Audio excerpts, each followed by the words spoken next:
Okay, cool. All right, well, hello internet, and welcome back to a stream. This isn't really a Let's Play series, so I have, there's no format to it. It's just me streaming and having a good time playing a game. So conversation is,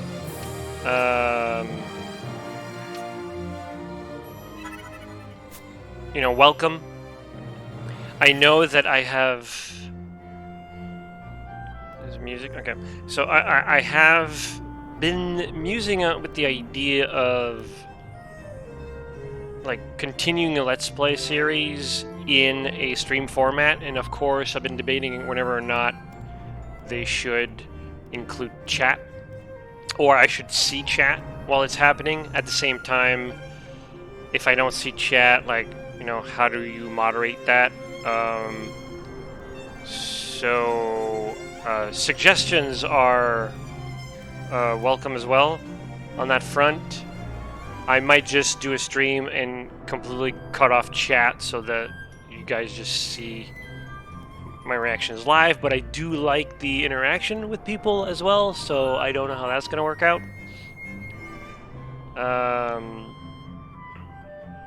But yeah. Alright, so if I remember correctly, I have to convince people. Gotta make a ruckus. I don't know if I have to start somewhere in specific. Maybe I could just start to testify here.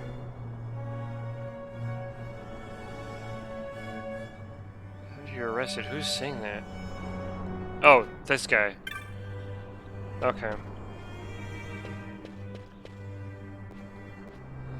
Always a pleasure to see you. Oh, thank you. It's always fun to stream. Bosch lives! Okay, so I can't do it too close to the guards, which makes sense. Only one? Okay. Don't listen to Ondor's lies! No, okay, no one cares. Which would be a good spot. Bosch lives! Hey Geek's been watching you since 2009. Time flies. Yeah, no kidding. Yeah, it's funny how... it's unfair for me to say, oh, I've been doing it since 2009, because I haven't been active throughout the entire time. Captain Bosch von Ronsenberg of Dalmasca. But it is kind of funny to see, how much time since I started, and how people still enjoy the content. So it's like, okay, well, just keep doing it, I guess.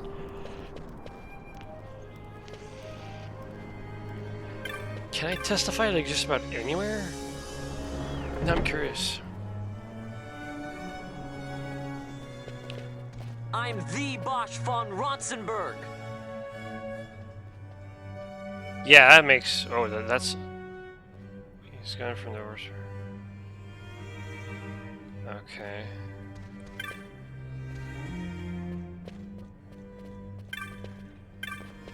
Your Morin playthrough is pretty famous. I've seen people on forums talk about it and mention you. What? That's insane. Don't listen to Ondor's lies. Was that when, I started? Because I remember someone giving me a link to a forum thread. I don't know which forum thread it was. It probably would have been, the official, Elder Scrolls forums, where they had a conversation. Oh, did you know Geek is starting, a Daggerfall Let's Play series, which at the time I wasn't. But I had made I made a Daggerfall video, and I'm the Bosch von Ronsenberg. That was it ignited like a large amount of interest. Was this like recent? Because I'd be curious to read what people. It's always curious to see like Don't listen to Ondor's lies. what people think about not just myself, but like the series in general. Like, do they think that I'm fair with it? I remember back when I started, like you say, like in 2009, people were very critical about the whole thing. Like, oh my god, I can't believe this guy is like such a narcissistic or person who not only likes the sound of his own voice, but also likes to see himself, right? So I had like the webcam thing going on. And you kind of just have to shrug at it, but I'm like still curious to see, because good or bad, it's still good insight. It's good. He was executed 2 years past slaying the Dalmascan king. Right. Okay, so it's still very interesting because it still makes an impact on Bosch. how I approach. Like the games in the series. Oh man, I can't believe he like destroyed. What's a common one? Like ebony. I did alchemy and I mixed ebony, which apparently is like some rare material, and I made a potion with it. And it's I can't believe he wasted it on a potion. So and it's stuff like that. That on one end it's like okay, it's kind of extremist, but on the other. I'm Captain Bosch. It's not so much like of course I enjoy like positivity and stuff like that, but I still appreciate it, and it still kind of shakes you and say, Bosch okay, lives. I need to up my game because people have expectations from either Let's Play series, especially nowadays, because it's like there's a standard now. I think I like to believe at least. And back when I started, I know people use the word like pioneers, like that's not true, but at least like it was very new still. And no one. Okay, am I not close enough? Is that I'm the Bosch like von right in your Ronsenberg. face? Okay, yeah, I gotta be very close to them. Okay. Bosch lives. I can't remember the date of the post or thread, but I believe it was fairly recent, probably within the last 3 or 4 years. Okay. That's reasonable. People think it's amazing that you were doing the same playthrough you started. Yeah.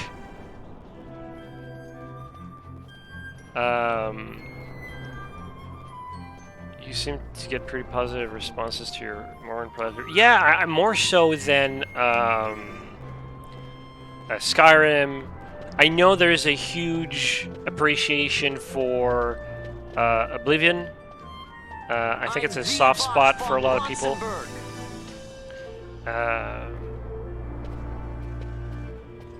I know that early on, people believe that I was like too critical of Morrowind. Don't listen to Ondor's lies. But yeah, I still hear people telling me that, oh, they still watch the series, and I'm like, really? You've seen it how many times now? Ronsenberg of Dalmasca. Which in a sense, it gives me even more motivation to complete it, right? Like, that's the whole point. It's the whole idea. Like, I could have just restarted and play a warrior, something like simpler, but I think Bosch lives. there's value in the journey.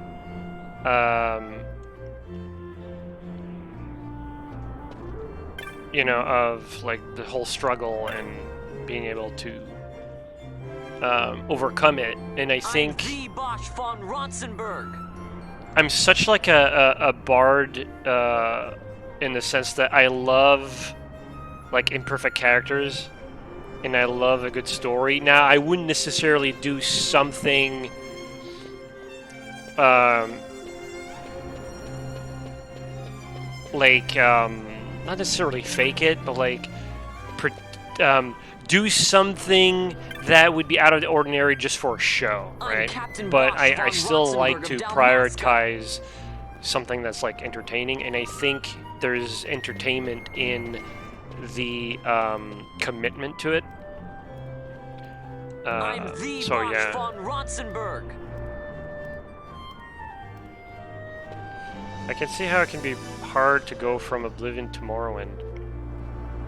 Yeah, well, it was, right? And I don't know if I've told that story before, but I thought it was much easier to go from Morrowind to Daggerfall than it was from Oblivion to Morrowind. As a matter of fact, when I did...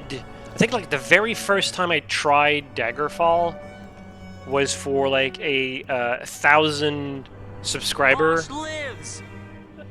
Am I losing to notoriety here? Should I like I'm Captain Bosch. Spam more? I thought I was already at 50 before. I'm the Bosch von Ronsenberg. But yeah, I think like the first time I played Daggerfall was on a like 1,000 subscriber special. I'm Captain Bosch von and Ronsenberg of Dalmasca. Yeah, it is going down. Okay. Did I get her as well? I'm the Bosch von Ronsenberg. No, okay. Trying to get it. Come on. Okay. And when I played that game, Daggerfall that is, yeah, the notoriety goes down pretty fast. I noticed that like Morrowind made more sense to me while playing Daggerfall. Because the thing that the Bosch von Ronsenberg. Perspective is one thing, right? Like, so in perspective in like both camera and just perspective into like what do you bring to the whole thing. And don't listen to Ondor's lies. For me, it was both a camera thing, because the argument that I had with Morrowind's combat was that if you're going to be in first person, don't give me like hit chances. Lives. Just let me hit, which was like that's what they fixed in Oblivion. When you swing a sword, you miss when you miss, and you hit when you hit a target. There's no dice rolling. Bosch lives. But when I played Daggerfall, I'm like, oh, it's like the old wizardry type games. Just instead of having a party of 5 or 6. Whoa! Oh shit! That was a cop. Okay. Oh, that sucks. Okay. Interesting. Don't listen to Ondor's lies. I have to build the notoriety back up again. Okay. I'm Captain Bosch.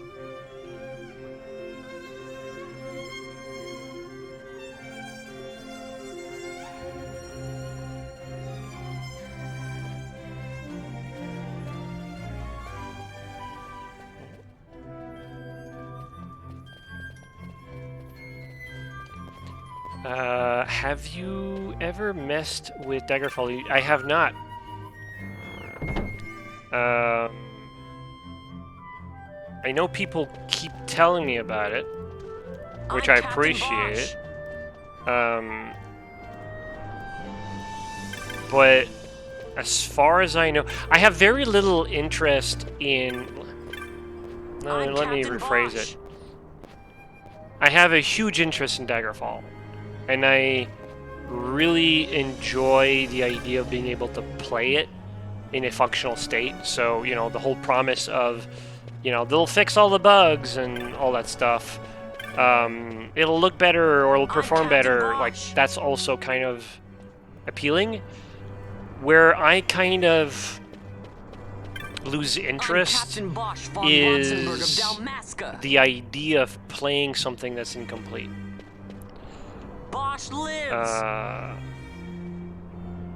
So for me, there's very little point if like the quests aren't completed. Bosch lives. Like I want the whole genuine experience as much as possible, and I'm willing to play a buggier version of it, like the original stuff, rather than an incomplete, stable one.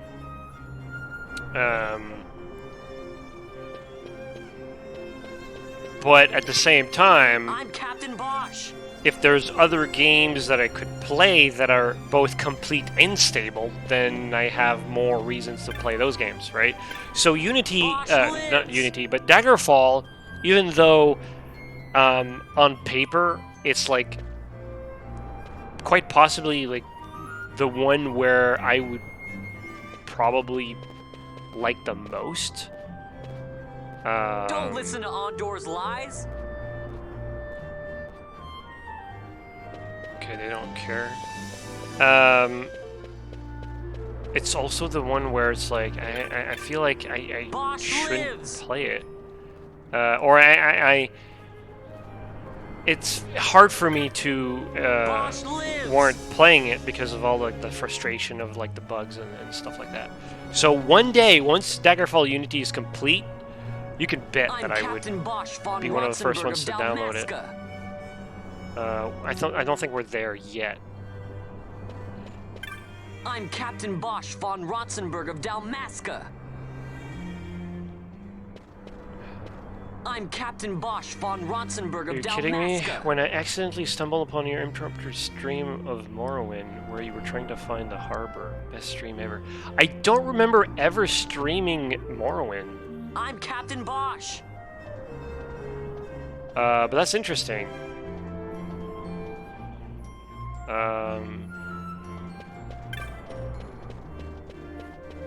I'm the Bosch von Rotzenberg.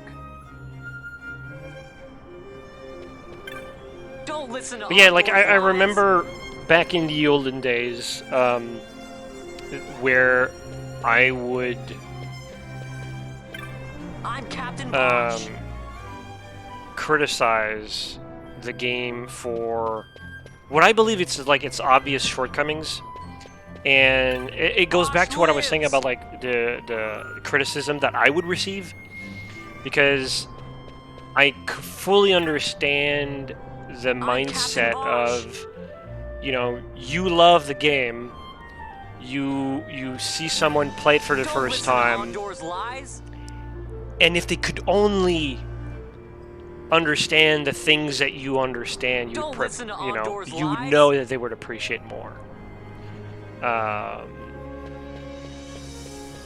But they're coming at it like from a like they as in me, you know, it's like very critical. Oh, it doesn't do this, you know. Oh, the Dunmers are assholes, that sort of thing, and you know, you become very like defensive about it as a viewer.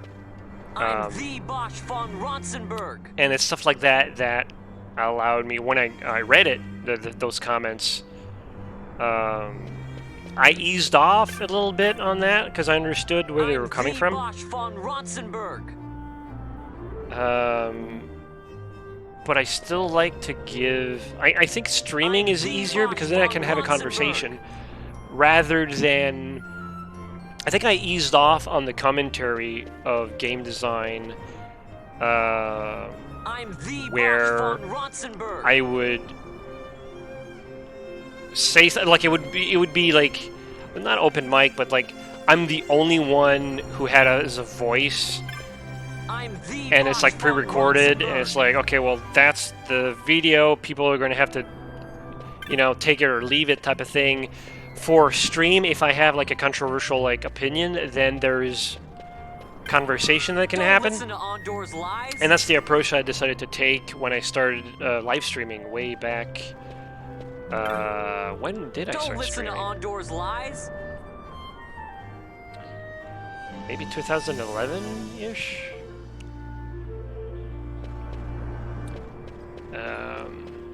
Yeah.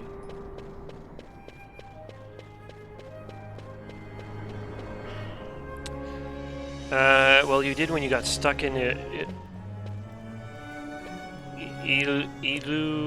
Inubi Caverns. Don't remember the caverns. Remember the Assassin's Ambush? I remember that when I installed the Game of the Year edition.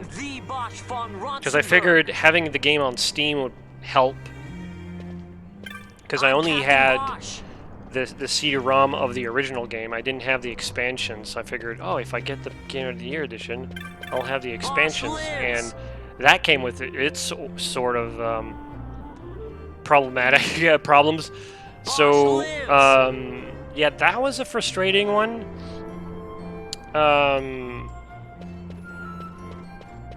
I think there's a lot to be said about the industry still learning about how to do expansions. Like, there's a lot to be said about, oh, this is how you do, like, this is how you, like, do it the good way, right? Like, oh, like, my example of, like, a good expansion would be, you know, Lords of Destruction, you know, Diablo 2, that sort of thing. But in the early 2000s, there were gems, but people in general didn't really... Like, it was still not a standard. There were exceptions, and that was about it.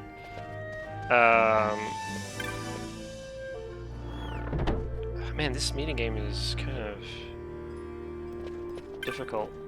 I'm Captain Bosch. Okay. Don't listen to Ondor's lies. But yeah, those assassins were... So I kind of give it some slacks when it comes to that in hindsight. I still think it's bad design. I don't know what I said about the assassins back then. But, yeah, considering, like, you don't have mana regen...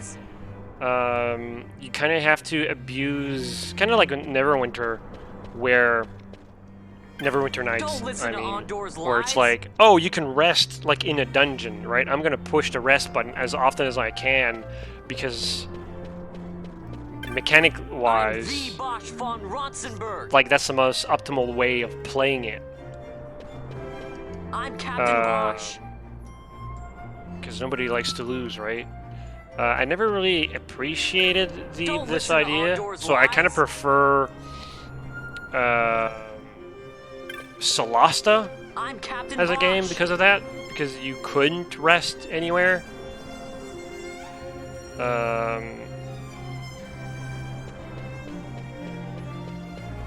yeah, not on Twitch, on YouTube. Don't listen to Ondor's lies. Back in 2008.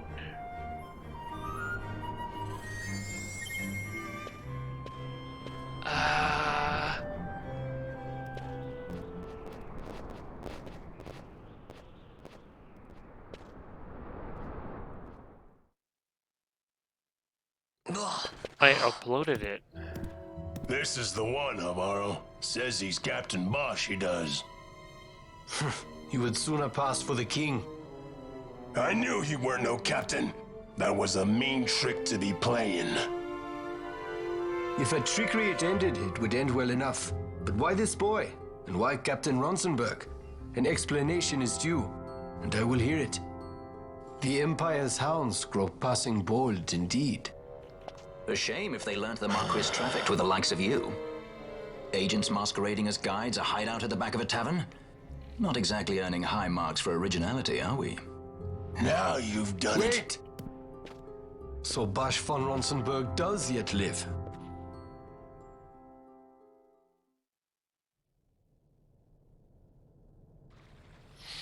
Impromptu Morrowind. I remember having a video with that title.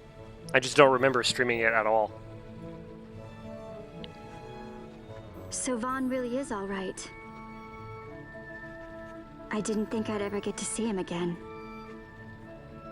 You will join him soon. And until then, I shall see that you are kept from harm.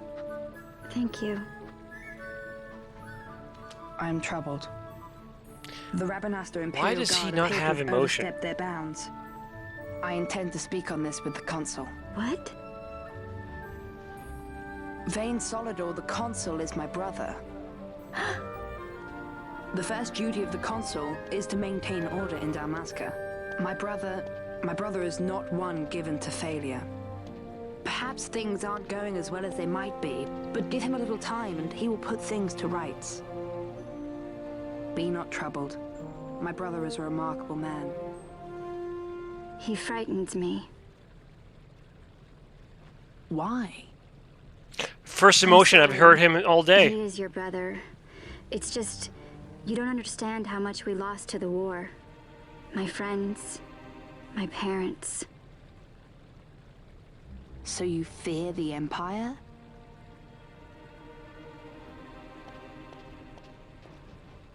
Listen to me. The men of my family, we are taught to place the needs of others before those of our own. I will see that you are kept from harm. It is my duty to House Solidor. But how? How can I trust you? Because I give you my word. My brother would do no less.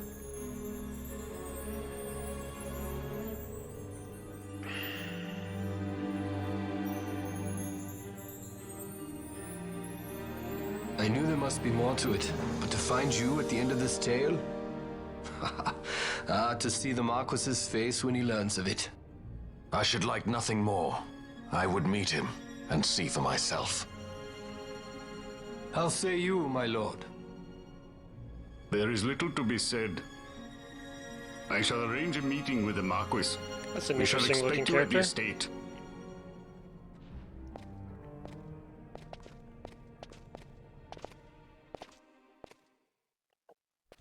I wonder if he's the same species as Fran, the bunny girl.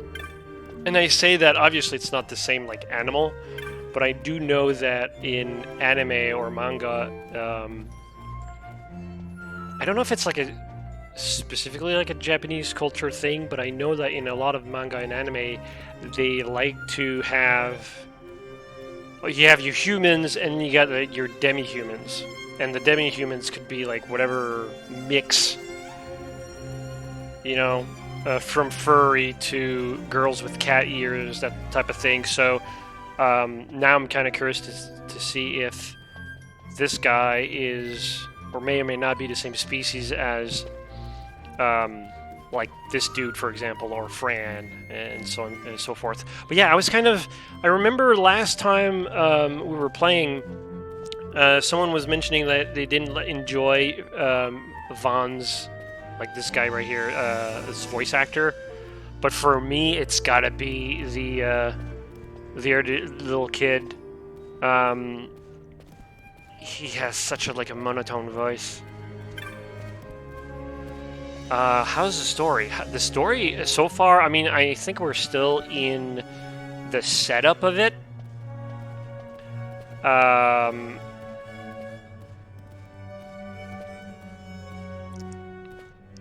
I think it's great so far. Like I think they did a good job. I mean, the very intro tutorial segment I could have skipped, in the sense that had I been the designer, I would have cut that out completely. Not the tutorial per se, but like the story where the tutorial took place was more confusing to me than anything. And I know like it sets up like, oh, they're brothers. You know, there's the king got like assassinated and so on and so forth, but I feel like that could have just been explained through like a cinematic. And as for like gameplay, I think once you start with Vaughn and Penela, or whatever her name is, I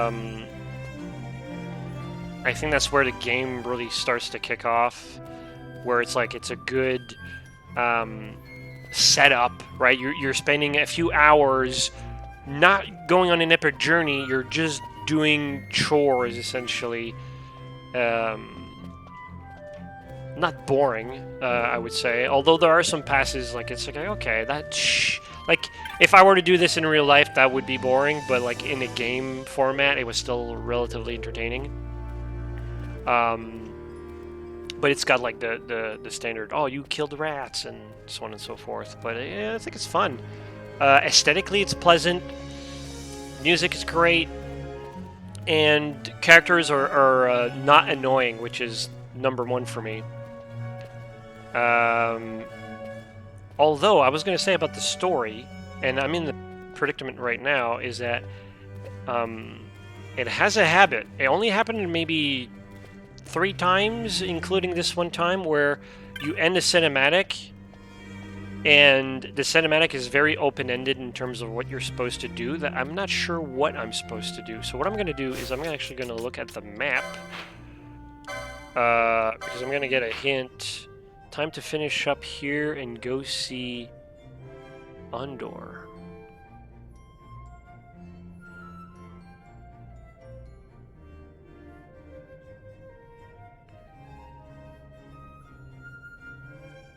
So, we create a commotion. Still not sure who Andor is. I thought that was the monotone kid. Maybe it is, but it feels like Andor would be more along the lines of the leader of a resistance, because we got pulled to the side.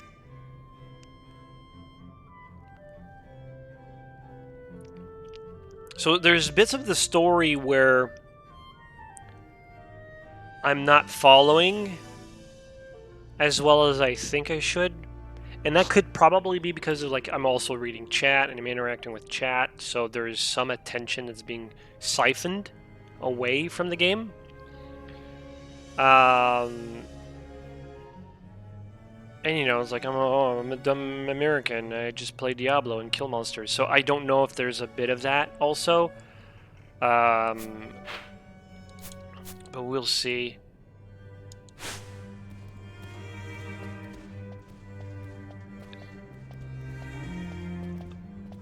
Like, I'm not sure why I'm here. Because this doesn't look like the room from the cinematic.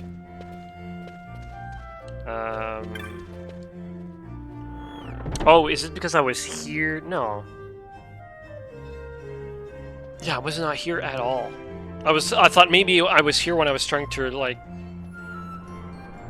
crank up the notoriety, but it wasn't. Crazy how we haven't had a new mainline Elder Scrolls game in 11 years.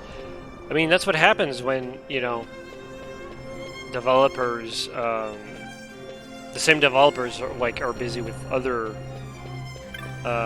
titles like, you know, Fallout and stuff like that, so. But yeah, I do feel you. Like, as a Diablo fan, oh my god, it's taking too long.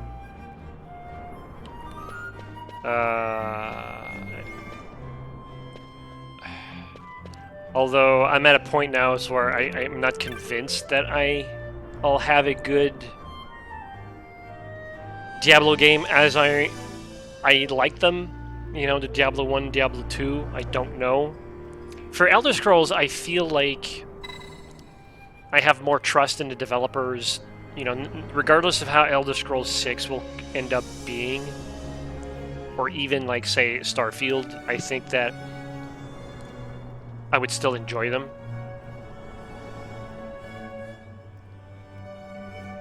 Because excellently in the markets. Oh, it is the dude. Okay, so it wasn't the.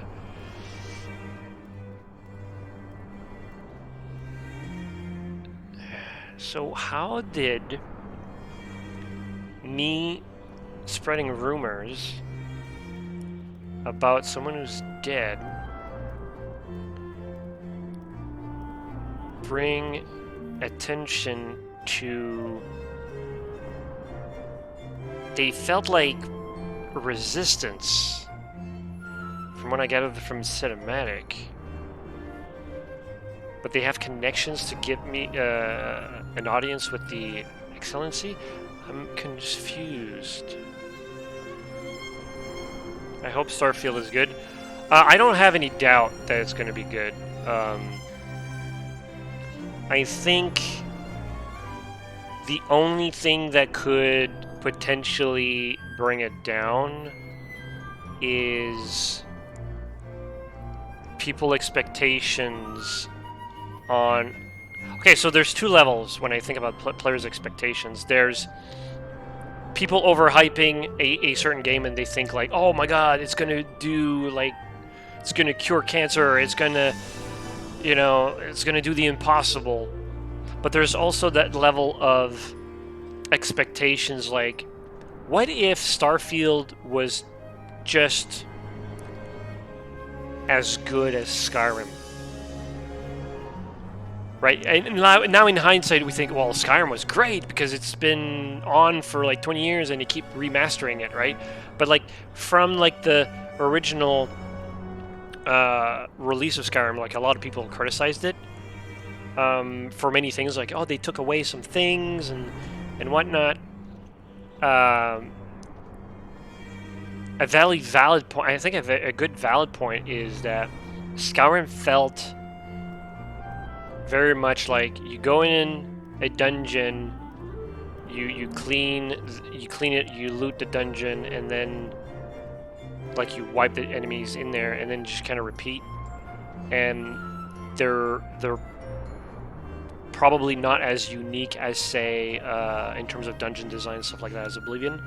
I felt a little bit of that, but imagine if Starfield was just the same as Skyrim. I feel people would still criticize Starfield, even though Skyrim was great, because it didn't like change anything. It didn't like innovate.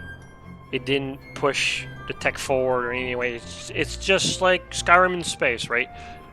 And I think I would still be fine with that, but I think that's my biggest concern when it comes to public reception to the game. Is there any chance for us to see some of the Elder Scrolls content this year from MeGeeks? Maybe not in December. I've been playing with the idea of restarting Skyrim, and I hate that idea. But until I can like recuperate my save files, I don't have a way to continue it. Or Morrowind, for that matter. So one of the reasons why I'm playing Final Fantasy 12 is I haven't figured out what I'm doing with the Elder Scrolls just yet. I want to return to it, for sure.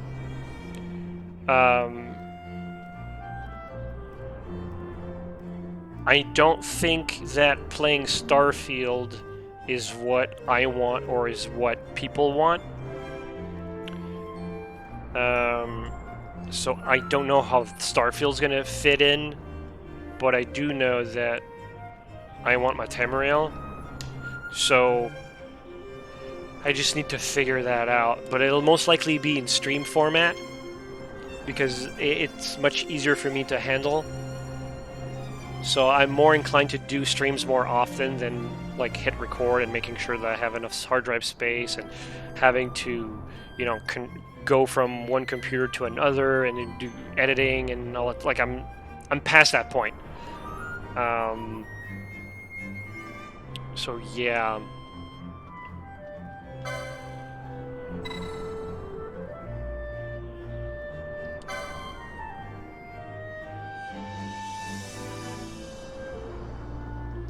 We'll show you to a place where you may wait in comfort. Alright. Why Morrowind's fast travel is not enough for people, or is it not enough only for developers? What? Ooh, look at this. That's pretty neat. Sir Bosch von Ronsenberg, it was not so very long ago that I announced you had been executed. And that is the only reason I draw breath. So you are the sword he strung above my head. Vane has left not a thing to chance. And? A leader of the resistance has fallen into Imperial hands. A woman by the name of Amalia.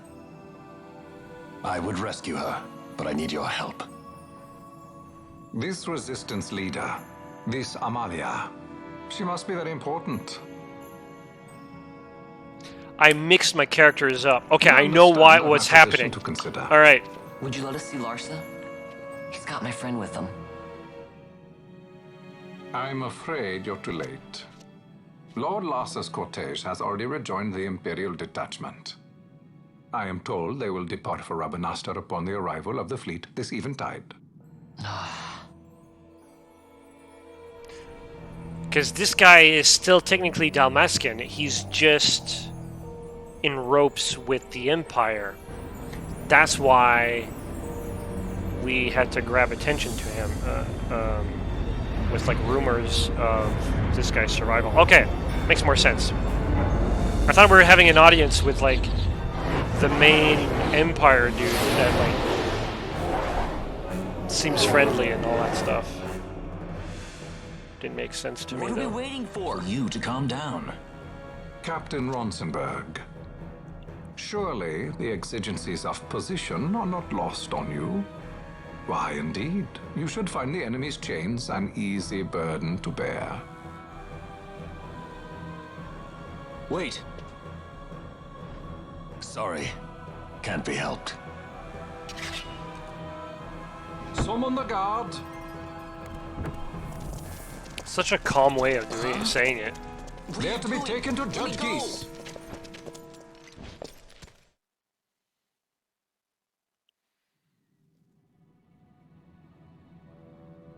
Those decrepit basking fools in Arcades tie my hands, and look what happens. I tell you. I thought it was this guy country's that I was obstinacy trying to get knows an no audience from. bounds. The insurgents in Rabanasta operate alone at present. However, should they garner external support, the situation could worsen. We have found the counter-imperial elements in Bujerba to be conspicuously well-funded. No doubt Marquis Ondor is behind this. Ondor must be reined in. By the way, the Marquis has written us a letter. He claims that he's recaptured our runaway. He's given him to Geese. He will die by my hand. Your fraternity is moving. Geese or? Ah, Geese returns with Larsa. Tomorrow morning they will leave Bujerba. See him home safely, Gabrand. Too many names, dude. Too many names. Let me Now catch I'm up. expecting Dr. Sid. You may leave. Dr. Sid. Okay, I know that name.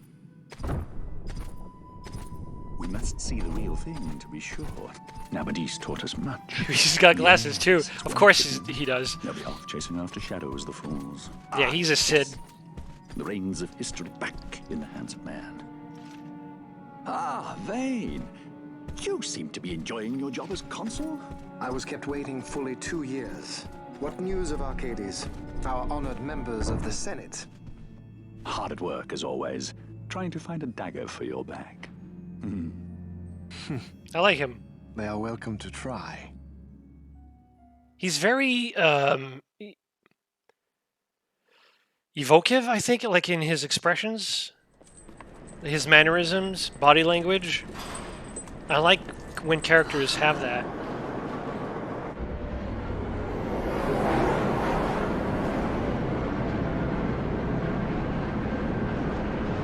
Where's a TIE fighter?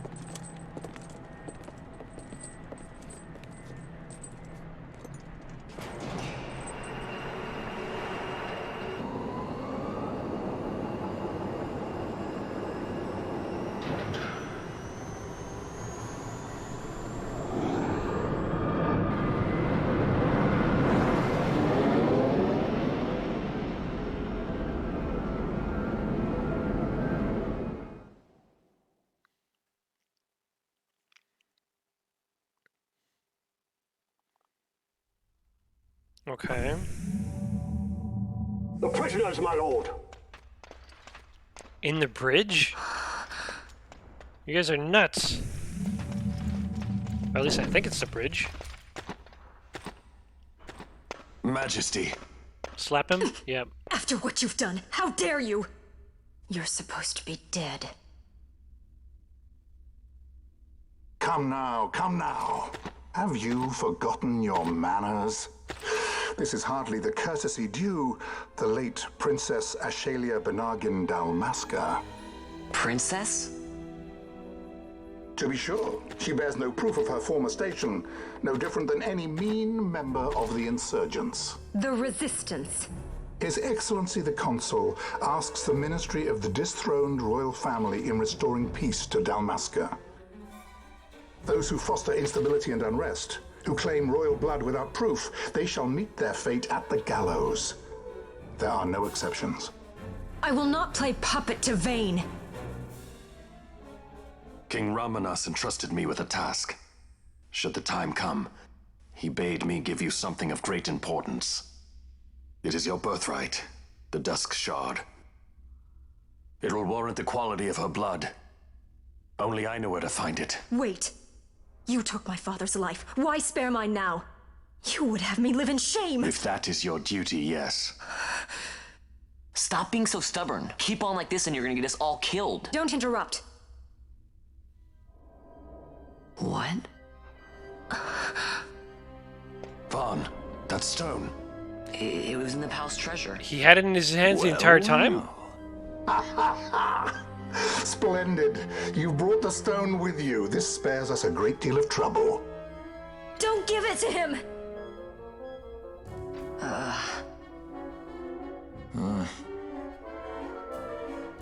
You have to promise. No executions.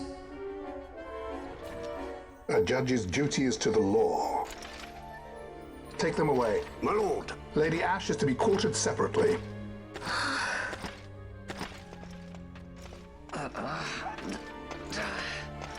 Where did he pull the rock from? Vayne Solidor, what fascination does this hold for you?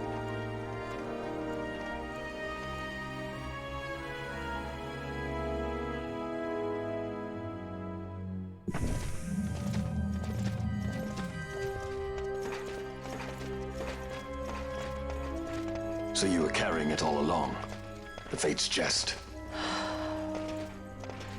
Tell these fates of yours to leave me out. Keep quiet. There was nothing else that I could do. You know that. Oh, I understand. Honor, duty, and all that. Still can't believe that was a princess. Keep quiet.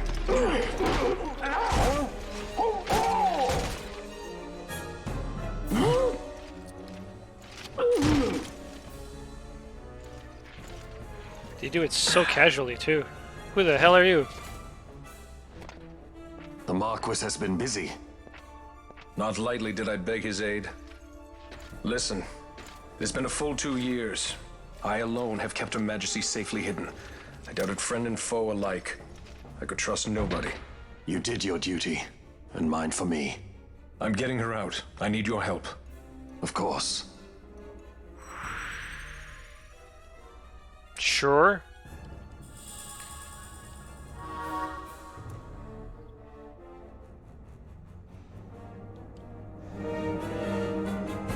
I need to save. Alright, we're in a combat section. And I really appreciate the game giving me dialogue at the very beginning, like confirmation twice. Kind of like at the beginning of the game where they say, are you sure you want to move on, like go in the ship and travel because you won't be able to go back to town for a while. In this case, it was more like, are you sure? Because we got a cinematic going on.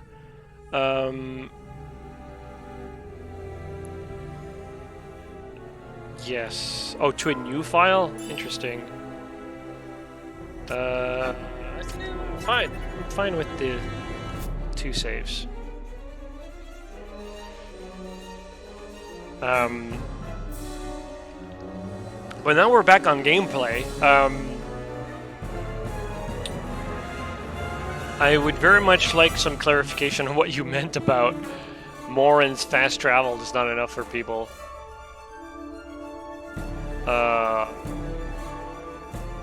Because like in the back of my mind, I'm trying to interpret that in every conceivable way that I can think of, and it just doesn't make sense for me. So if you could elaborate on that, I would very much appreciate that.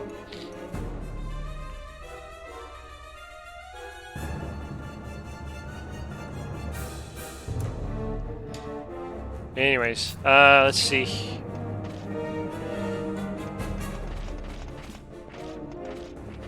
Where were they leading us? Like, I'm assuming the brig, but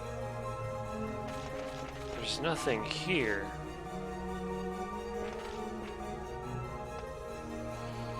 I think that he meant that to say that Morin's fast travel wouldn't be acceptable by the mainstream today because of how much quicker it is to do in Oblivion and Skyrim.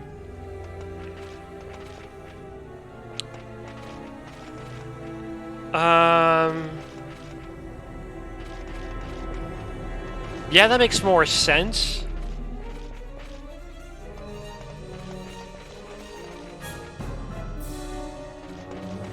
Is it not enough only for developers?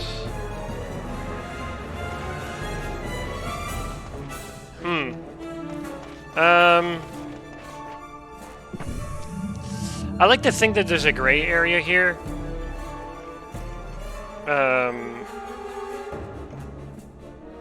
In Morin, didn't you have to go to a Silt Strider? Yeah, exactly. Well, not only that, you had Silt Striders and then you had the Mages Guild that could also teleport you, right? Amongst other things like the Mark and Recall, as Basil, the Pirate King, mentioned. Is it not enough? I don't think it's not an issue of it not being enough. Oh, cinematic. Wait. A word of caution before we set out. Stealth game? See that red web of light spanning the passageway? They're called lasers. It is a mechanism to detect intruders within the ship. Break one of those beams and an alarm will sound, summoning the guard. The alarm should cease after a time, but it's better to avoid drawing unnecessary attention. Come. Oh, so it's not like instant. You failed the stealth part. Okay. Whoa. So let me get my bearings here real quick, and I'll talk about Morrowind. I think the issue is not about the features themselves, but how you present them. So I think the problem with Morrowind is it's not that it has Silt Striders, or that it has like the Mages Guild or the Mark and Recall, or that it lacks the instant teleport from the map. I think the problem is that... Well, let me go back a little bit. Like, the problem with Oblivion's teleport, and I say teleport, in the sense that it's the wrong way to interpret that. It feels like a teleport because the game doesn't do a good enough job to tell you that time has passed while you're doing it, based off of, I believe it also bases off, like, if you're on a horse, if you're encumbered, I believe the time flies based off, like, distance and stuff like that. But we as the player, when you click on the thing, we see an immediate result, and we're thinking, well, oh, then therefore it's immediate, it's a teleport. Compared to actual teleportation that happened in Morrowind. So I think the problem with Morrowind is more along the lines that it's not communicated enough that you can use it. Right? It's almost... it's the burden of the player to identify that...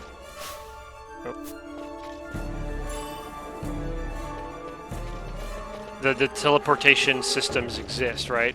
Like, say, for example, if I was a warrior and Chaos Cascades tells me, oh, you need to be level 4 because, you know, you're not strong enough for the mission, or whatever that might be, then what happens is that I'm a warrior, I'm not going to go necessarily to the Mages Guild, so I wouldn't know that the Mages Guild exists as a service for teleportation.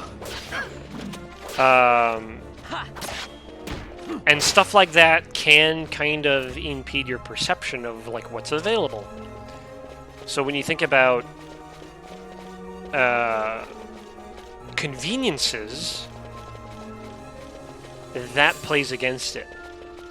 Because, oh, I'm a warrior, I don't know that there's teleportation, therefore, well, it's inconvenient for me to run around all the time.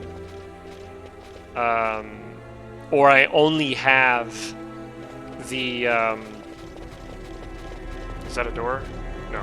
I only have the Mark and Recall or the Silt Striders, because they gotta go to its city and it's gotta have, like, pay a dude a certain amount of money, that sort of thing. So, it's annoying, right? And I think what people miss is the world building that the Silt Striders and the Mages Guild teleportation adds to the game. And I think there's a good balance that could happen, right? We're just not there yet. I think Skyrim and Oblivion doesn't do it quite well. The reason why I'm kind of like against fast travel is primarily with the idea that you're inclined to miss content.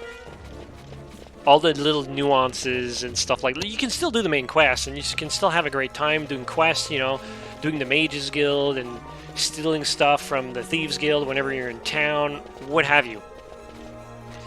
But you're missing the in-between if you're just teleporting back and forth. So I opt not to use any of it. So for me, Morrowind is more inviting to use as a system. I have no idea where I'm going, but I'm gonna go this way. So that's my take on it. So is it not enough for people to use the fast travel in Morrowind? I think more thought would need to be in,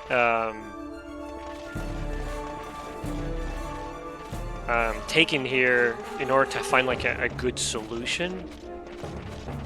But I think it's more of the context. It's not so much what's available. It's how you present it. So, for example, if it wasn't the Mages Guild and it was... Think about it like Diablo, right? If it had like a waypoint system between cities that's like out and about, like in Times Square type of thing, like a downtown of the city, you know, you see some Mages Guild like members like, performing a ritual, and there's like a portal in the center, and it's like if you interact that, you can teleport anywhere you want. I think that would be more convenient, because then you don't have to know and hunt down the Mages Guild for that. You know it exists, and you know the Mages Guild offer it as a service. I think that would make more sense.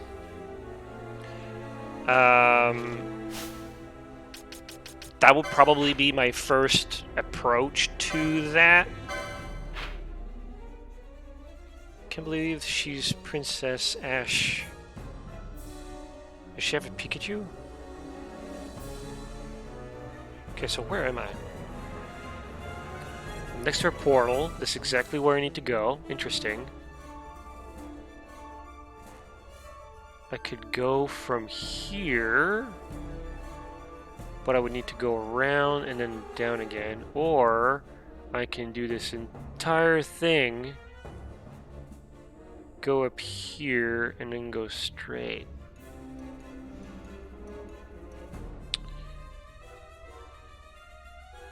They haven't made this part for nothing. So it's either once we're here, we're gonna gotta go back and redo all of it, or I'm gonna try to go here and they're gonna block me, because that might be the exit. So I'm gonna have to go through all of that first. Okay.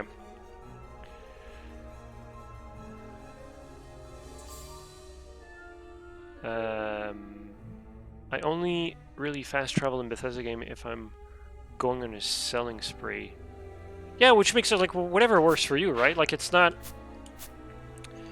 Like, fast travel's not bad or anything like that. Like, it makes more sense for me to do that with, say, Starfield. You know, it's a space game, space is empty. Why wouldn't you... you know, use warp drive, or whatever they want to call it in Starfield. So, again, it's about what makes sense for the game, and without necessarily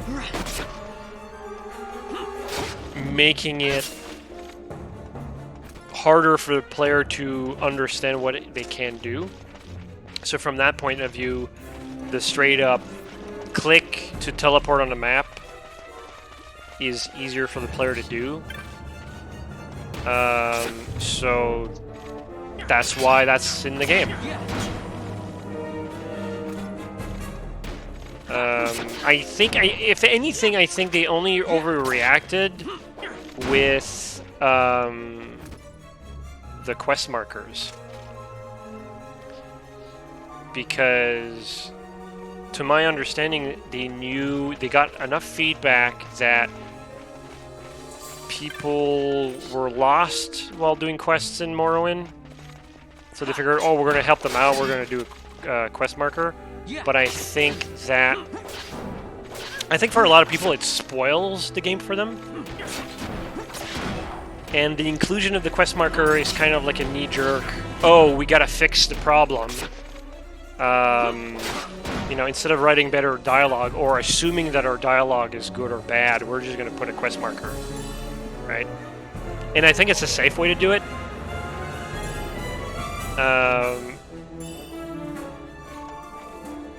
In Oblivion, I think, because the compass was so small, I was able to ignore it, even though like the marker is like a giant arrow on your compass. I was able to ignore the compass for the most part because I was focused in the center of the screen.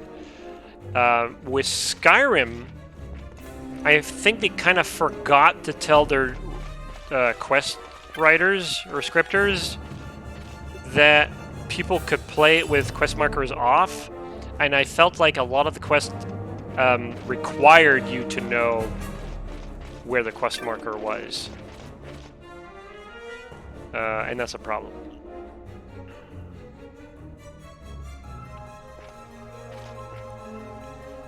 Oh, right, okay.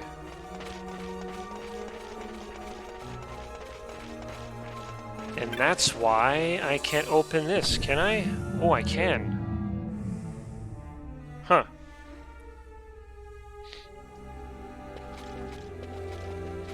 Oh, but they're blocking me with the lasers. Interesting. So I may not be able to go where I want to go from here. Okay. Yeah.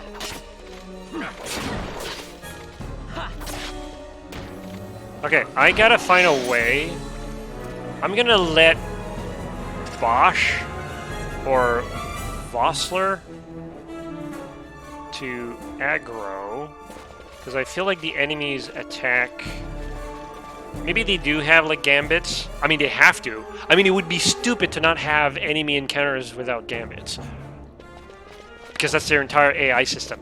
But I feel like they have a very simple like target nearest.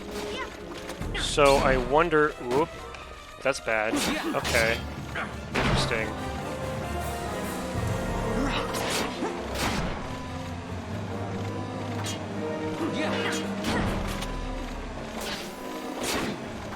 Yeah, we can do it. We can do it. We're gonna keep Bunny Girl from triggering the alarm again. Are we gonna keep? Oh my god. Okay. Guys, come here first. Okay, now we can fight. And she's dead. Okay. Wasn't paying attention. I kind of want to wipe here, but at the same time, you know what? Not from here. It's from here. I also don't want to redo just because, oh, I failed the one thing. So I'm going to rest Fran and then have... I got 9 high potions, so...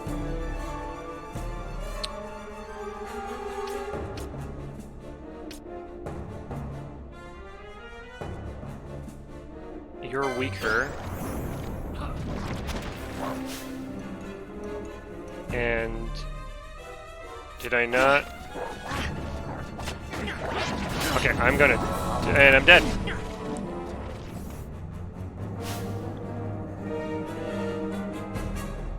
I don't mind quest markers that just lead to a location. It's when the quest markers show you that the secret super hidden letter you need to find is in the cupboard on the second floor of the house. I mean, there's that too. But again, it's like... To me, that is because the designers weren't...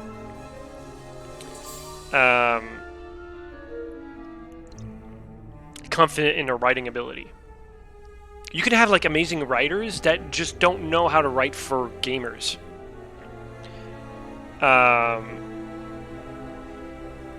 And that is a problem a lot of times. It's one of the reasons why there's a lot of games that's like, I wouldn't say linear per se, but they're basically movies. They have a very strict narrative, and that's all it is, right? Like, I'm thinking of God of War recently, because that came out not too long ago, and it looks fun, but to me, it's not like an appealing game, because it's very shoehorn. Oh, now you got a puzzle segment, or now you have a combat segment, now you have a boss fight, and then there's a story bit, and then so on and so forth. And it almost feels more constraining than, say, a Final Fantasy game.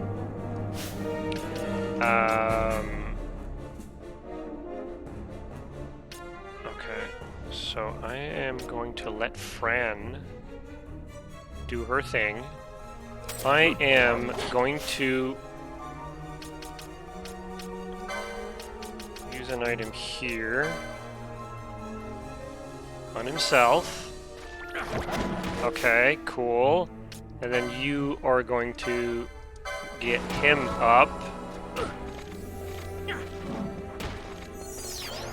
There you go. And now, actually, go here, change a character, and we're back in business. That's more like it. And then Fran is busy. I gotta keep an eye on her mana. She's got 23, so... Yeah, okay, she's healing him now. That's good. And then... Oh, this is a range dude. No. Go after him.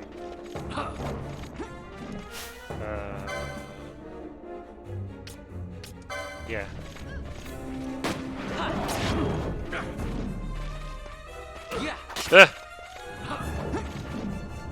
Don't touch the lasers. Okay, she does not have mana, so I need. Do we have Ether? We do not have Ether. We don't have mana potions. So what we need. One guy's blind. They're both blind.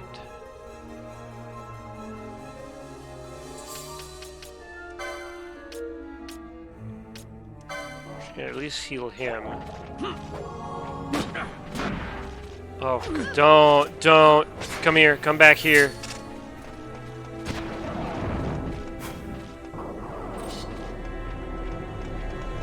Get him. Okay. Whoa. Alright, we're gonna stay here for a bit. So yeah, so I was just saying, like, the designers aren't necessarily confident in their writing skills. So because of that, they're like kind of putting the responsibility on the system designers, rather. And the only thing that they can do is like, oh, well, I gotta put up a quest marker, because that's all. Like, what else is a system designer gonna do? And then they rely on that. You know, Skyrim, Oblivion, they're not the only ones. I think Oblivion was the best one to do it, but like there are other games that also suffer from it. I mean, technically, Wrath of the Lich King suffered from that, and it was the reason why I kind of stopped playing the game back then, because the questing experience was kind of stupid. It was less involved, right? So hopefully they'll do a better job with Starfield and Elder Scrolls 6. I would be satisfied with another Oblivion type of situation. I'm kind of curious. I would have to play Fallout 4 more to see what they've done with Fallout 4, because I feel like Bethesda is one of those companies that like to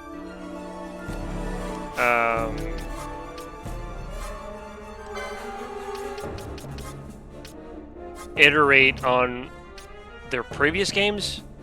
So whatever Fallout 4 did, Starfield will either do the same or will be an elaboration of that. Antidote, that's what I want. Oh no, the poison's gone. Darn it. So I want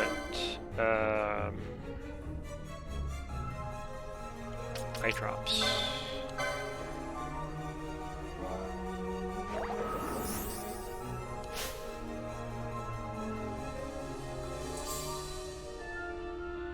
Skyrim with house building in Fallout 4.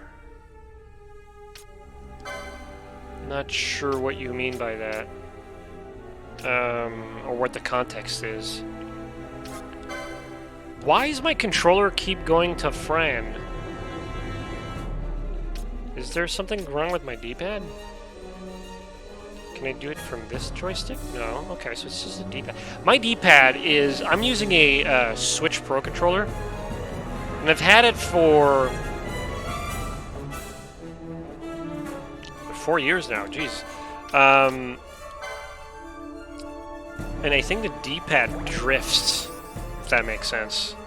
I've noticed that when I'm playing Monster Hunter, because sometimes I'm selecting an item in inventory, like I'll want to select like a magic potion or a healing potion, and it goes straight to the trap because it's right next to it. So I feel like it inputs like extra clicks when I'm nowhere near. Like the beauty of a D-pad is that it's very binary, and for some reason it like kind of triggers for some reason. I hate how the Radiant quests weren't separated from normal one and done quests in Fallout 4. I hate how the Radiant quests weren't separated from normal one and done quests in Fallout 4. What does that mean? I hate how the... Give me a second. It's either... Like, sometimes it's hard to convey thoughts in text, so I understand that. Quests weren't separate from normal one and done quests. Normal and completed quests? Like, they didn't...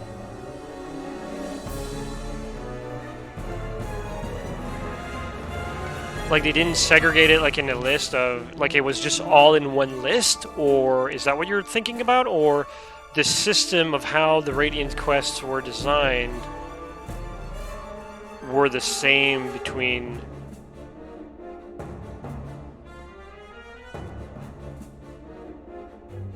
I hate how the Radiant quests were separated from the one and done quests. So... Talking about how it's not separated in the menu. For instance, you have a Radiant quest section in the Pit-Boy and regular quests. So that's okay. So it's not like, in terms of information for you, it's not categorized. Okay.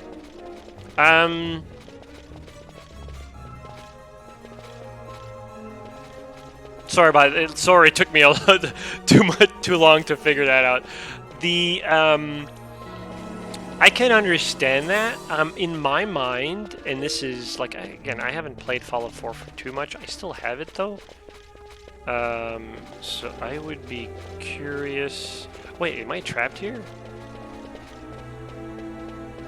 I am. So they're either forcing me to use the lasers, or I should go back. I think I'm gonna go back here. So I understand why you feel that way. Like for me, in a perfect world, it shouldn't matter because there are objectives either way. So in my mind, like you shouldn't really segregate between what is important for you versus what's not important for you. I mean, it should already kind of be self-explanatory. That could be an argument can be made about the quality of the quests, maybe, where everything seems like, oh, you just got to gather mushrooms and that's part of the main quest. Who knows? That could be a problem. But like, if your quest is like, oh, save the princess, and the other one's like, collect 5 mushrooms, I don't feel like you need to separate it in a different category.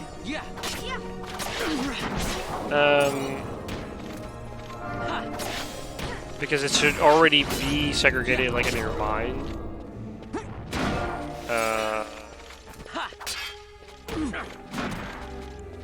But I do understand the need to have some sort of structure to it. I think if the quests were more... How should I put this? If quests were more mechanically different from one another, right? Like you knew that how you're approaching, like, just going about to like save the princess is fundamentally different from I need you to find me 4 crystals, right? And I say fundamentally different, like in terms of like your daily routine of, oh, where could you find 4 crystals? Is it like just walking the forests and, you know, dig a hole in the ground and finding chests, and then you have a crystal, and then the other one's like saving the princess is like you go through a dungeon and you go through like a total different dimension, and like fundamentally like the feeling is different, so you know exactly what you're doing. You don't have to go through a quest log to figure out what was I doing. You have a shovel in your hand, you know what you're supposed to pick up some crystals. I think that would be maybe easier, but that's harder to design. I don't know if I'm explaining it that well, but it is what it is. Yeah, I thought so. Okay. So many menus. Jeez.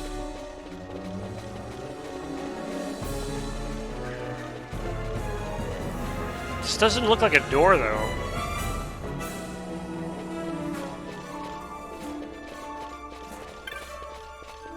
But it is a door, because it's transparent. I thought it was like a mirror, but it's a glass window. Okay. So what we're going to do is... We're going to... Wear some glasses, dude. Stop freaking... Okay. We can just get some healing real quick. I'm gonna spare Fran the trouble of waiting for her mana to go up. But we are gonna use like small potions instead.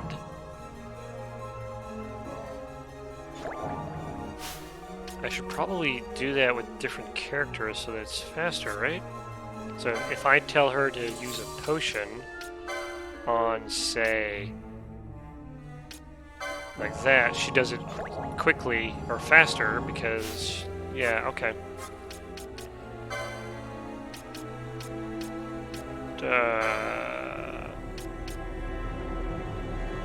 There we go. Yeah, good enough. Alright.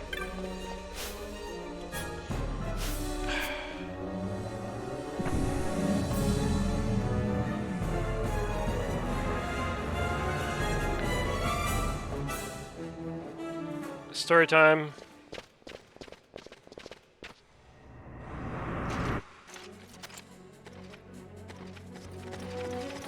I wonder if Gambit could use potion instead of cure. Oh yeah, I can. I just don't have enough Gambits. And the others will follow.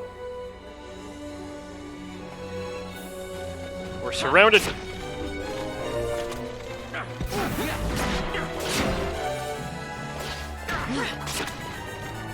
Okay, I'm going to help her out.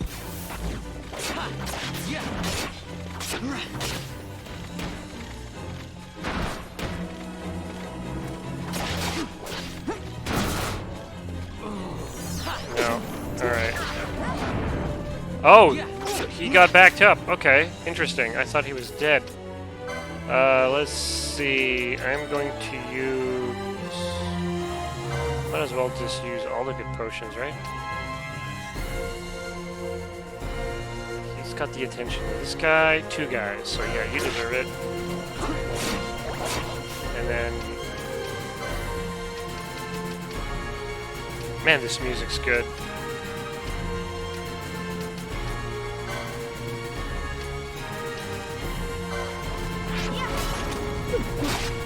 Ow.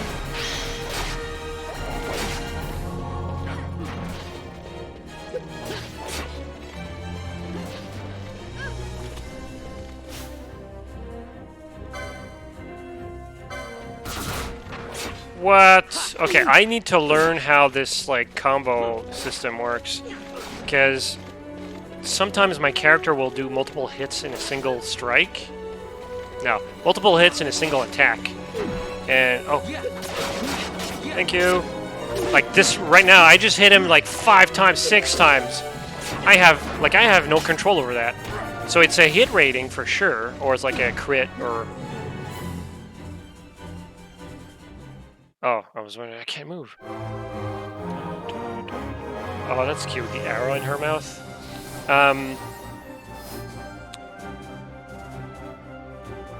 The enemies can do that too, and it's devastating.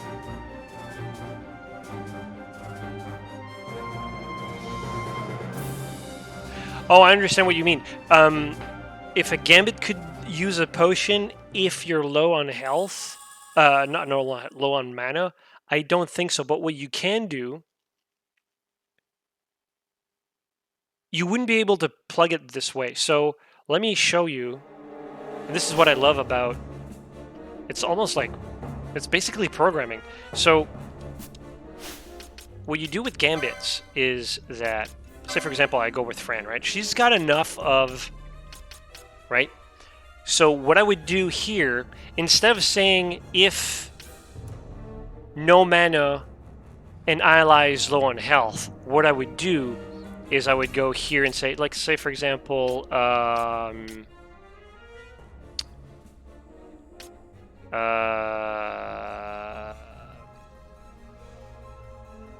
mean, this one doesn't get used that often. So let's put this one, say, further up. Right? And then I go, oh, if my ally is less than... Let's go with this, maybe a smaller value. Like, yeah. You know what? Not 50. We'll go with 40%. Then use fires, like, just kill him.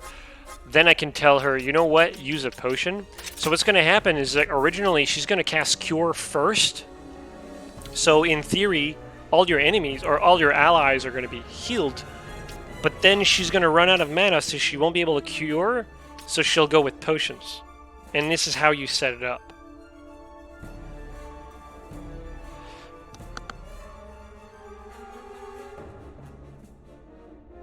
The lower HP the character has, the higher chance to multi-hit? Is that how it works? That's dangerous. Holy shit. Oh, she did use it? I'm choking on my Pepsi.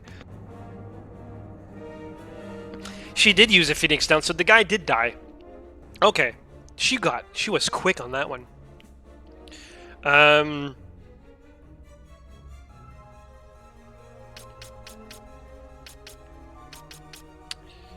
I kind of want to bring that here. That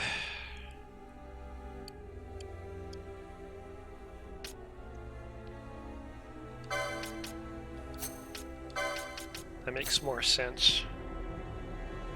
Target whoever's targeting her. And in normal cases, it won't happen, so it'll go down to here. So she'll focus lowest HP until someone attacks her. Then she defends herself.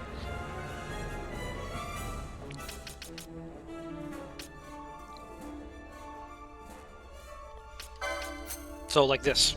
Because you prioritize this stuff, right?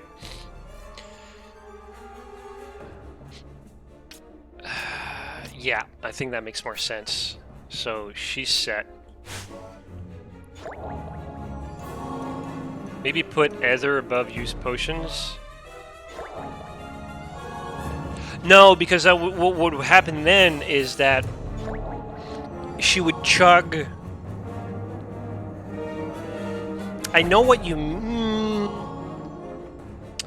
I see the advantages of it. But I feel like... Yeah, you're right. Darn it.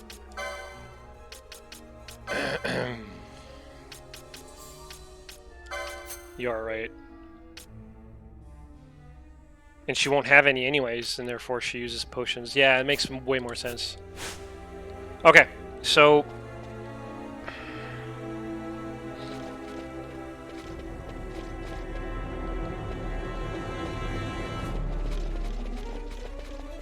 Which reminds me, actually. Can I invest in licenses here? Because I remember having problems. From what I remember, I could only do that like in town, but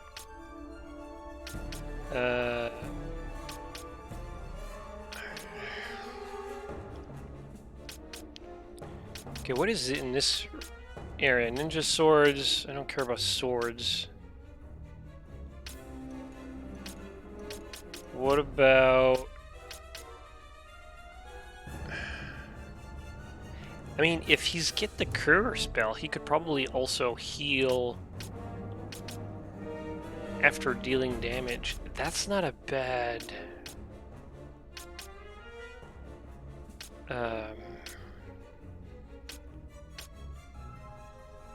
Remedies, remove, stop, doom, and disease. That could also be pretty good.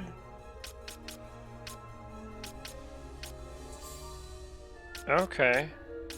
I like this support angle. This is all accessories, so I don't really care about this path as much. This, however, is... Why is it so far away? I need to be here. I need to be here. Shit. Shields. Do I not have shield 1?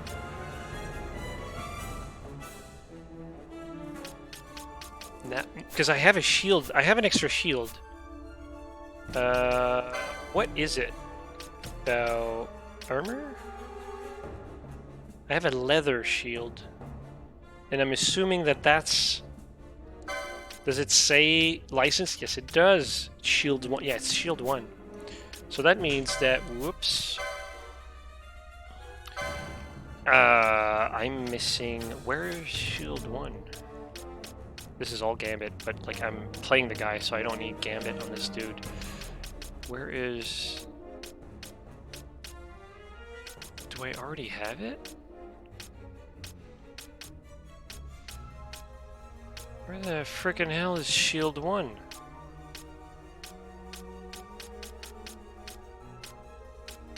Or does it unlock 1 when you have 2? Long time to see. How are you? I'm doing great.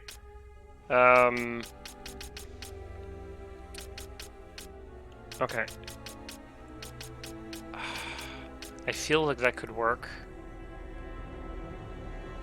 It's 20. I might as well just invest in it. Okay. I don't know if that's going to do anything, but now I am going to go this way. Battle lore. Oh, there's swiftness right here. Okay. I think Shikari doesn't get shield 1. But why, though? I have shield 2.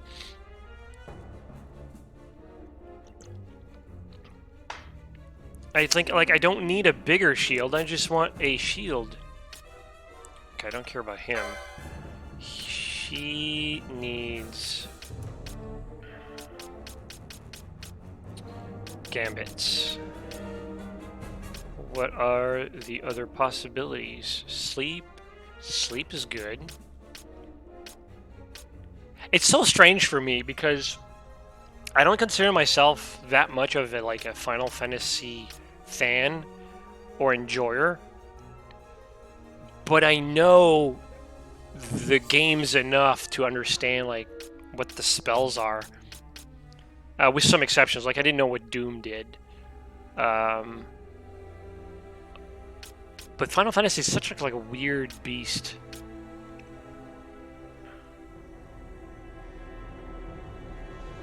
I'm halfway through your more and let's play for the 10th time. Oh jeez. Well, I'm glad you like it.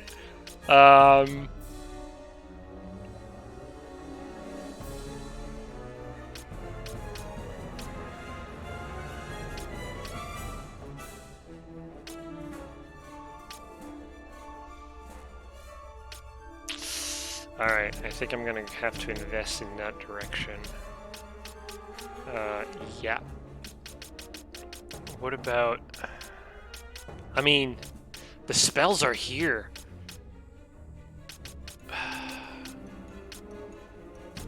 But I need more, like, short-term... Yeah.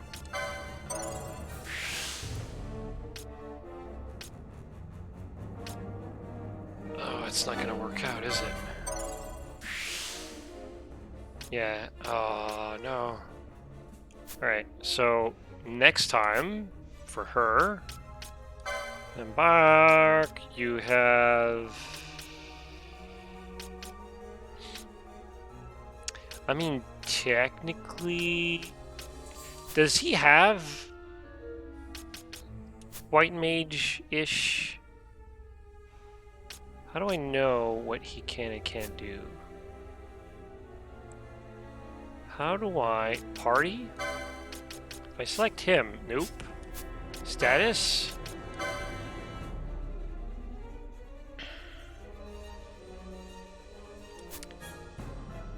Because I can't tell if he's allowed to... I guess maybe if I go in licenses or gambits and I select him, maybe I can figure out if he can... It's grayed out. Okay, so he can't do any of that stuff. Got it. So in licenses, so I'm gonna go just pure, because I figured maybe I could do some light healing with this guy, but I guess I'm not there yet with him. I don't need much for a tank in terms of gambits. Health is good though. What else is there? Gambit slots. These are all gambit slots. Whoa. Consume HP to deal. Nope. Physical. Increase physical damage. Armor is there as well. Accessories are here. I'm not a fan of the concept of... I don't think I understand the concept of accessories. I guess they're just like stat sticks, but increases strength when HP is full. That'll never happen. So I gotta go this way.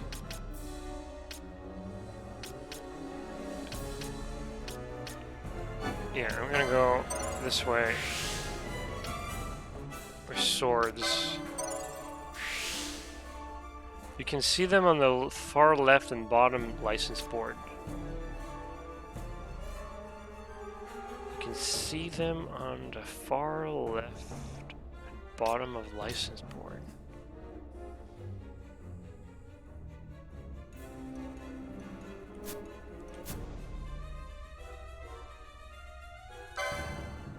Aha! Yeah, if I preview it, maybe I can.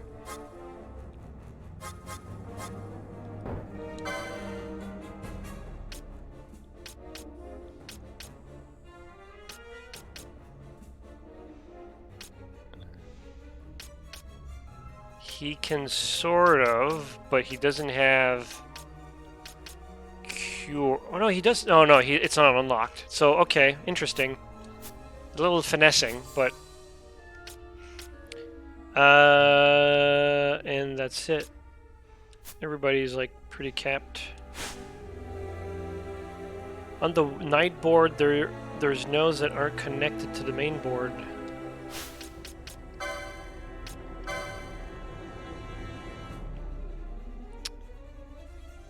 Yeah, but I don't understand what they are.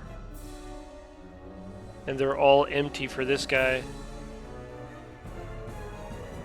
I guess that means that he doesn't, like, have a secondary class or whatever, but I don't understand it. Like, visually, it doesn't compute. Alright, so onward.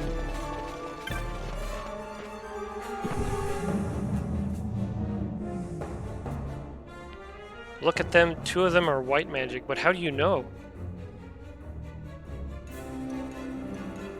I mean, you probably know because you played it, but like, I mean, there is no text to tell me, oh, this is white magic, goes here.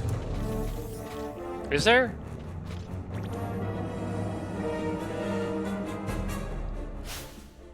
Scroll over to node.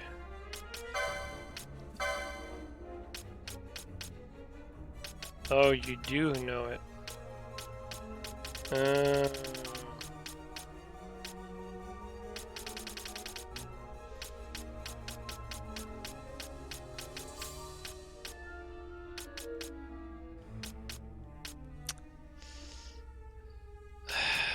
I guess, but like, for example, like, where does this one come from?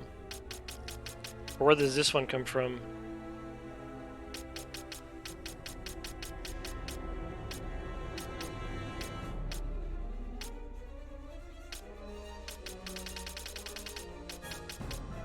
Like, to this one, it makes sense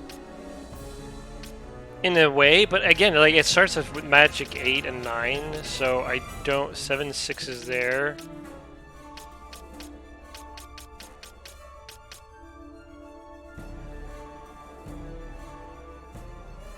They're unlocked using a. Okay, so never mind. I'm just gonna. Okay, so where am I going?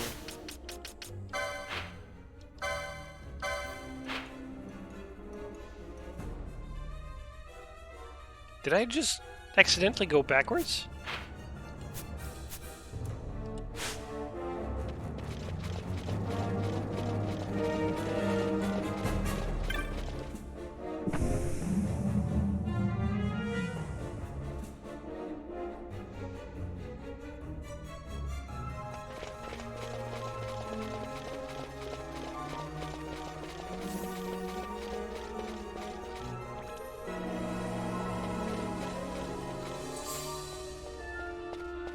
How many potions are we at now?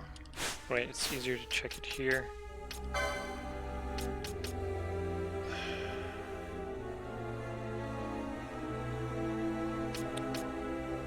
Oh, she was using her cure spell. That's why. Okay.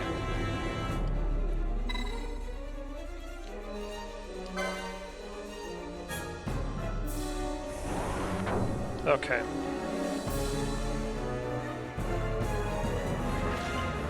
I was wondering, like, she kept casting, like, heals.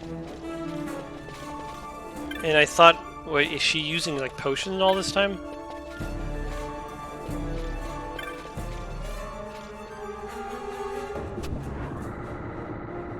That's an interesting door.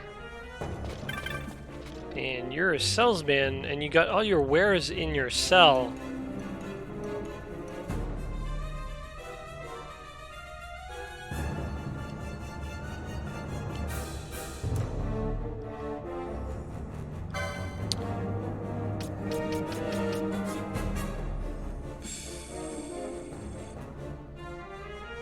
Well, I can buy a round shield. But that's about it.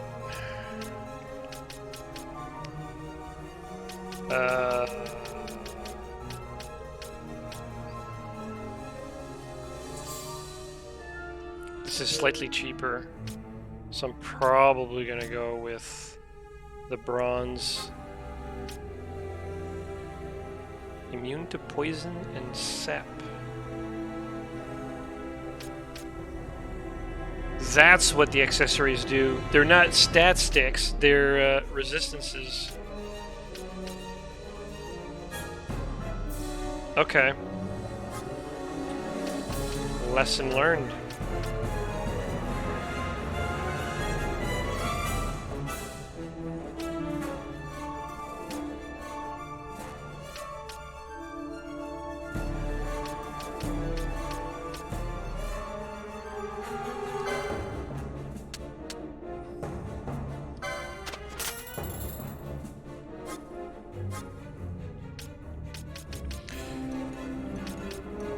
Oh, I need these.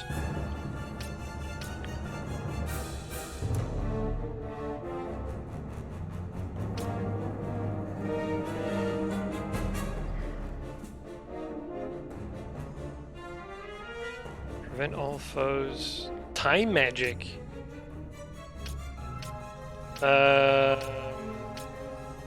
What is time magic? Is that like green? What's because there's blue magic, black magic, red magic.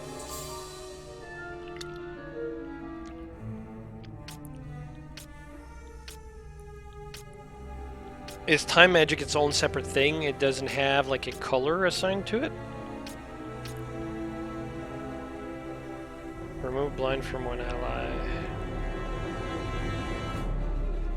6 mana? Oh man, it's so tempting to get it.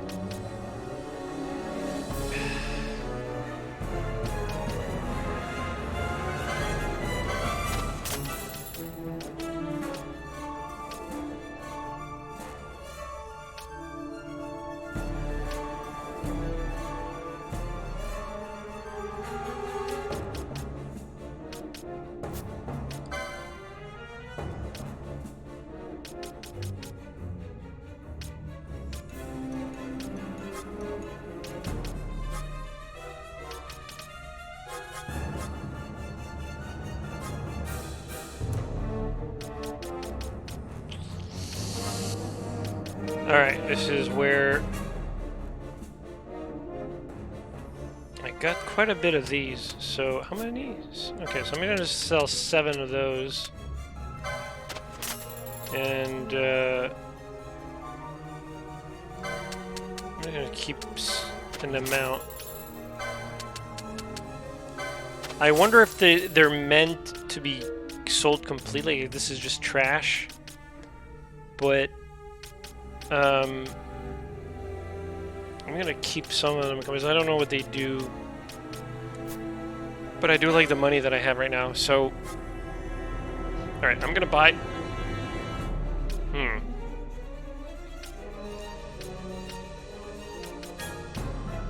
gonna buy shield. Equip on that guy, yes. Okay, so now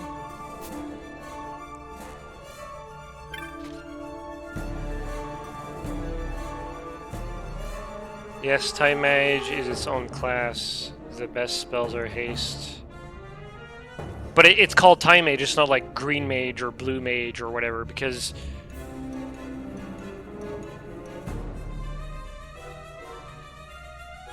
in my mind, they always like associate it with a color. Like red is a mix of white and black for some reason. So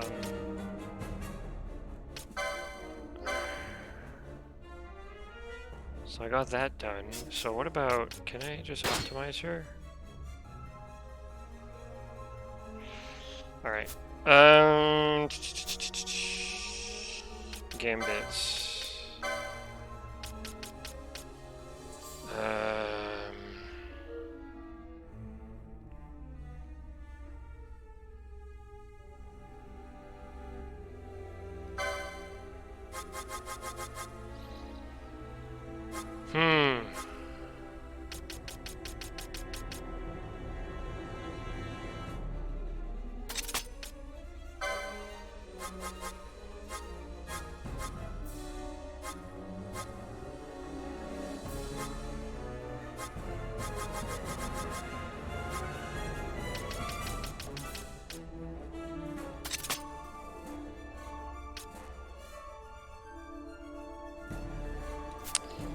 Yeah, I need more gambits for her.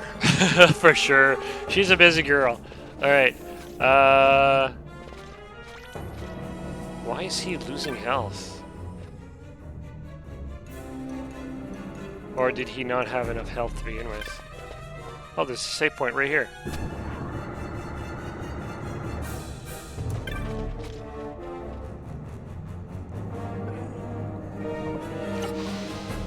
All mage classes get all the green magics.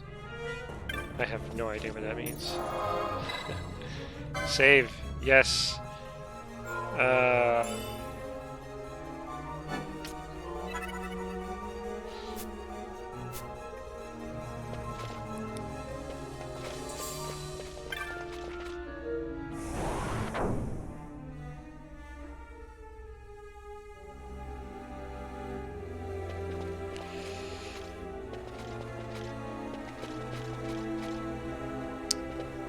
Wait.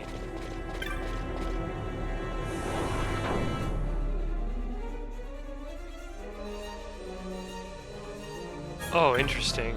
Okay. This is not where I thought this would lead me. So, if I look at the map,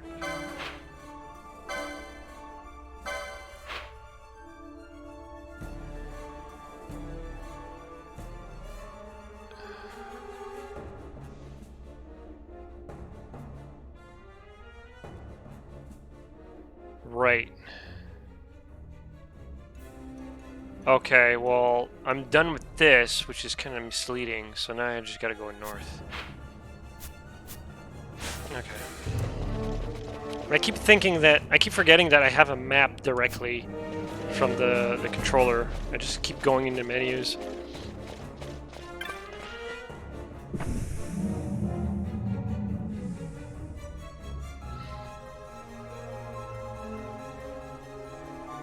Bubble is fantastic and all mage classes get it.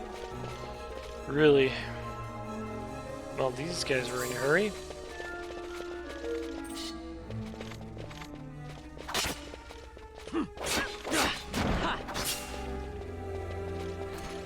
You're not done there. You left a friend in the cell. What do you mean?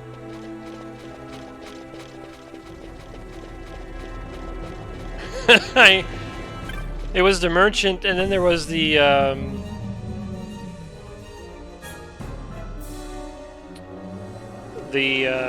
crystal.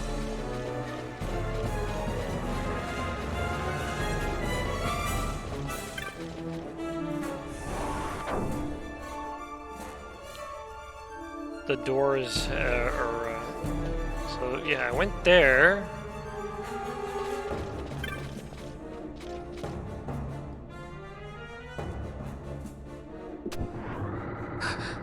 I did not see her at all. I opened the door thinking there might be something. It's nothing. I'll be fine. You. Come on, let's go. What are you waiting for?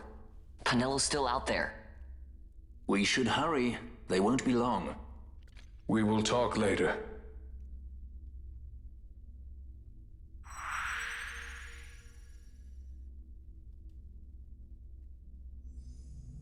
You're a little short for a stormtrooper. Yeah, I did not.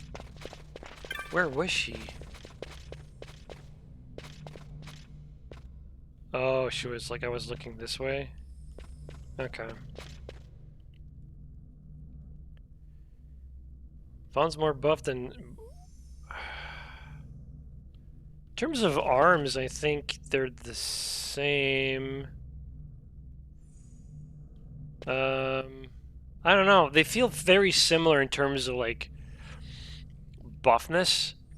Of course, age probably makes Vaughn a little bit more toned in that cutscene. Yeah,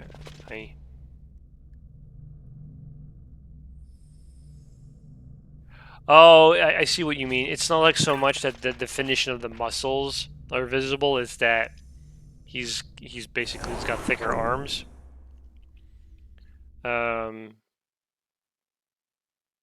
It might play with the idea that Bosch is been Majesty, tortured and captured for like a long time. I will not place my trust in the sword of a traitor. Yet trust his sword we must, traitor or no. I see no other way. We track back, commandeer a ship, and make our escape.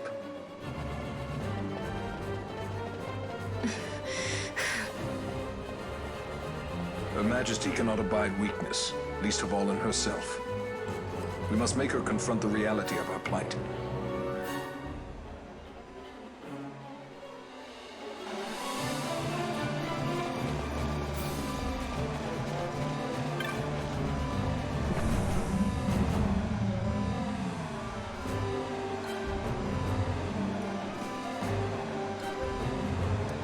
Was this loading necessary? Okay. Go.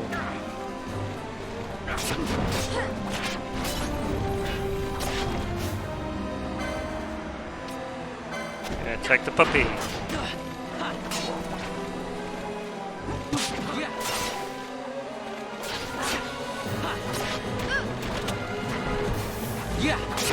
I'm keeping an eye on Fran because I want to make sure that she's not... Okay, she's curing. Because every time she cures now, I keep thinking she's using a potion. And it's worrying me.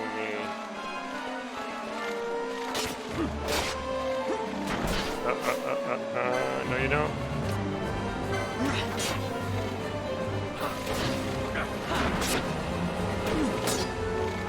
Oh, sweet.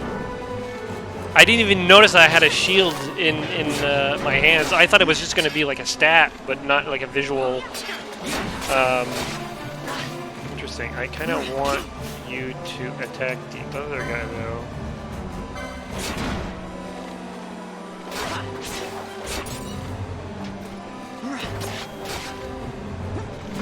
Do you ever watch streamers or playthroughs on YouTube?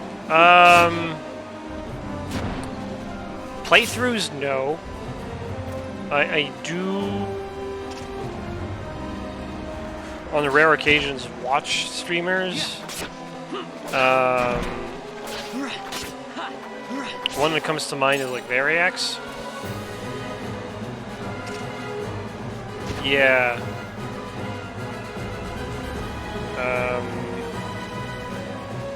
But beyond that point, I kind of just...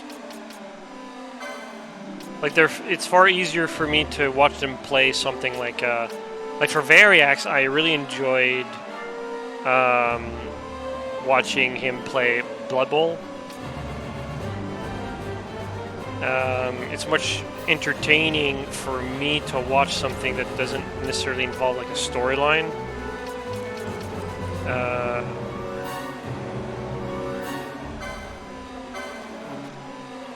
So, or when he was playing, at one point I think he really was playing City Skylines. Do you ever watch your own playthroughs?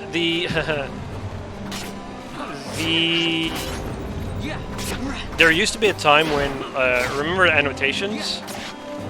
Annotations were, generally speaking, me watching my videos and responding to myself. I haven't done that in years because as time progresses, I got busier and busier, and I just didn't have the time to do a lot of like editing. Didn't have a lot of time to do, and I mean by editing, like cutting where it makes sense. Like, you know, I would cut during a loading screen when I didn't have, when I wasn't talking over footage. Because I want people to not have like my thought interrupted, right? So, but I would try to keep things balanced in terms of my videos being 20 minutes long, that sort of thing.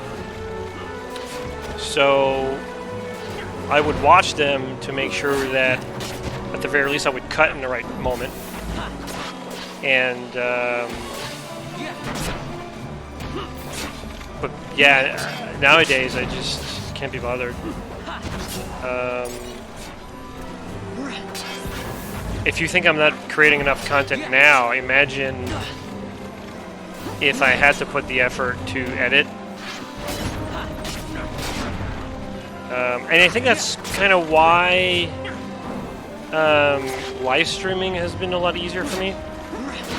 Because it's not like I'm using YouTube platform as like a way of income. Like I'm not making any money out of it. It's not like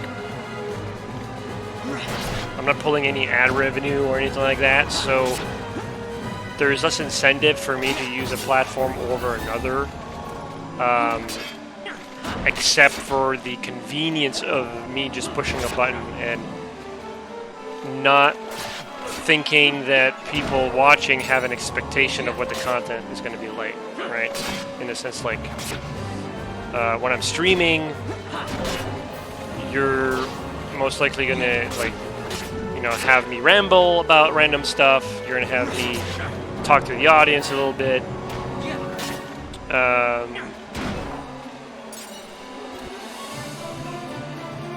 And I think that it's a different format than if I was like making a Let's Play where I'm on my own trying to figure stuff out. Commentary, offering commentary of how I would approach a certain problem. That sort of thing.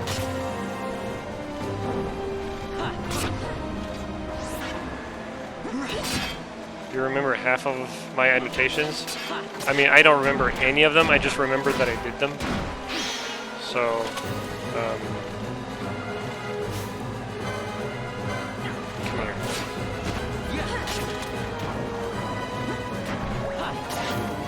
Okay, she's using potions right now.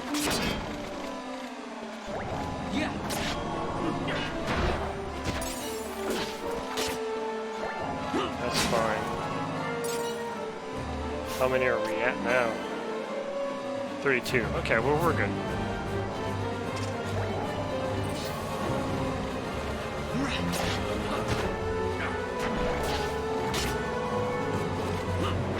I used to not know why people would watch my videos. I mean, just at all. That was a confusing moment for me. But there's also the moment it's like, oh, some people watch it more than once. And it took me a while to realize that, oh, because you guys are interpreting it like as some sort of a movie experience, right? You know the story, but it's like you're reliving that moment. And that I understand more so. So I do get that. Oh no, I'm done. Okay, we're gonna go.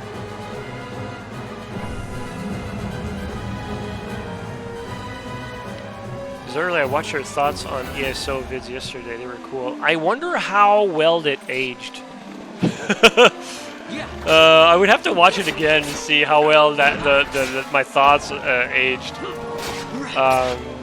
Because it's very easy to say, oh, this is cool, like it's in beta, and then you play the game when it's live, or 10 years down the line, or 3 years down the line, and it's like not at all the same thing. Like it evolved into its own beast.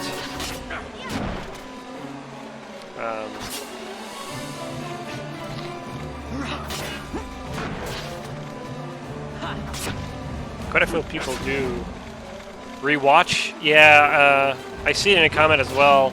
Once in a while, YouTube will do me a favor and give me an update on when I receive a comment.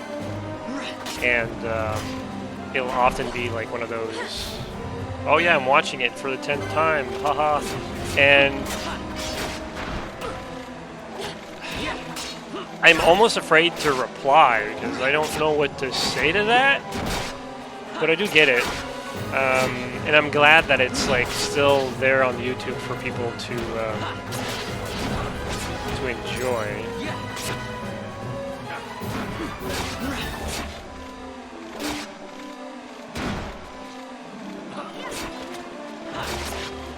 But I'm not one to watch playthroughs myself, so for me already the concept is kind of foreign. But over the years, I've learned to understand it a little bit more.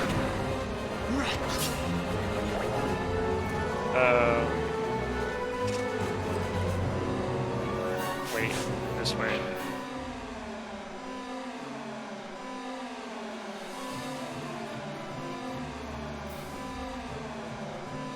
Wait, didn't I come from there?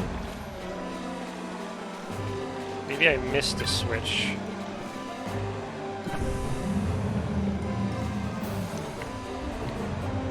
I think your vids are very calming. Oh, thank you. Including those that have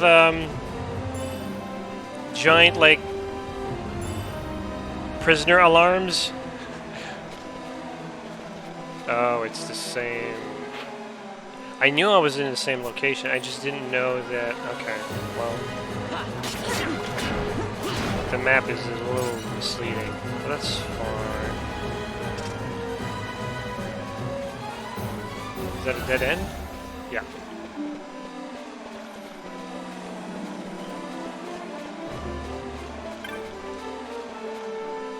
I miss My Name Is Not Lily.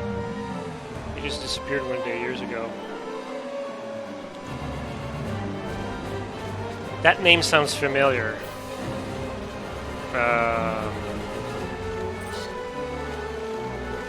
He was an Oblivion content creator, wasn't he?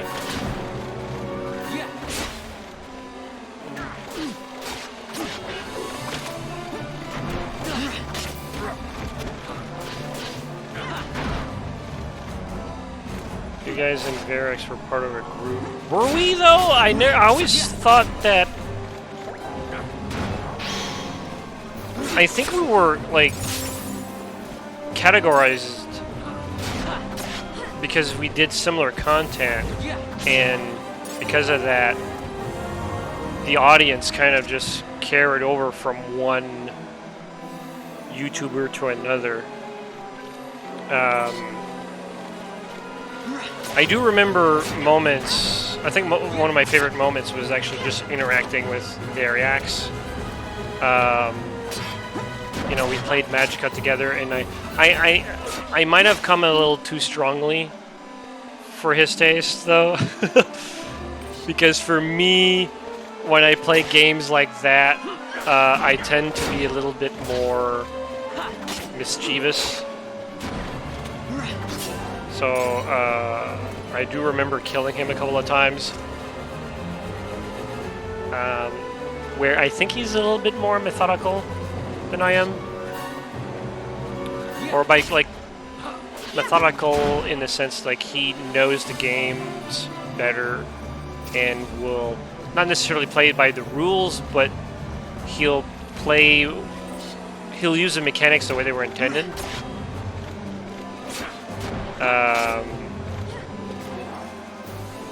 And I'm more of the, hey, let's check this out. Like, what does lightning and water do? And then I just zap him to death. I kind of regret doing that to him a couple of times, but in the moment I was, you know, it was fun. I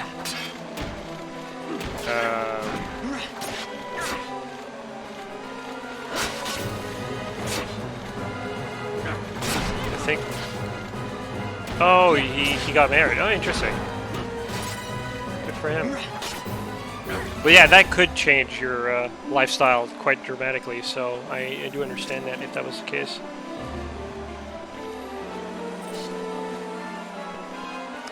And, you know, it wouldn't be too surprising if people got burnt out or lost their inspiration or their motivation to do things. I know that I'm often criticized. Criticized is like,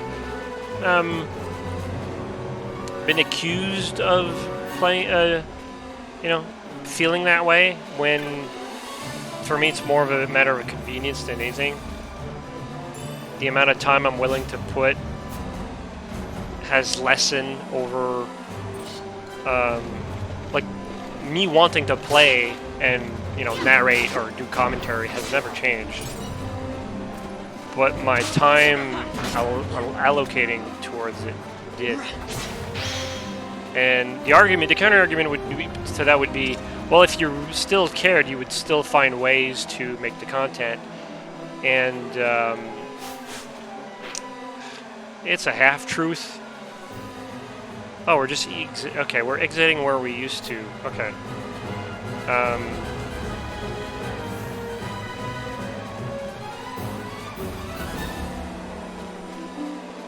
Is that a loading screen?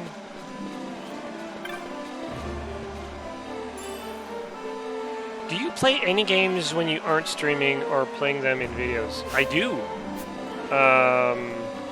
That's a locked door.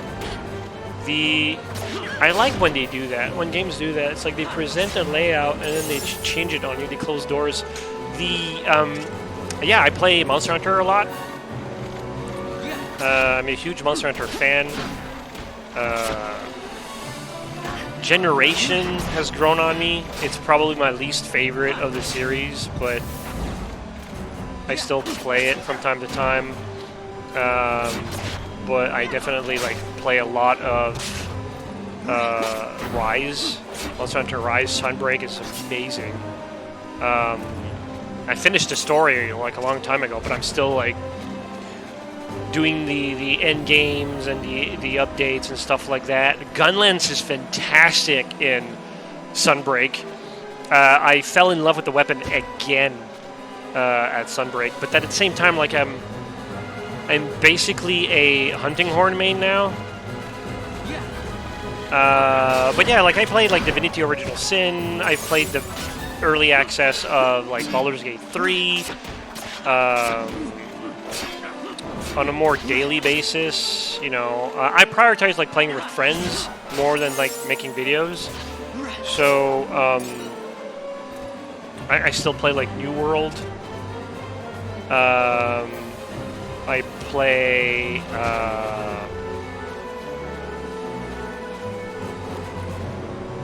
what else do I have? Bauer Trauma is a good one on my list. And I play like, you know, stuff like Phasmophobia is also that one's like hit and miss in the sense that it's a good game. I just wish there was like a little bit more polish to it.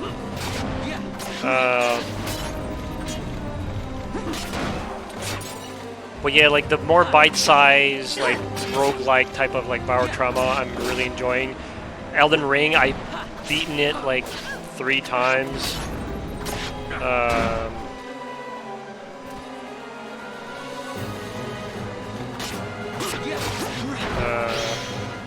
see, do you tend to finish games more when you're playing them on your own time? I do.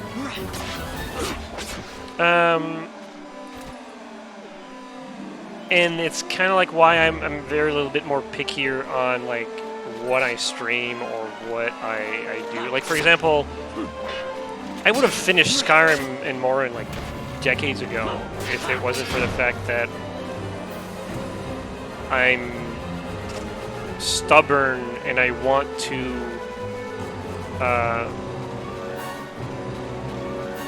put it on record. You know what I mean?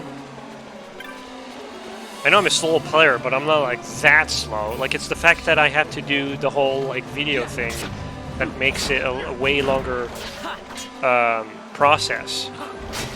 But if I played Skyrim the way I played Oblivion, I probably would have played like 15 different characters by now. Know what I mean? Did you ever end up beating Elden Ring? Yeah, I finished the story 3 times, but in terms of completion, I missed some things. Like there's a whole aspect of being like a what do they call it? I kind of want to call it like bounty hunters. Like you invade other people's games for like quests. I haven't done that yet. because I'm horrible at PvP. But it's one of those things where like there's still way more to uncover. It's like in lore, finding new items, that sort of thing. But like in my mind, and I definitely want to go back to Elden Ring because it's one of the better games out there. It's effectively another, like, now I have like multiple Diablos. Monster Hunter is one of them. Elden Ring is another. I kind of, wait, where am I going? I think I'm going, I have to switch the other way. Yeah, okay. The, Elden Ring is my other Diablo. Love it so much. But I'm also like, because I've got enough of it, I could play more. Like, a DLC would be fantastic. But I think I'm more inclined to go back and, say, experience more of Dark Souls. That type of thing. So,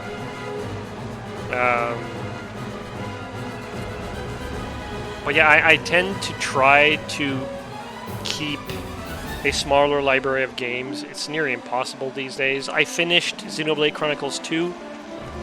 Frustrating questing experience, but the story and the gameplay was, I have fun with it. Fire Emblem, I'm excited for the new one coming out too. Vaughn. It's okay. How We're did okay. she... Geese knows you've escaped. You must hurry. You are Captain Azalus. You will follow me. We must reach the airships before they do. You would let us leave knowing who we are? Lady Ash, by all rights, you ought not even Oh my to god, exist. is he a robot? That you and Captain Ronsenberg were made to appear dead is like a hidden thread laid bare. Your actions hereafter will pull at that thread, and we will see what it unravels. This is our chance. We must see this through and get to the bottom of it. I believe 'tis for the good of Dalmasca and the good of the Empire. Very well, then. Thanks, Lamont. That was sarcastic. I must apologize. Penelo, for you. May it bring you good fortune. See, Vaughn has, like, emotions. Let us go. I was just playing Xenoblade before my Switch cost. Oh, that sucks. I feel for you.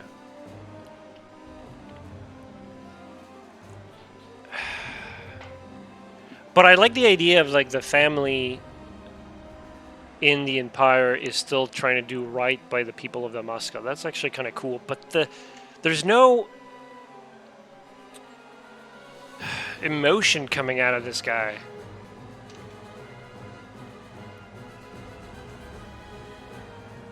All your games got robbed? Oh, crap.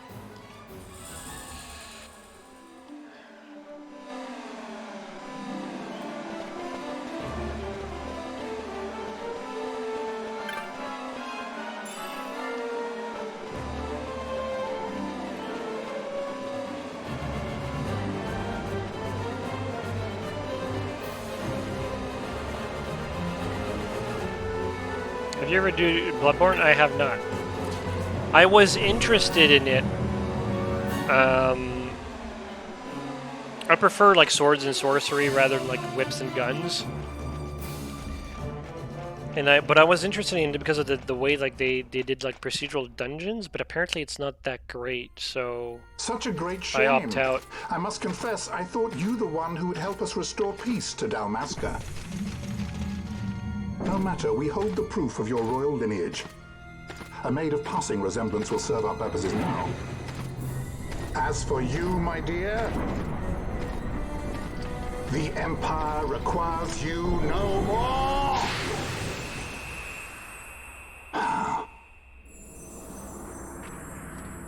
What was that?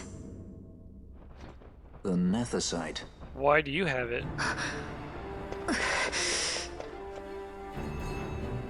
Your Majesty does not disappoint. Ever quick to spurn an honorable surrender, as was your father.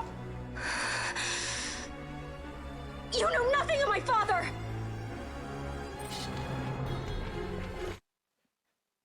Can I say something? I just noticed it because she did it in that cinematic.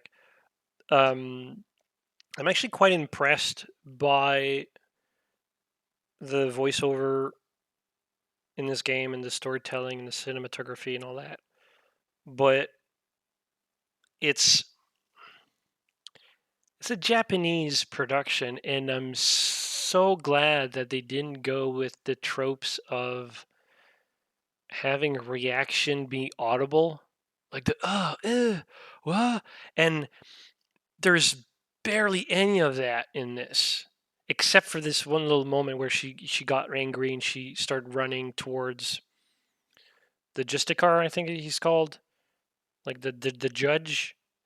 But she did like get such like you know nothing about my dad or whatever, and I have to applaud them for this because it's such a breath of fresh air for a 2006 game, no less. What happened? What happened with anime these days, where it's like always, holy crap! I'm being raided. Hello.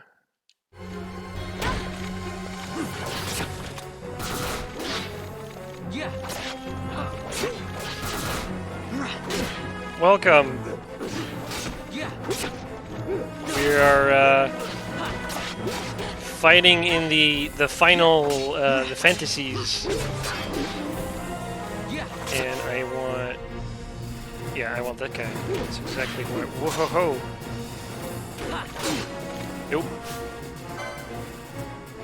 I have automation on my guy, but I feel like it's like relative to my camera, but I won't let go of the controller, so I have to turn that off because it's annoying me right now. But I want to finish him off. There you go.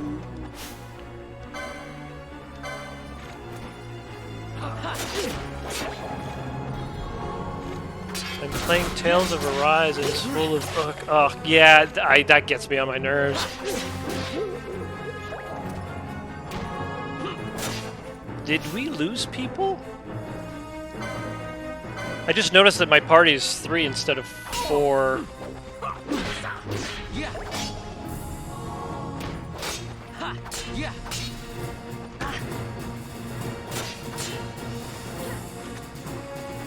Is he calling reinforcements? He's not. Okay.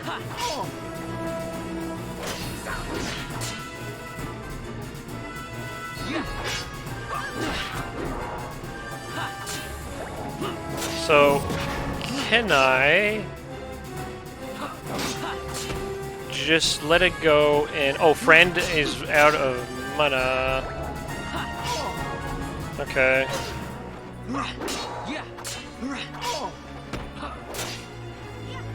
The voice actor for Lara Croft in Tomb Raider 1 was so embarrassed to make the sound. Is that in the remake or the original?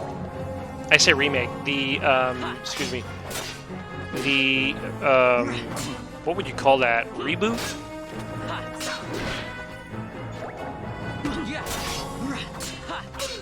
Alright, how many potions do we have? Are we chugging them all?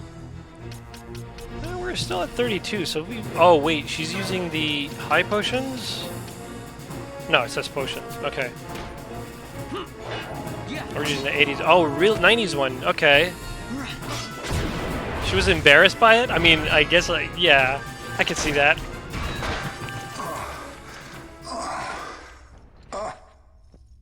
Oh no, people see my face. We've secured an Atomos. Come! An Atomos? All skiff, no ship. Hardly fit for a leading man. So I can fly it then? You're mad. Oh, the banter. Can't we go faster? Not yet.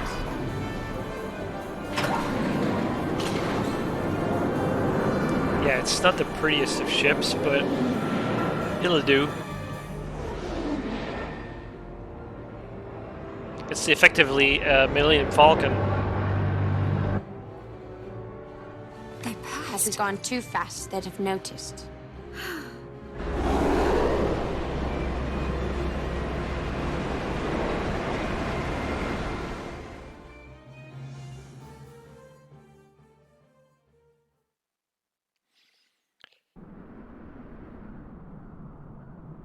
I never understood the crystals that's brought out of these type of games. It's pretty, but I wonder if there's lore behind them. Balthier, your handkerchief. I thought you might want it back. I shall wear it close to my heart. Perhaps you forget all that Ondor has wrought. I do not forget, Majesty. It was by his counsel, dangerous though it may have been, that we were able to free you. You must meet with him, Your Highness, and give ear to his words. He may act in league with the Empire, but his heart is not. It is as he says. I ought not have kept Ondor at so great a distance for so long a time. I have played the fool. You were only being cautious. Majesty, I would ask you for some time. On our own, we struggle in vain to restore Dalmasca. I must search out some other way. Until I should find it, I would have Bosch remain at your side. Give him armor. Doubt him you may. But I measure his loyalty to Dalmasca no less than my own. I know you would not speak so lightly. Very well. Keep her well. Go to Ondor and there await my return. Give him armor. You got a new wardrobe? Why can't he? He looks like shit.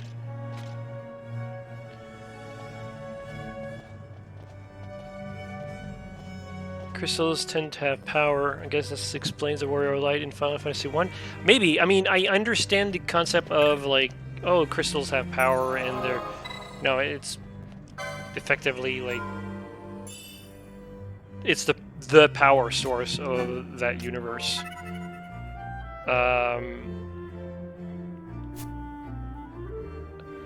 But... I'm assuming it's like a very much like a Final Fantasy Within type of, oh, well, it's like Gaia is, you know, the spirit of the earth is like creating these crystals and they're emerging from the earth, the center, right, the core. But I don't know, it feels like a lot of times when I see that in the games, it's just like a background. Oh, it looks pretty, therefore we're going to put it in.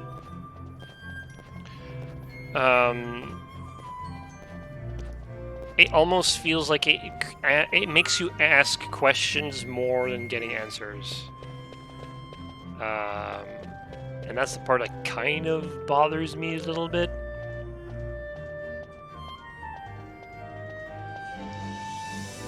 What a difference between Final Fantasy VII and this Final Fantasy in appearance. Oh yeah. I will say though, I'm even compared to like the remake of Final Fantasy VII, from an aesthetic point of view and a design, I kind of prefer 12 nonetheless. I was never a huge fan of 7, but even then, regardless of which one you prefer, it's still like a jarring difference between the two. Even mechanically, I think only themes are similar.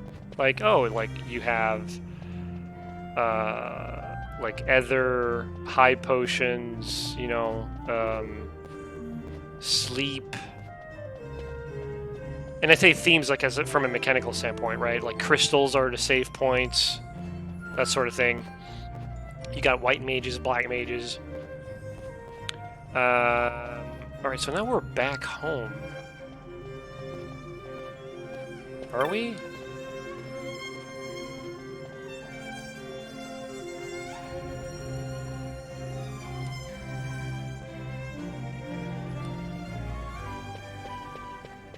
No, we're... Wait, hang on. No, it does look like home. We're back in, Yeah, okay. Side quest time, I think. Let's go back to the mission board and see what we can, kind of trouble we can...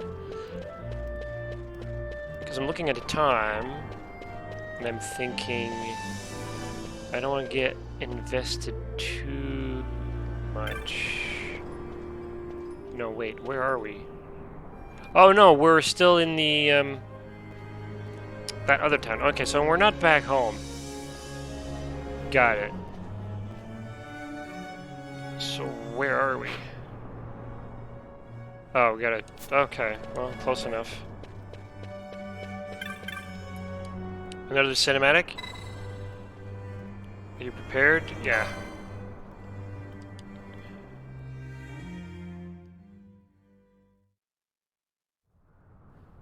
"12 is invalid, so it has that. I have no idea."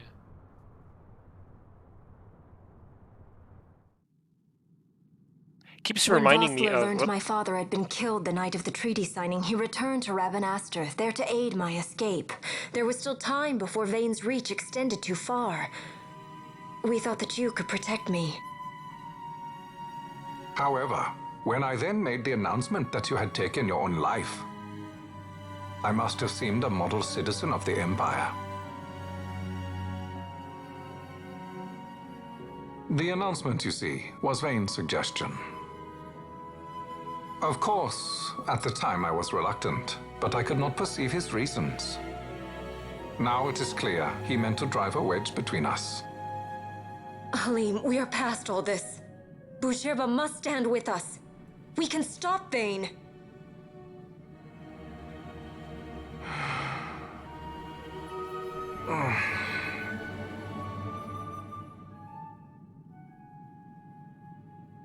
I once knew a girl whose only wish was to be carried in her uncle's arms. Your Majesty is a woman grown now. Then Boucherba will aid me. Suppose for a moment you were to defeat Vane. What then?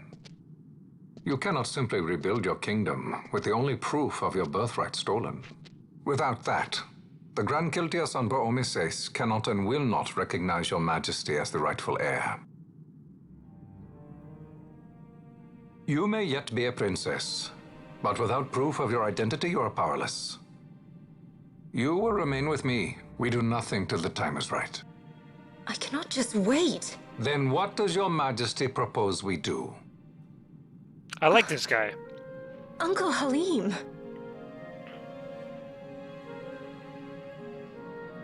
Incidentally, what is the going rate for rescuing princesses these days? Food would be a start. The good stuff, mind you. This can be arranged, though it will take some time. Time enough for a bath, I hope. Dirty business, you know.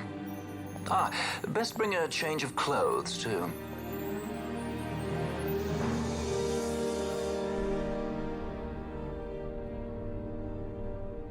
Not a fan of that spaceship.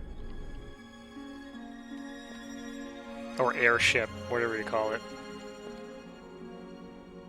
What are you doing? This is Balthier's ship. I'm going to retrieve the Dawn Shard. It's the proof that I need. I know where it's hidden. I'll return his airship later. Are you crazy?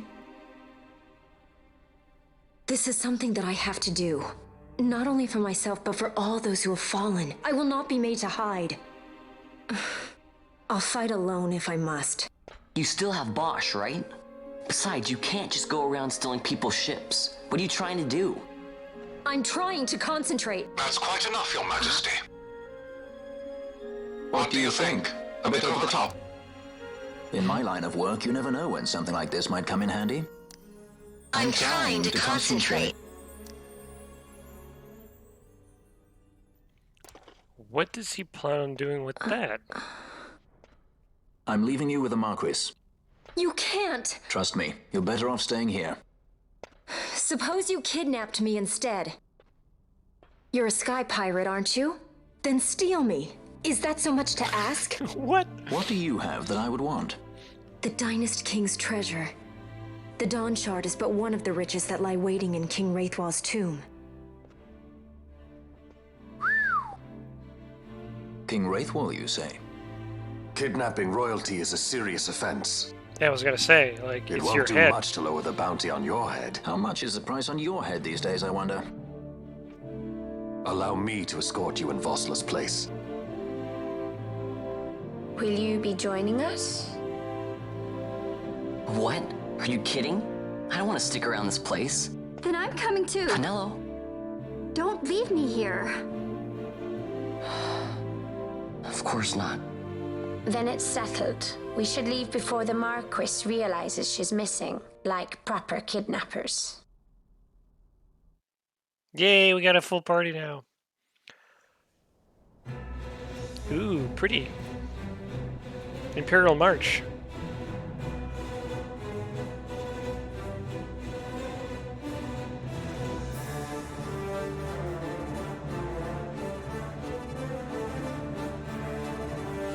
Do you watch anyone else's stream? Not really.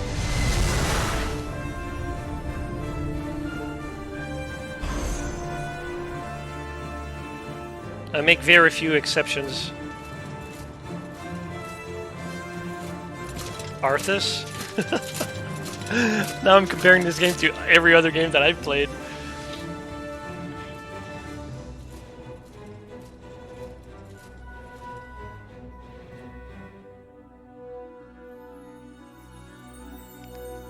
This game is actually really, really pretty.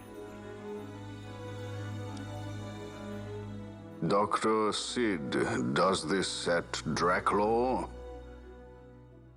I have confirmed he receives funds from Lord Vane. His agency in the fall of Nabudis is also certain.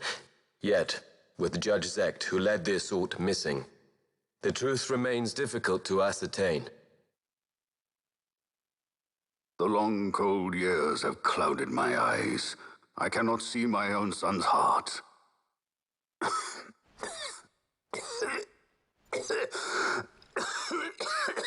My lord. Use your elbow. This illness will claim me. So then, who is to be my successor? The Senate fears the capable Peregrine Vane. They prefer a young fledgling emperor. Gabranth, once in the past I laid siege to your homeland. The Republic of Landis is long since gone. My allegiance lies wholly with the Empire. Perhaps. But what of your brother? He did not accept us as you did. He fled to Dalmasca. Did you never think to follow him? I follow his every move. He is an enemy of the Empire. He will be cut down. So you would kill even your own brother for the Empire. Be that as it may, Gabranth, your ruthlessness is not without merit. Bosch's brother? But it must not become this way with Larsa. You must ensure that it does not. So then you ask me to be his sword, to strike where he might not. Rather be his shield. Gabranth, keep your close watch on Vane. His is the keenest blade of all. My lord. Ooh, the plot Do thickens. this for me, Gabranth. I could not bear to see my sons war with each other again.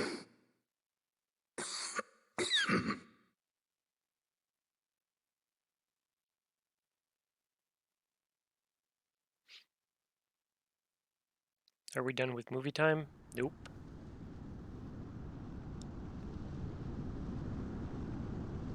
Yeah, I know where that is.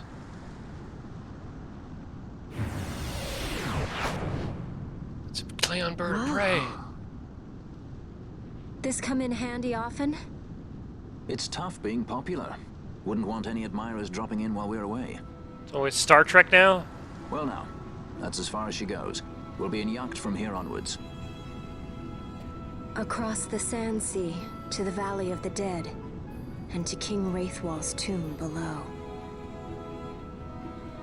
So when you're in yacht, skystones don't work at all. That's why we gotta hoof it the rest of the way, you see? Happy you get to teach me something for a change? Well, if you want to be a sky pirate, you gotta know your... Hey, what do you mean for a change? Come on, At least we accept thought it. to bring I'm smarter entertainment. than you. Oh yeah? Says who? You want to see what they think about it? I wouldn't be so confident. The kind of curious of the logistics of having a spaceship floating. Like it's using fuel right now, right, and energy, and it's like now it has to deal with the cloaking device while we're away. Like, how expensive is that? I wonder.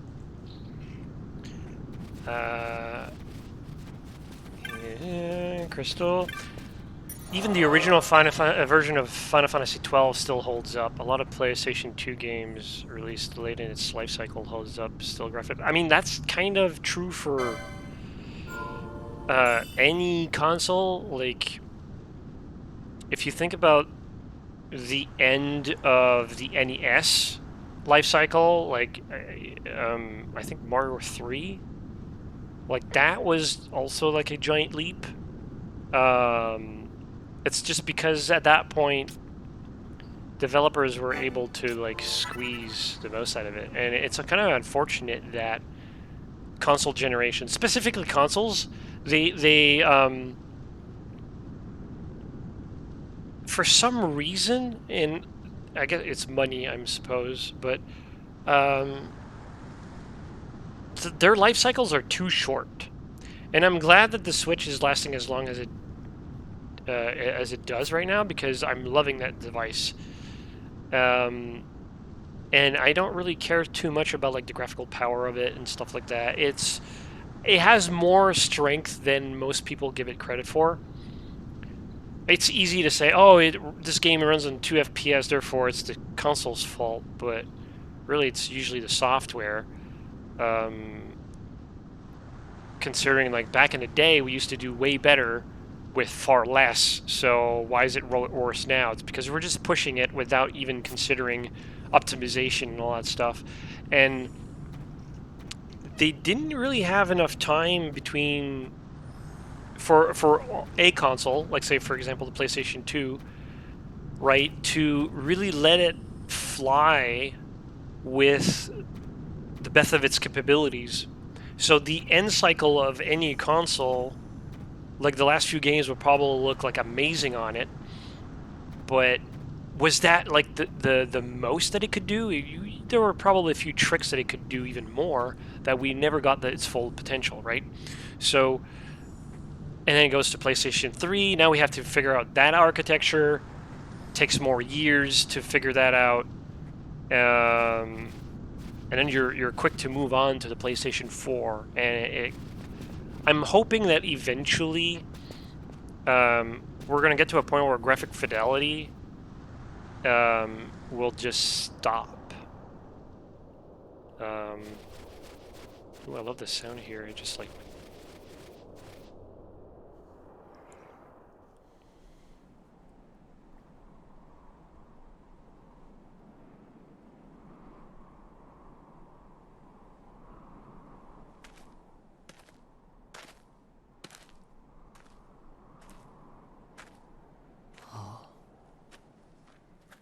Like, this is 2006. Like, the rendering is actually really, really good. It's not Blizzard quality in my mind, but they do more here than what Blizzard does. I think Blizzard cinematics look better because they're smaller scale.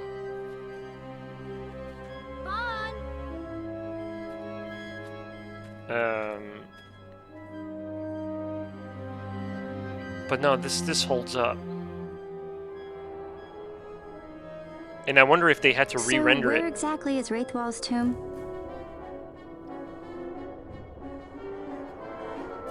Far to the west. We must first cross the Yogir Yensa, and beyond that, the Nam Yensa, before we reach the tomb. An expanse of desert larger still than all of Delmasca. We must pace ourselves. If you grow tired, we stop and take rest. You don't have to worry about me. I'm tougher than I look. You are at that.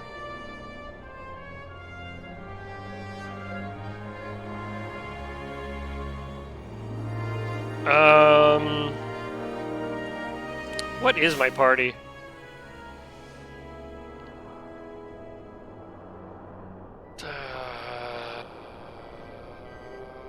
Shit. I don't think I can squeeze in if... Yeah, okay. That's what I thought. So, I kind of like the idea of having a dedicated healer. Because Friend is not doing much in terms of, like, Black Mage.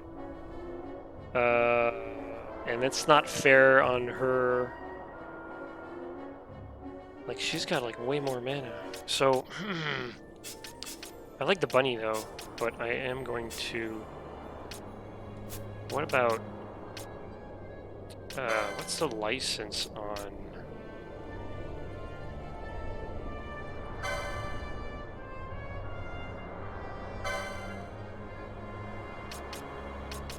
She's got some white. Oh, she's the paladin from before. So she's got knight. Oh, I want the paladin. Yeah. Okay. Oh, but if I lock her down on knight, does that suddenly prevent her from casting? No, she does have heal, so it doesn't lock her out. She already learned it, right? I'm speaking out loud. I'm hoping someone would confirm. Yeah, she does have cure. So, oh, this is going to be so good. Okay, so, I want her as my knight. Then I got that, and then DPS. I kind of want to have more variety than just having 2 girls and a dude. I figured maybe having 1 dude, 1 human, and like 1 bunny would have been kind of nice. But I'm gonna try. Yeah, I'm gonna try this. Hopefully, she'll stick around. So that means I need to invest in. What did the gambits look like for these characters? This is horrible. That's fair. Okay, so I need... Yeah, I need at least another one, and then I need like a crap ton for her. Oh no, we gotta set them up. All right, so let's go with the obvious one, the white mage. I need.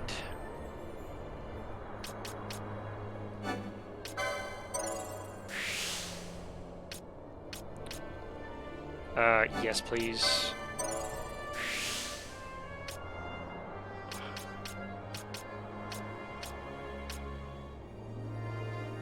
After taking damage, I mean, she's gonna get hit, but I'm trying to come up with an idea to not get her hit. A rod. She doesn't have a weapon specialization right now. I wonder if I need to go this way.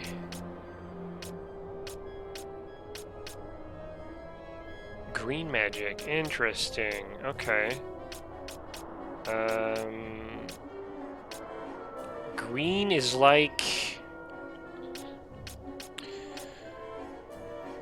It's a debuffer class? Okay. What do we have here? And this is just like equipment. Okay, so I think the easiest path for me would be here. Might as well take that, even though I kind of hate building a character on the idea that they're gonna get hit. But she's got plenty of points.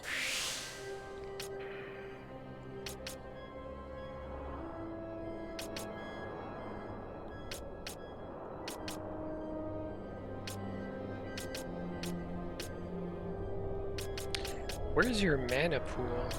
That's what I want to know.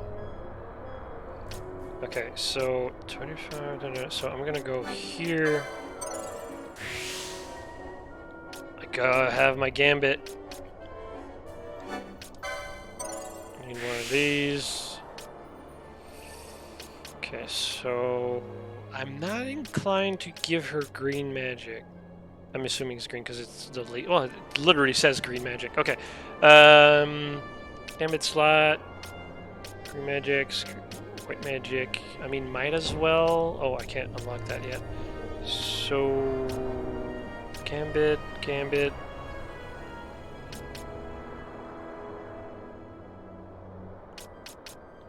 Yeah, I have enough. Technically, I can hold off on. It's just, Cure is actually like a heal, so I kind of want that. She doesn't have it yet, but at least she'll know how to use it.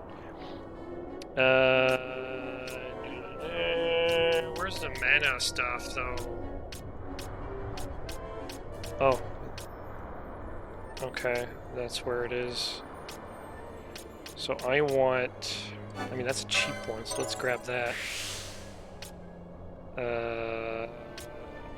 Increases physical... I should give her a rod. And then... Is that rod 2? No, that's magic 2. Magic armor... I don't need that.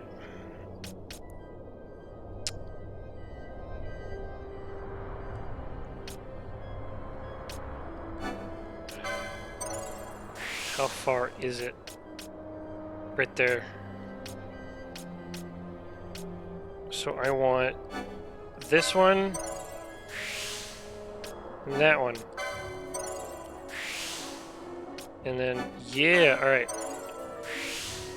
People are probably watching this like, what is he doing? I have no idea what I'm doing.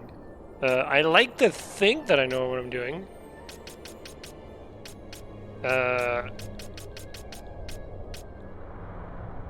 Interesting. I have no idea what that means.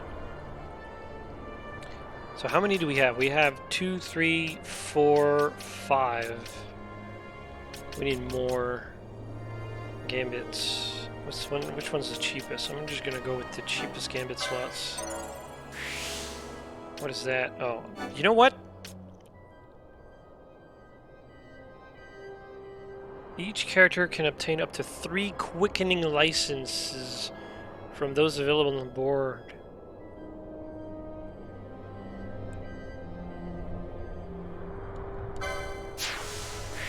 What does that mean?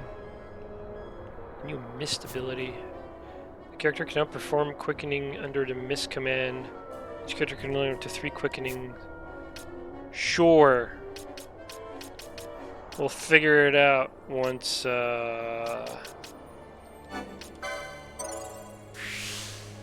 What is that here? Green magic.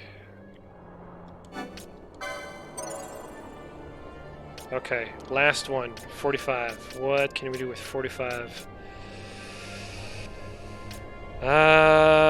Restores MP of miss and mischarges if the techniques fail. Alright, we can figure that out. Haven't seen you since Morin. This is an awesome game. Yeah, I think so too. Sadly, I'm watching a tournament, but it's nearing the final. I'm just gonna watch the rest of that and hop on here. Already 3 hours in. Has it been? Yeah, just about, yeah. We'll see if I make any time. Don't stress it.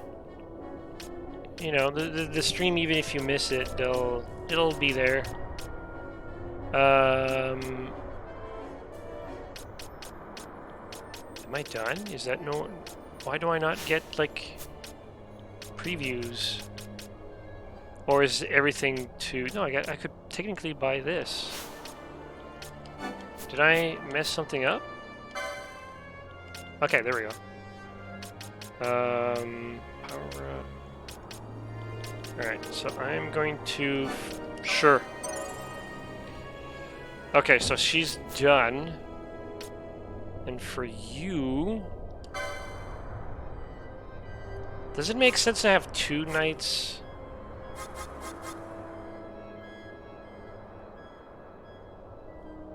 I still kind of want her as a knight, though. Have fun with the game. Thank you. I will. Time battle mage. What can she do?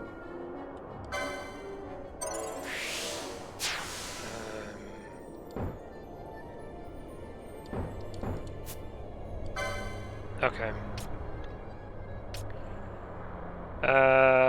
Yes, please, Gambits. Hopefully... I mean... Technically, I want that, right?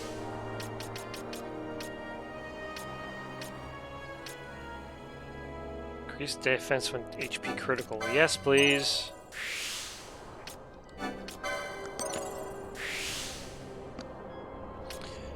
Additional gambit slot. Okay. This is all gambits. I want her to have a shield. I want her to... Yes, please. She already has a gambit, so 3's fine. Every character starts with 2. What is going over here?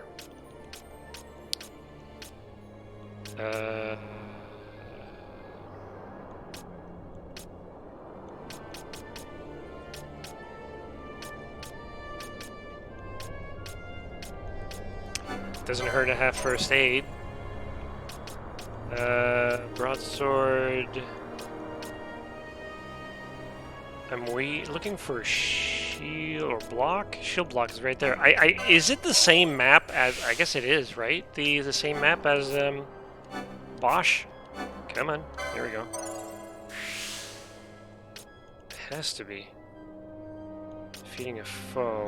I mean, she needs it actually. So, because she is increased strength when HP critical. Yes. Consume HP to deal damage. No, I don't want that. I want her to... So she's got 3, so she can attack, 1 self-heal, and 1 party heal. So maybe having extra gambit will help me. Is there another gambit around here? There isn't. So I'm gonna grab this one. Oh, there's a cheap one right there. What I'm gonna do is I'm going to...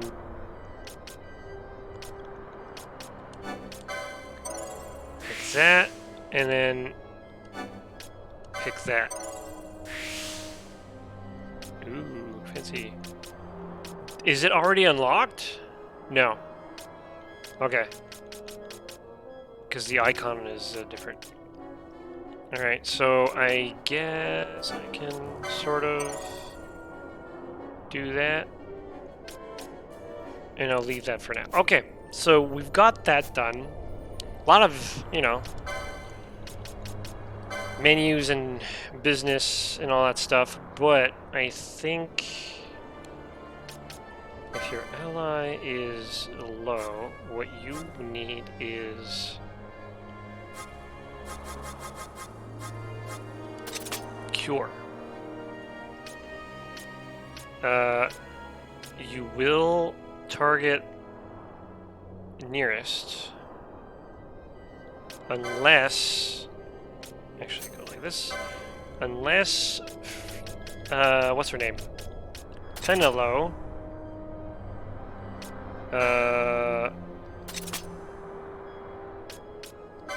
yeah, otherwise you target whoever, and if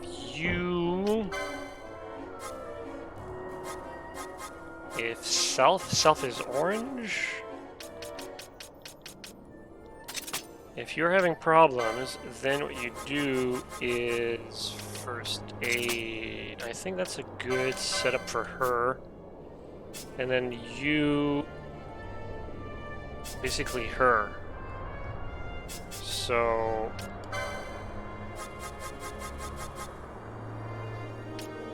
that cure. And then what did she...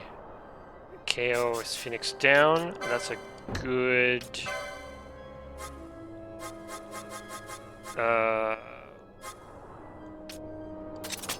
yeah, that's a good one.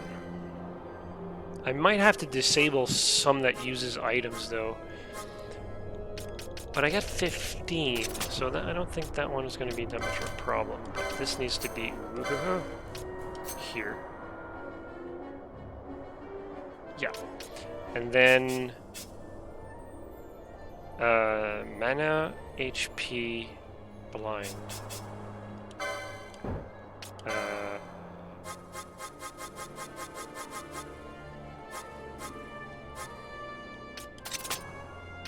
Mana. Where's the potion? I don't have any. Like so. And then you go. What was the other one? HP, right. So if you are below. Come on, D-pad, you can do it. You can do it. Like that. Turn that on. Blind. Yes, that was the other one that I wanted. So if any ally... Wait, no, that's not it. There you go. If you're blind, I want to use eye drops, sorry. And then this one was if someone's targeting you.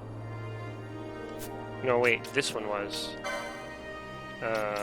targeting self, you attack. And this one is you target, yeah.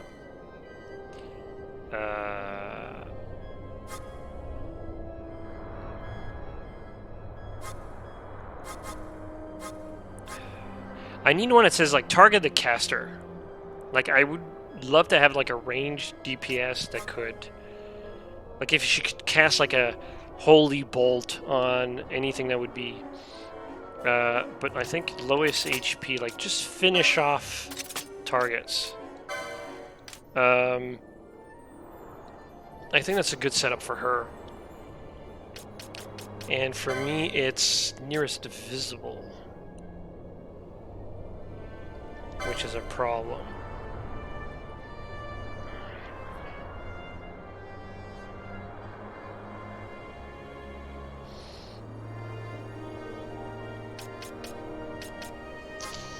I think that's the best I can do for him. All right. Because I don't want to have to target every single time there's like a single enemy. So, nope. All right. What is that thing? Oh, it's a trap. No, thank you. I guess we're going inside this thing. Is that a tomato head, dude?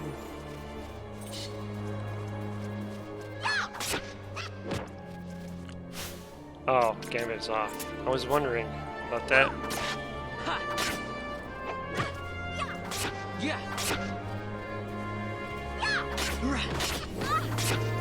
Ash? Of course. Okay. Yeah.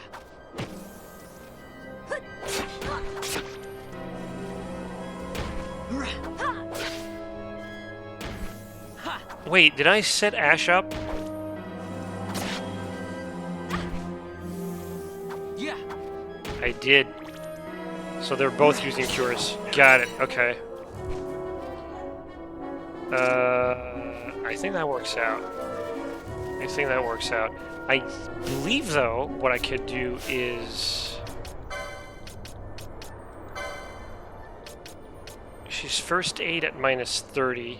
No, minus 50. So she needs to drop down...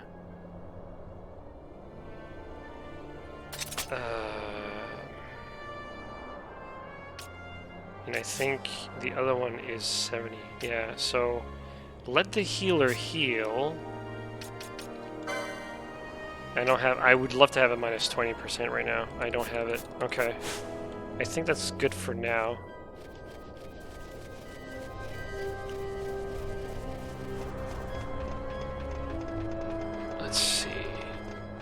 What are we dealing with here?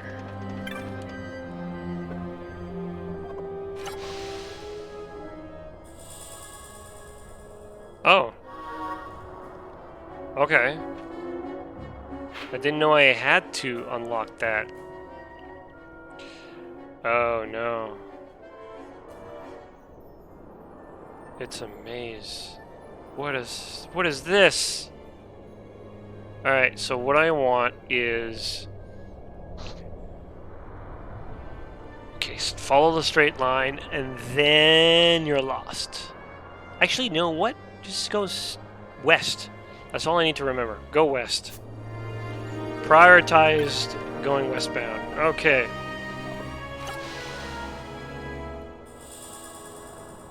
And I found another map. Sure.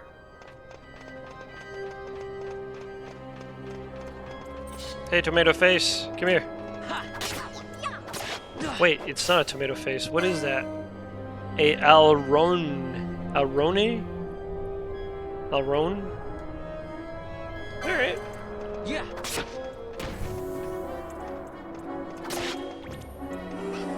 You know what's really strange? And I think I mentioned it before. Yeah. It's very strange as there's no combat music.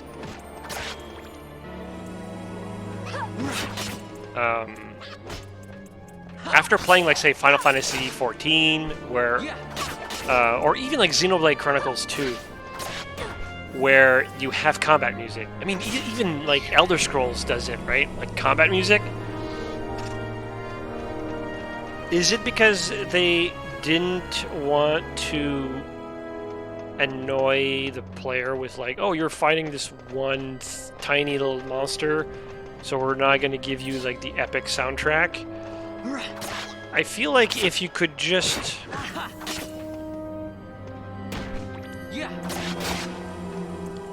Like, if amount of enemy equals or higher than 4, put the soundtrack in, or something. Or if health of enemy is higher than yours by 2%, no, not 2%, but like more than double your health points, then put the soundtrack in. You know, just to be able to have some amount of epicness to it. Because we're off on an adventure, and I'm not getting that right now with the soundtrack.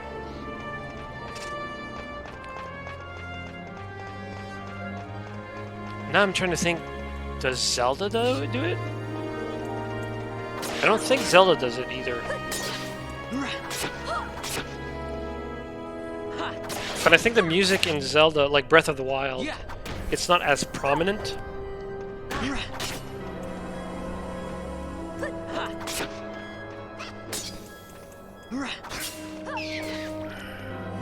Hang on, why did you two change targets? Okay, you changed because someone was targeting Penelo, and then you changed because something was targeting you. Got it. Making sure. Good girls. All right.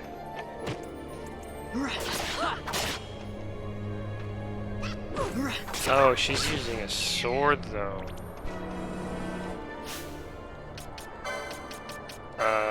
Well, for her it makes sense, but for you though,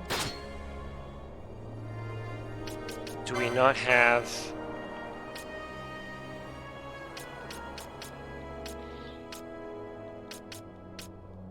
She needs to learn staff 2. Okay, so I need to map that out. Where is staff 2? Is that staff 2? That's rods. She's a rod user. Staff is for black mage. Rods are for white mage. Got it. I wonder if Final Fantasy XIV did it like backwards, where no chests. No chest. Because I think the rods are for black mages,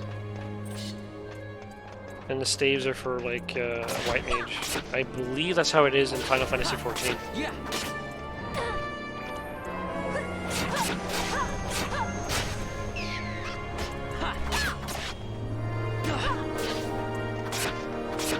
I need to get her a rod, though.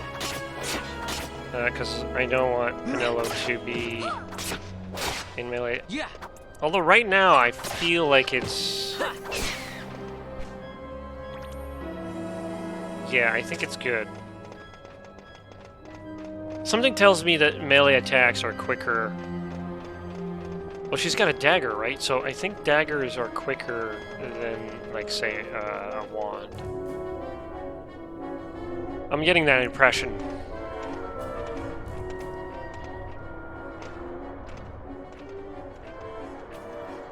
A construct to draw oil from the ground. Abandoned many years now, it seems. Did Dalmaskins build this? No, the Rosarians. Their empire lies far to the west, ever at war with Arcadia.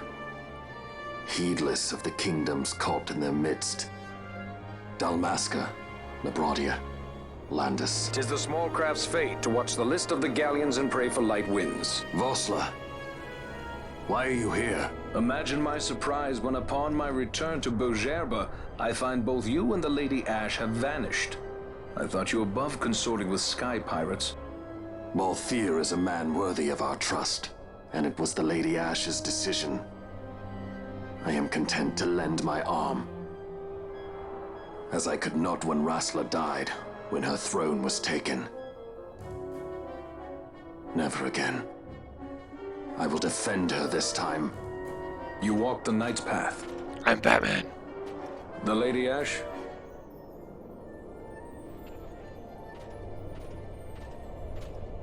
We should leave this place. Let me guess. Sandstorm? Something far worse. I see. So the Dawn Shard does lie in King Wraithwall's tomb.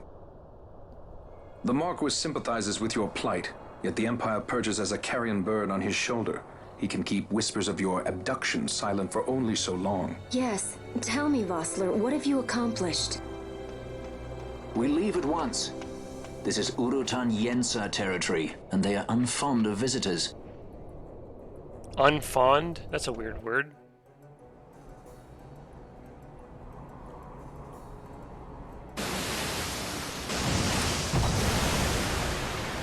I've dealt with these in Monster Hunter. They're fine. Oh, not these guys, though.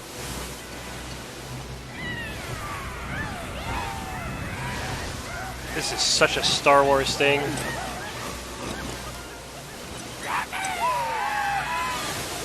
They're visually more interesting, though. I'll grant them that.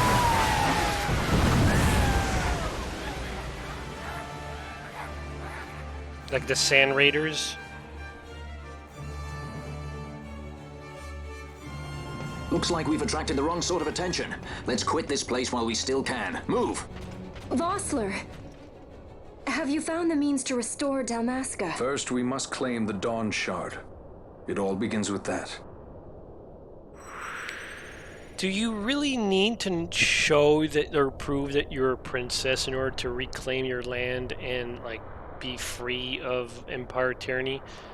Like, who cares who's in charge at that point? Like, that's the part that confuses me from the scenario. Like, if you really care about your people, your throne should be the least of your concern.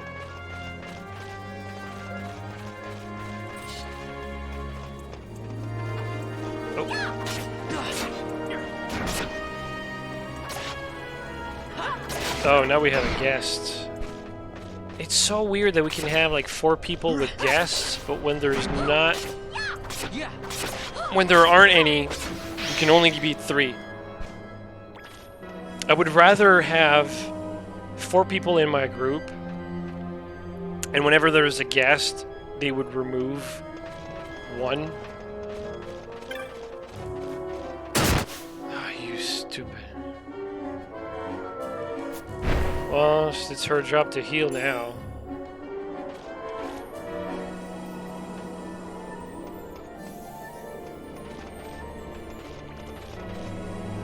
Yeah, she's already low on mana.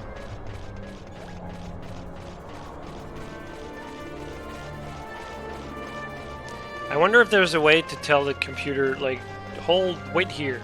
You know, the old, like, Skyrim NPC where you just talk to them and say like, "Stay put. I'm gonna undo the traps."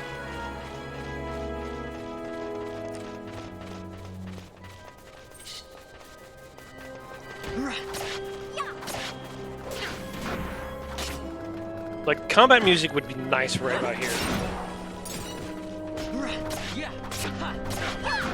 Okay.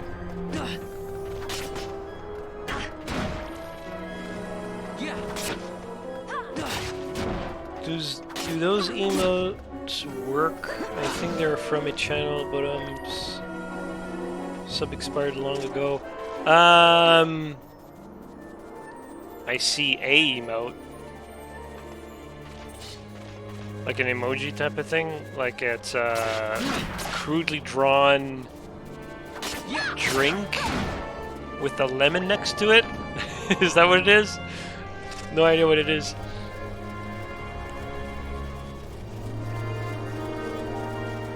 Yeah, I see it.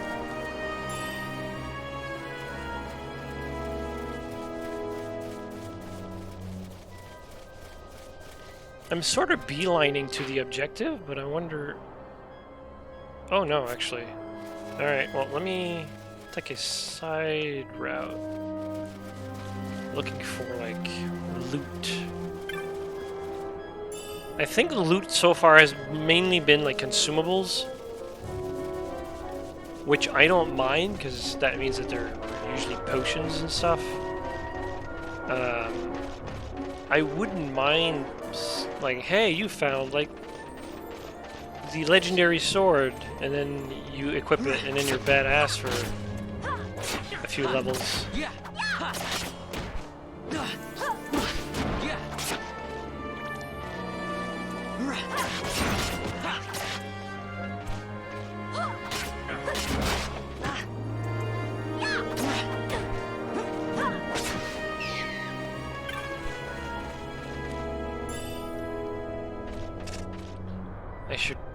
I feel like I should swap Penelo with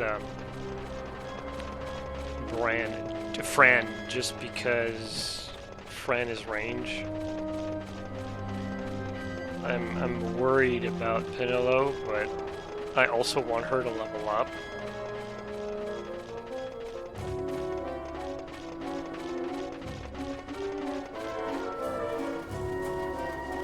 So I'm kind of debating them in my mind. Oh, that is a nice little shimmer.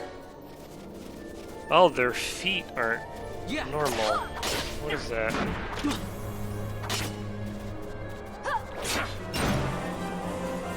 Hey, speaking of level up. Oh.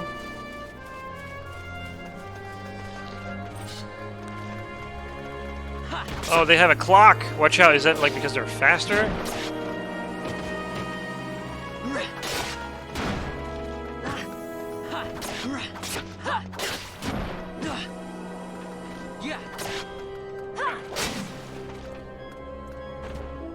We learn 1 learning point per kill. I just realized that. So in order for... Well, it doesn't matter because I want it to buy a rod. But in order for me to... So I need to kill at least like 30 enemies to unlock something.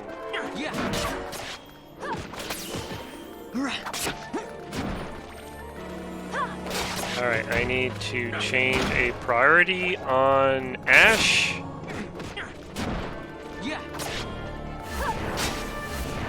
What the heck is going on? Don't scare me with the purple stuff. Okay. So, Gambit.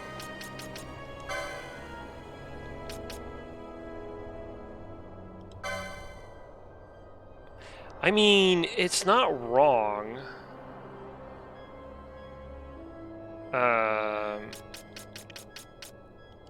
But I think this would be better.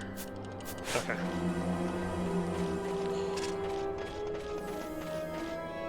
And let's go on the side paths.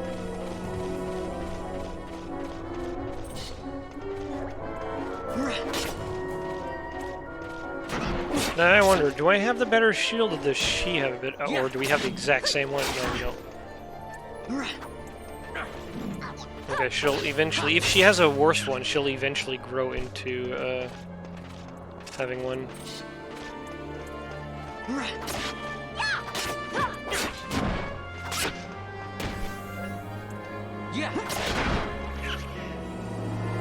Now you could say that I'm grinding, which I wouldn't mind because it's such like an easy, oh, let's go in and out combat. But I'm actually just looking for loot.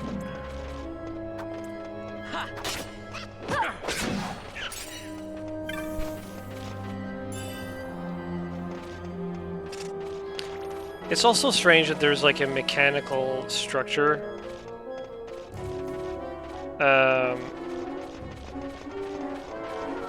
I'm going to a tomb, so I'm kind of curious to see, because to me when I hear tomb, I'm thinking like a catacomb type of thing where, you know, it's old ruins, you know, I'm thinking of stone with moss, like overgrown sarcophages and stuff like that, but it's Final Fantasy, so I don't know, especially with the industrial look that I'm dealing with right now.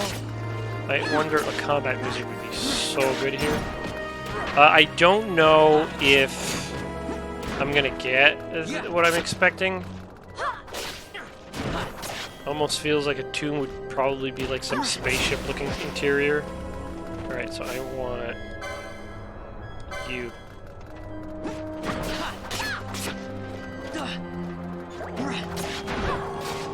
And I want, yeah, good target. I wonder if, yeah, because there's no target visible. Interesting. Okay. So if I don't want to target something, I need to just like look away. Let's go this way.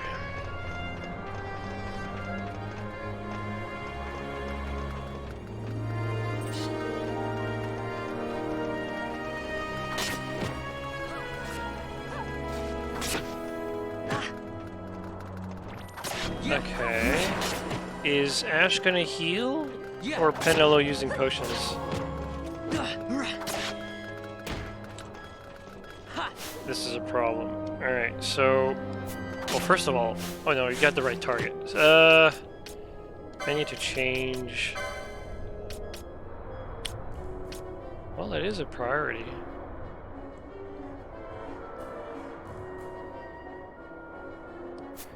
So... Change her priorities, maybe?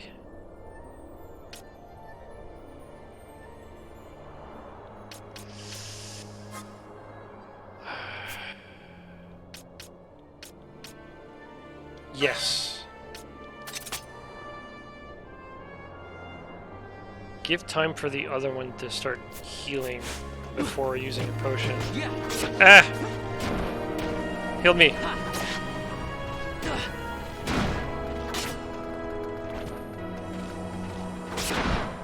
That's more like it.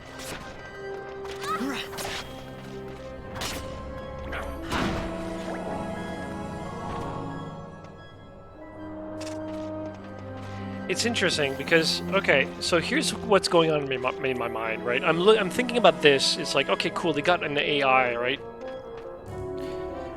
But this is back in an era where artificial intelligence was not the best. I mean, Oblivion came out, and that was kind of like an outliner saying, oh my god, this is like the AI is doing so many things, right? And even then people had complaints about it. But we were still trying to figure out how to do good artificial intelligence. You could argue that, like, Halo... I don't know when Halo came out, but, like, you could argue that Halo was kind of the best that we could do at the time. Because it was, like, a very scripted behavior of, you know, pretend that you're smart. right? Let me be, like, allow the AI to be fun to shoot at, but make them pretend to be smart. Yeah. So they're less aggressive and they're more about, like, dodging your gunfire. Yeah. Like hiding behind rocks, that sort of thing. Or like the grunts scatter, but the elites charge in, that sort of thing.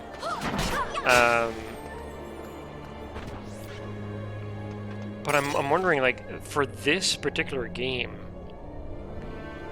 I wonder if they thought, whoa, with the... I wonder if it's like, okay, well, controlling every character is asinine, right? We want this, like, action game going. We're used to turn-based combat. Oh, this is a neutral... Okay, let's go around it. So it's easier on turn-based to say, okay, well, what does Vaughn do? What does Ash do? Turn per turn. But in real time, you could turn the gambits off and, like, manually control them. But I would be, like, furiously swapping and constantly, like, pausing the game to be able to do that. And it kind of defeats the point of, like, real-time combat. And I know there's a setting that doesn't pause a game when you have a menu up. But I could just imagine how frantic that would be to not have the game paused while you're, like, swapping characters, and it's like, okay, you target this guy, you cast heal, you know, cast fireball or whatever. So I feel as though that the gambit system was developed as a response to that. And they had an AI, and then they were like, well, this is shit, right? Like, the characters don't do what you want them to do. And then some engineer probably thought, like, well, what about, like, if we did scripts like we do for general AI, but we let the player kind of game design their party. Ash? Ash! Oh, I know why. Because basically what I'm doing here is, like, I'm programming an encounter every single time. She's prioritizing it, but she's not casting it. She's silenced.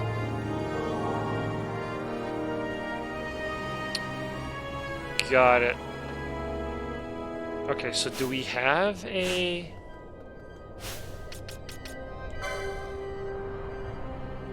Echo. Yeah, okay. We got... Oof. You have the mana. Okay. Thank you.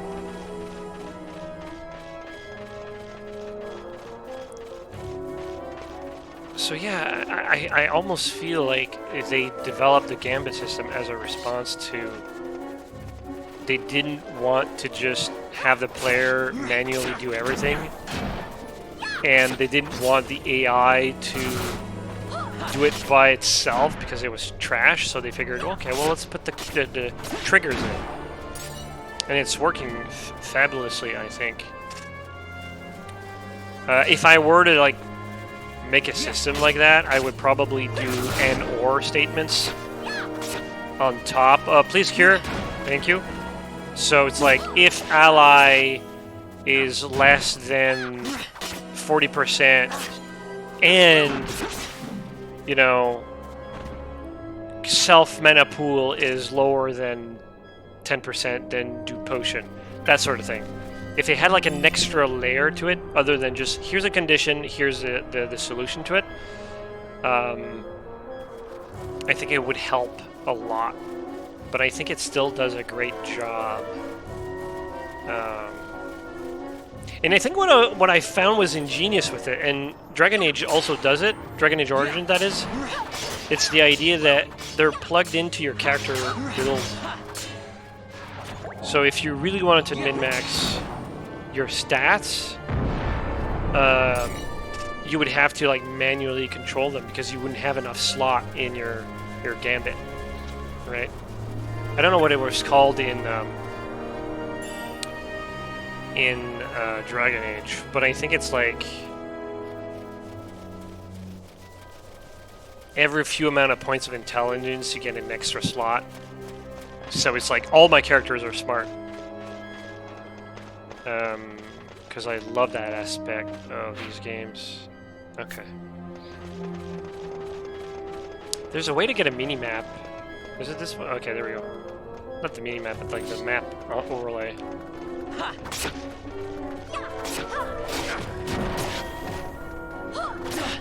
Yeah.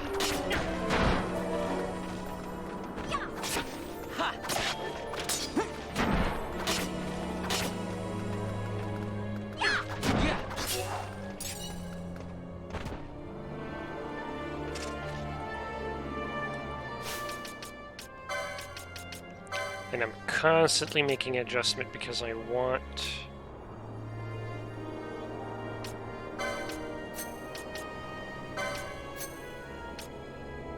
this to be perfect. So it's just a matter of finding the sweet spots. Am I going the right way? I am.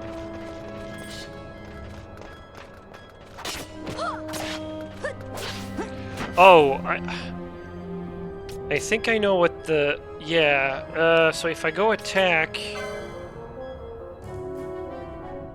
Weak versus... Yeah, he's got haste. I understood that much. Weak versus green stuff. What could that possibly mean?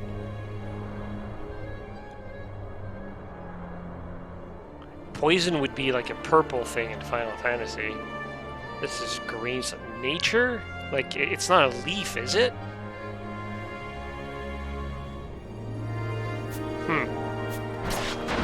Don't know what that icon means.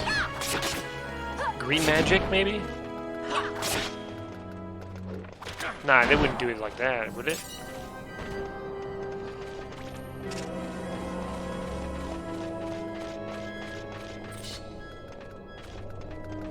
Yeah.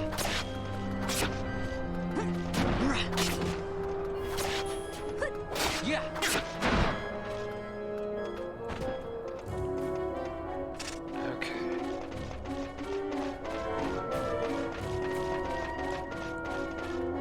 For some reason I thought he was a bigger dude, but they ended up being two characters next to each other. Ooh, an archer.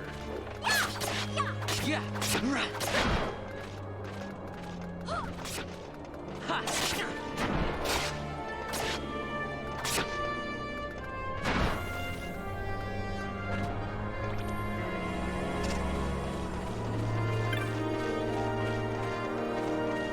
This is going rather well.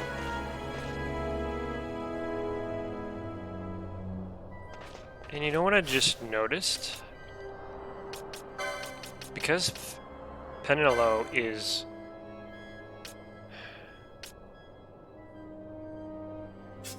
It's 40. So she's top targeting.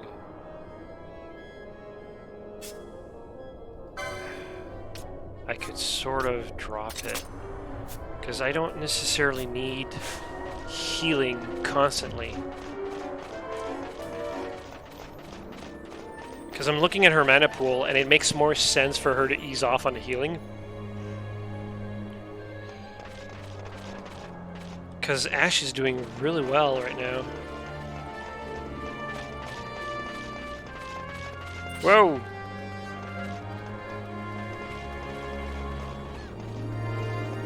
I have a problem with the healer going straight. Well, she's...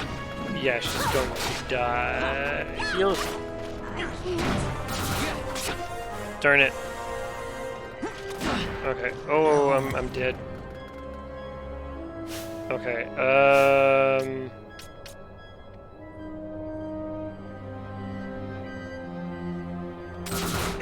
Ow. What the freaking hell? Okay. Whoops. That was a mistake on my end.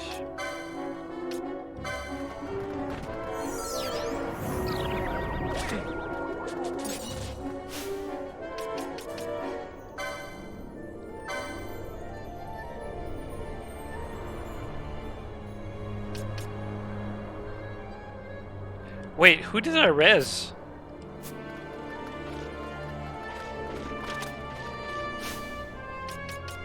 Or did that not work?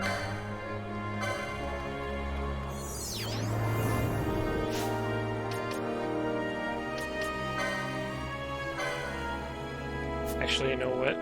I'm gonna do that with Vaughn, and then use that on her. She's still silenced, so she's gonna swing at the... Yeah, that's a problem. She's not ranged. Well, Ash is gonna cure, so... Oh, you know what? You little bastard.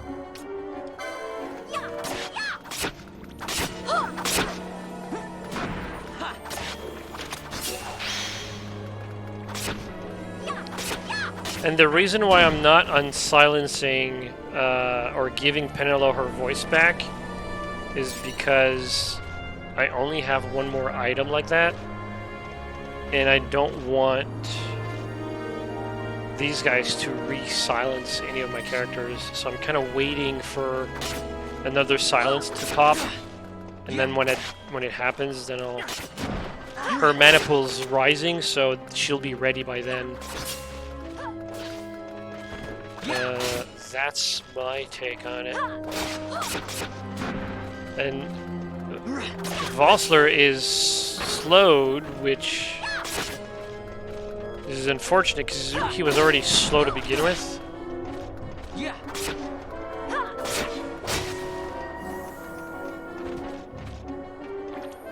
Thank you.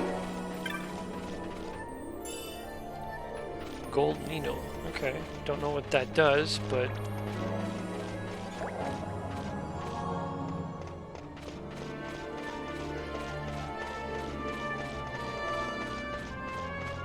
Are we going in circles? It feels like I've been here before.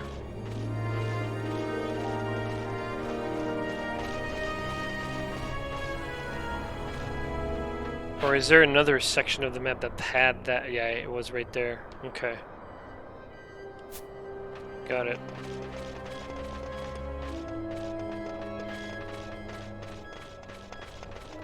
And this section does nothing. Cool.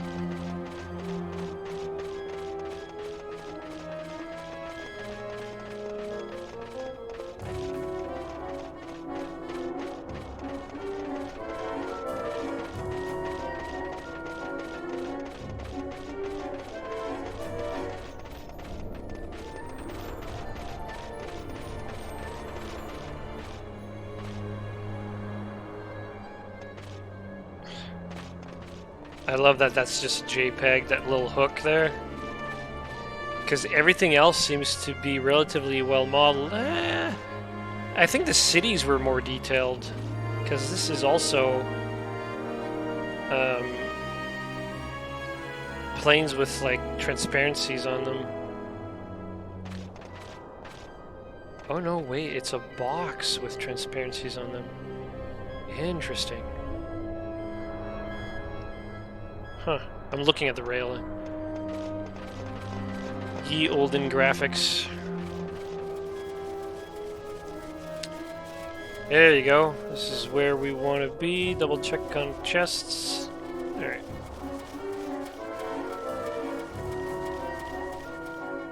This is the tomb. Or not. Oh no, we gotta go through another sand sea and then the tomb. I wonder why her birthright is hidden there when shouldn't that be like in the palace or something? Okay. Hello. What are you doing?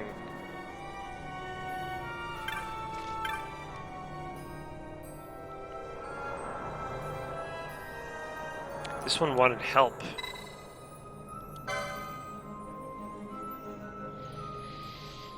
They're all up in panic about a creature of the nun needs the sea sand. Sand sea. Their blood enemy, it seems. So for whatever it is, it's got to be bad.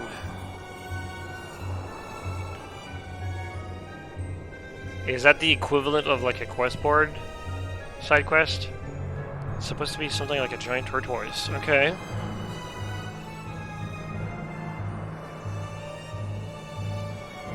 Reward if she's successful. That's like an indirect way of saying it.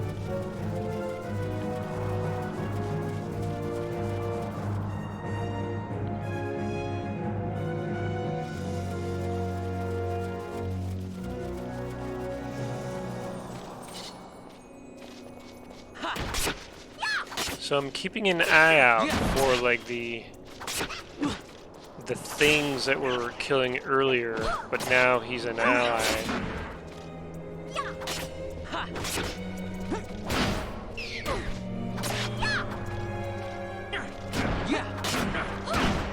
Whoa!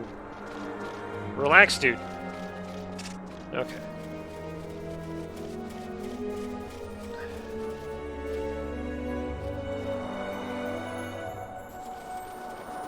I wonder if... Okay, so he's a bad guy. I wonder if... I'm looking at this scenery right now, and I'm noticing like there is motion blur. Not motion blur, the depth of field. And I wonder if that was there on the PlayStation 2. I'm leaning on no. Because if it did, it would probably be way more blurry. Because normally when people are excited about, oh look, we can have motion blur, or depth of field, or ambient occlusion, or any of like the visual effects that add to an image, they overuse it. But this is such like a subdued blur in the distance that I wonder if this was added with the remaster of this game.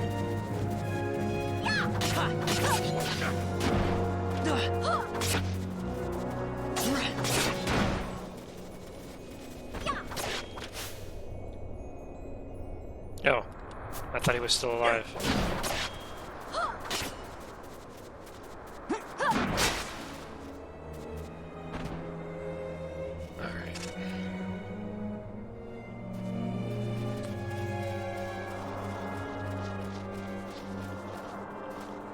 So which one's a good guy? Maybe he's over there near the, I'm gonna call that ruin, or like there's a structure.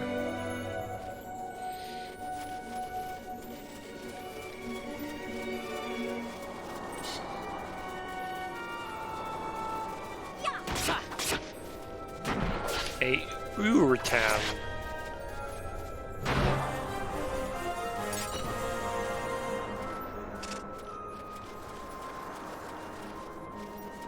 Are we all equal in level? I'm gonna say no.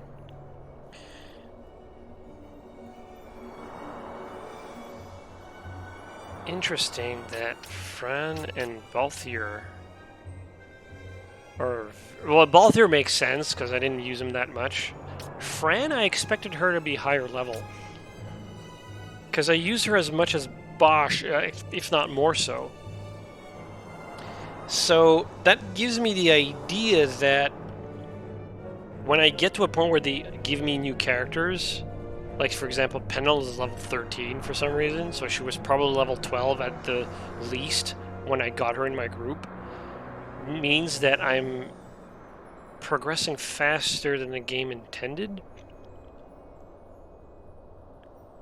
So I'm kind of worried about that, because the one thing I don't want to have is being like under level for content. Then again, I'd prefer being under leveled than over leveled, but we'll see.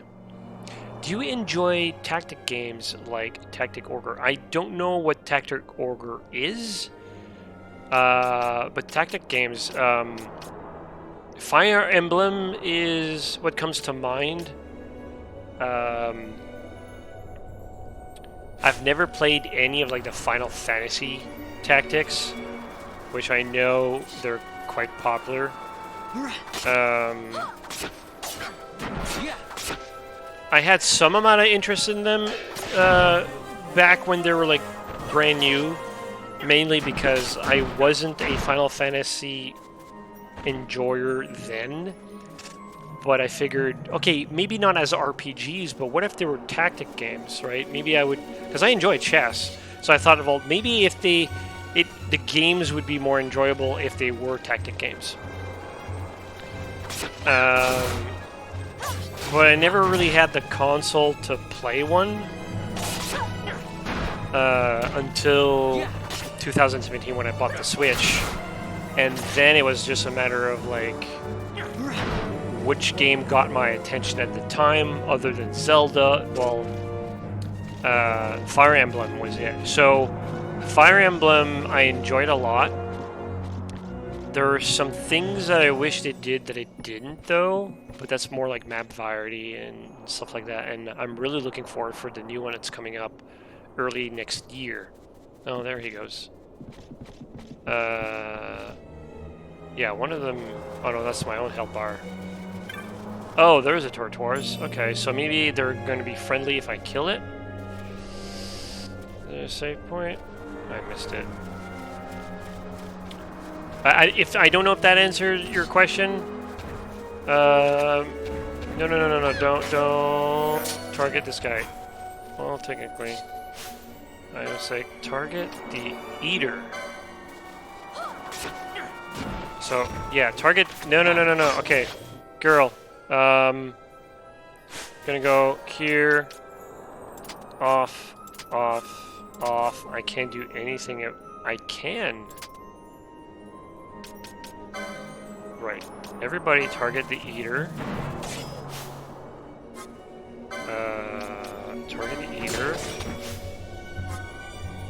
Did I add target the eater? I think everyone is targeting the eater. Yes.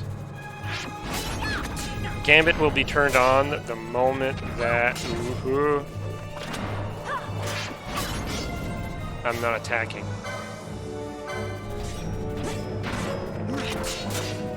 I'm just curious since Tactical Warfare Reborn just released.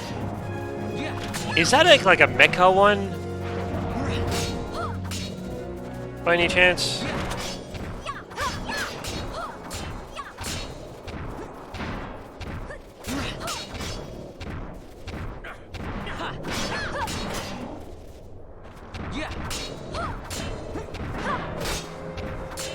Wait, is there a head? Oh yeah, it's up there. Okay. Oh, Penelope's dead. I kind of... Whoops. Alright, so you turn on, but you're gonna res her. 20. And then... Hang on. You go... Nope. You go back on. You go back on. No, it's similar to Final Fantasy settings. Okay, so it's a fantasy. I haven't never heard of it.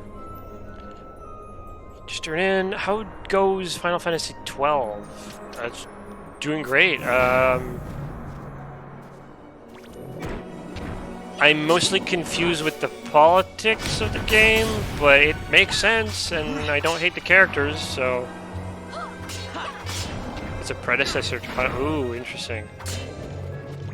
I feel like that would be too, like, backwards in time. It's like kind of like, you know, you play, say, Skyrim, and then the next game you play is like Elder Scrolls Arena. I think that's like doing yourself a disservice, going backwards too far, too fast.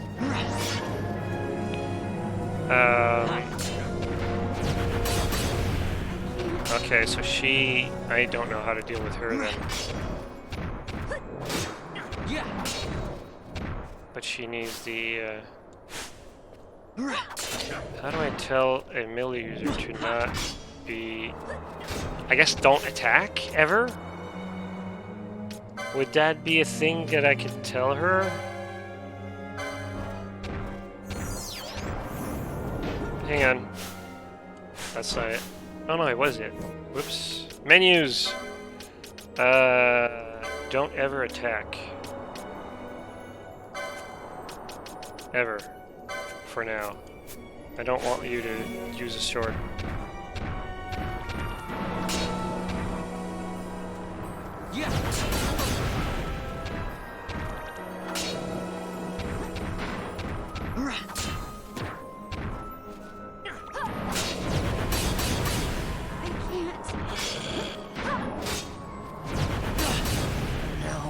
Alright, that was dumb. Is it dead yet? Alright, well, I'm still gonna need... well, technically, if I use that on her, I should control her. Freaking run. And then make sure she's far. Is she gonna... Okay.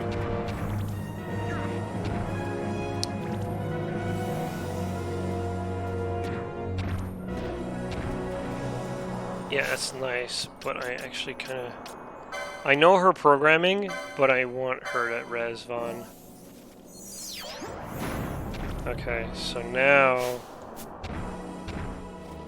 I'm just heal 2. Yeah. They're both healers now.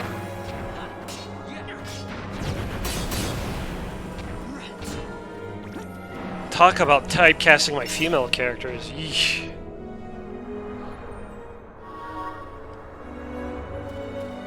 Until she's getting a rod, I think I'm gonna keep controlling her.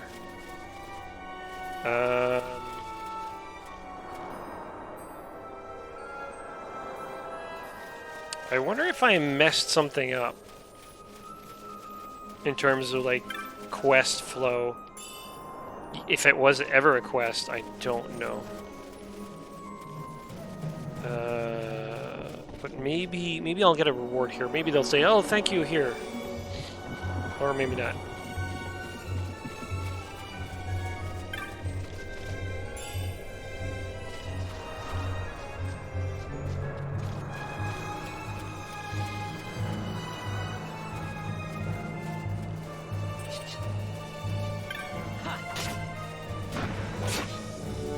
Ah, it's a baddie.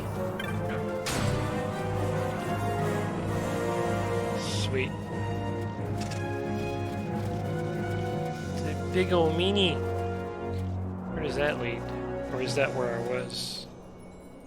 Oh my god, the map is so huge.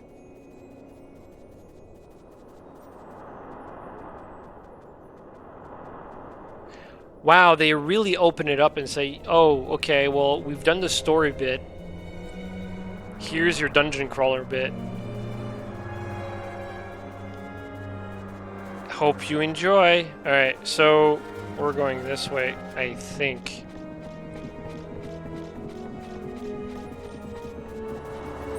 Ugh.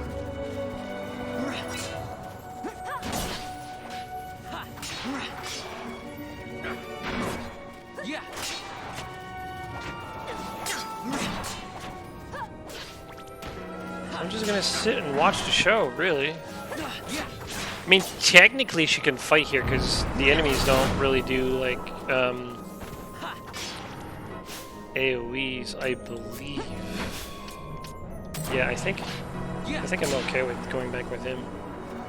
Because I like to stick with one character. Even though I didn't create Vaughn, so they should equally be as controllable in my mind, but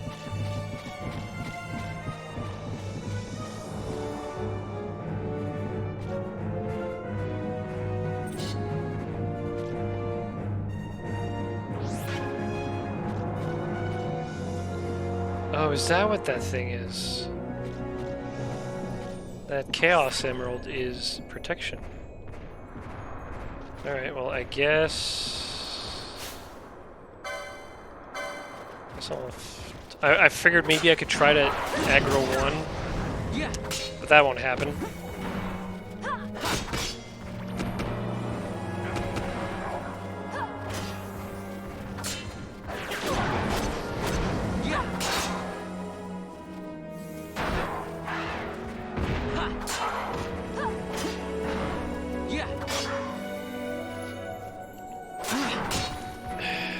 makes me think that if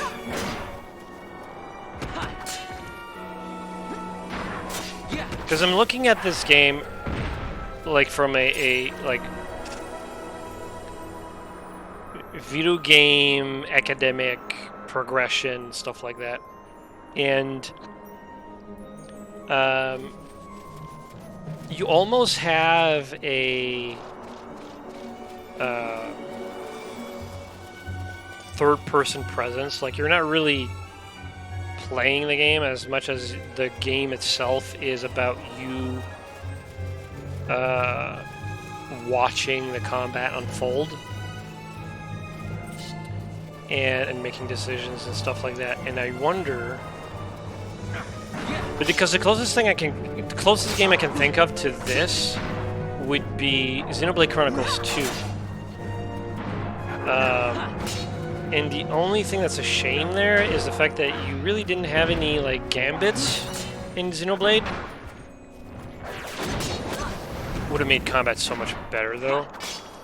But what it does that this game doesn't is that while I'm doing auto attacks, instead of just watching, I could press buttons in sync with the combat to deal more damage. I think the Summoner had something similar to that, where it's not exactly the same, but clicking the button in sync with the game's like pulse was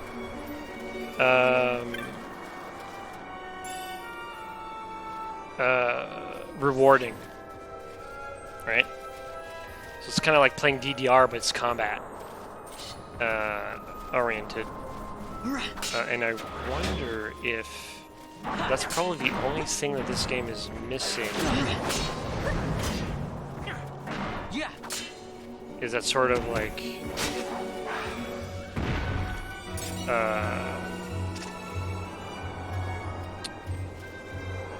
player what's the right word I would like to use? Like, it's not so much immersion as it is investment in the moment, right? Being involved in the fight rather than being an observer.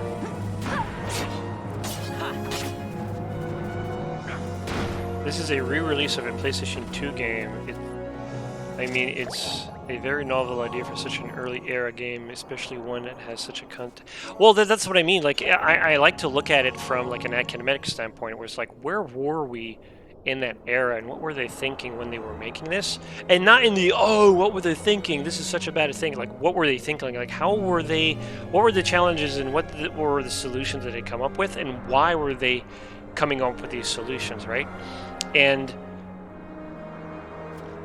like, after playing like Xenoblade Chronicles 2, I feel like that's like the culmination of what this game was doing.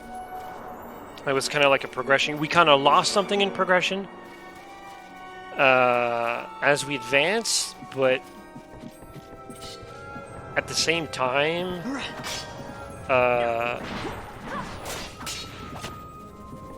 you take a few steps backwards, you take a few steps forward, and then you kind of like find the sweet spot. And eventually we might find a game where it's like it does both, right?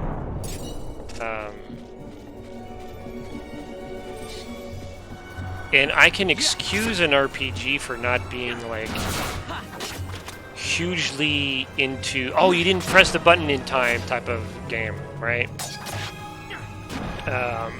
It works for certain games. Like, I think like for games like The Elder Scrolls, it works really well to have action combat and stuff like that, because you're not dealing with like a full party. And the success of Baldur's Gate, in my mind, not only because it was, you know, Dungeons and Dragons, not just in IP, but in terms of execution, but it was also done with like real time with pause. And it's such. It made such an impact that people complained when Baldur's Gate 3 was announced, and people realized that it was turn-based rather than real-time with pause. And in my mind, it's such an upgrade to have it turn-based. But I understand why people are concerned about the fact that it used to be real-time with pause, and now it's not. So it's not really a true Baldur's Gate game. So I really like this, not only as a game, like on itself, like it aged really well. And of course I would have like a little nitpicks here and there, but like I'm enjoying it, but at the same time, like I feel like, what were they, like I feel like their solution to the whole, you have more than one character, what do you do with combat? It's very interesting compared to, say, the Western side, where it's like, oh, well, we don't really give you party members, like in the Elder Scrolls, or when we do, it's like turn-based, or there is a way to pause it. And I think, sure, you could pause in this game, but they actually allow you to do real-time. But they tried their best to say, we'll let you play as real-time as you can. And of course there are companions in the Elder Scrolls and stuff like that, but it's not the same. I mean, from a programmer standpoint, it effectively is. You have an in-character and it follows you and stuff like that, but there's a difference between these guys following me in combat scenarios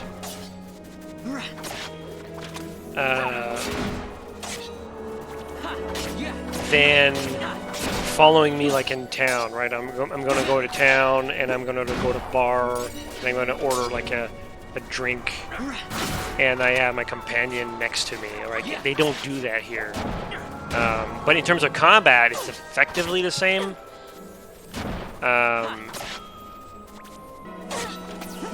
But I can't imagine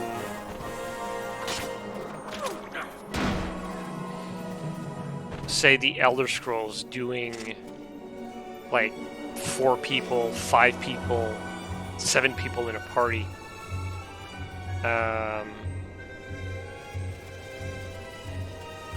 Because the AI isn't designed to do that. The AI is more of a simulation than a shortcut to, you know, a feeling.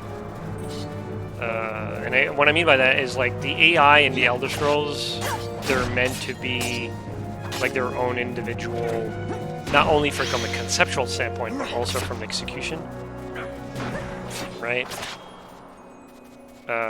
Whereas here, it's more like addressing, and both work.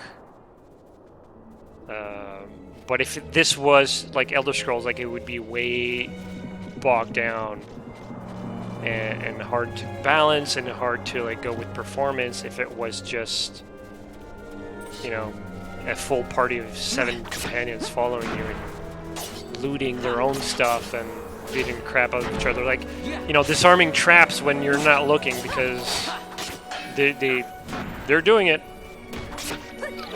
To be fair, you can choose whenever opening the menu. Yeah, that's what I meant. Like, you get control. The Gambit system is actually super extensive, and you'll need it if you don't want to micromanagement. Yeah, exactly. I mean, that's why I have priorities with Gambits in this game, and I did the same thing with like Dragon Age. Is I put more emphasis on the fact that I don't like playing games where I'm controlling like 10 different people. I just want them to do their own thing. So I'm connected more as Vaughn than the party. If that makes sense. Oh, don't want to go there.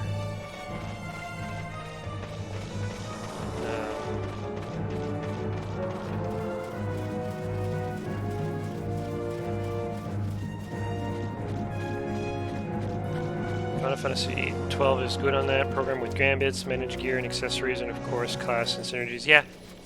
And I think that's one of the aspects that I find appealing. But it's still interesting to like compare and see like what are the solutions for certain developers, or is it a cultural thing? Is it like a Japanese type of? Because sometimes it could be based on their backgrounds, right? Yeah. Especially when you consider franchises where like they grew up, like Final Fantasy franchise grew up and solidified itself with like a turn-based style combat, and here they were trying like, what happened if we went real time? And for like the Western RPGs, well, it's kind of like easy for us to do real time because we've done it before. So our solutions are different.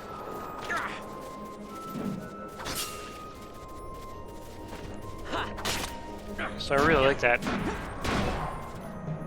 The problem is Vaughn is typically chosen as a physical fighter, so his playstyle is a little dull to control yourself. That said, some techniques should help with that. Yeah, I mean, I saw him more of a like a sneaky thief type of guy. Like, to me, he's like the Aladdin of the universe. And so for me, you could say that it's a little dull because it's like auto attack, but I like to think that I'm playing with like positional. I don't even know if the game uses positional as to your advantage, but I like to think that I can like go around and backstab, or, you know, for me the decision making is like, who am I attacking, right? Right now they're both similar targets, so it doesn't really matter. But those moments where it doesn't really matter, it allows me to appreciate more of what the AI is doing. So I'm not really looking at Vaughn. I'm looking at, you know, Penelo. I'm looking at Ash. I'm looking at Valsler. Because I'm more curious about, because that's the team dynamic. I like to know what they're doing in relation to what I'm doing. I know what I'm doing. I'm just attacking this one dude. So I'm actually creating a bond by watching them go. They're kind of like Tamagotchis at that point. Whereas if I were to manage them manually, to me it would be frustrating because it's like my identity is being split. And it's less of a, hey, we're together, we're a band of individuals, and we just happen to fight for the same cause. Now it's like, now there's clearly a team leader, and one of them is calling the shots, and everybody else obeys, right? But if you've ever worked in a team, that never happens, or very rarely happens. So it's one of those things where it's like, you could have like roles, like, you know, like in New World, for example. Right now I'm playing as the team's healer. And I have a friend who plays tank, or has a more tanky role, and I have another friend who likes to do DPS. So it kind of works out. But sometimes there's miscommunication, you know, we'll banter based off like, oh, you didn't aggro correctly, or I didn't heal in time, or whatever. But when it clicks, it's like when no one's speaking and we're just doing our thing, and, you know, harmony happens. Those are great moments, and I'm getting that from just these characters, right? There's no banter. So Solasto is really good at that. Even if it's like your own character, you made him, like, oh, I'm making Gix. Gix is... What was I? Bards weren't in the game.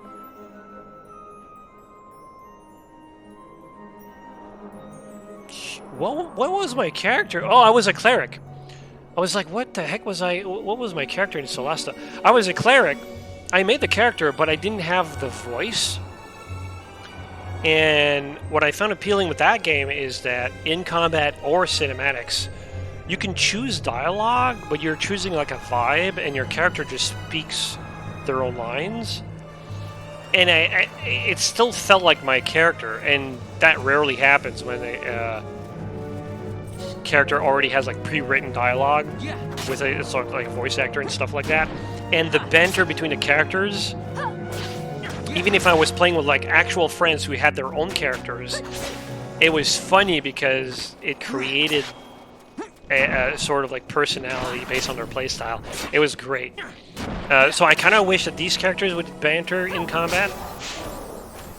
Not to the extent of Xenoblade Chronicles 2, because that was just obnoxious. Because they would never shut up.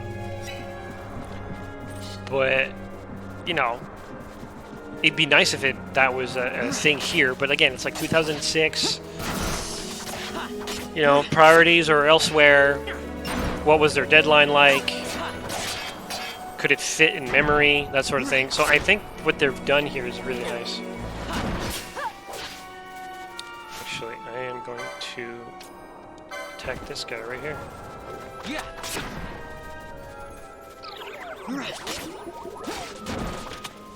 Yeah.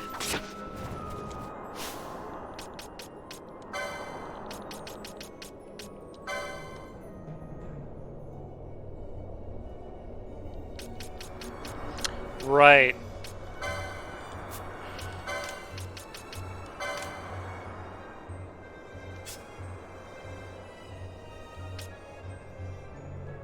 So, hang on. Why?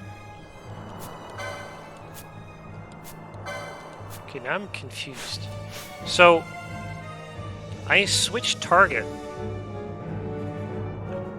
My target isn't attacking me. And I know this because my name tag is in red. Penelo wasn't attacking anyone, so that's fine. But Ash switched target. So does Valsler. I can't control Valsler, so that's fine. But now my question is, why did Ash switch target?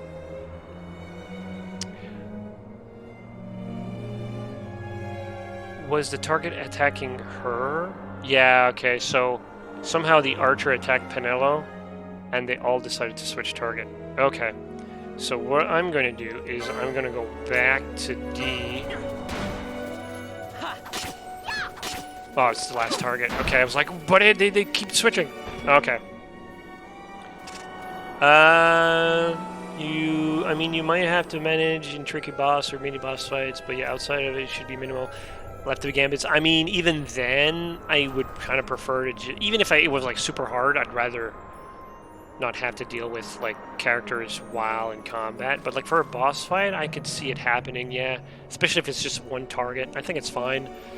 What does the gambit look like on Ash? Ash is right now kind of like my tank that, whoop, that's not Ash. They kind of look alike with their portraits. The Ash kind of looks like lightning now that I think about it.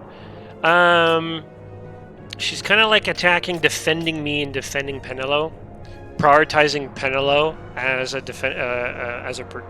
target to protect. And then she backs people up with like cures and stuff. I think she's fine the way she is right now. Bosch is a little straightforward. Fran was my healer at the time, so it makes sense for him to target whoever was targeting Fran. I kind of wonder if... No, I think that's fine the way it is. And I have Penelo as like lowest HP, like target that. Because I'm thinking she could like finish off targets, right? So if something is attacking Ash, she won't fight. That is true, but I need more gambits.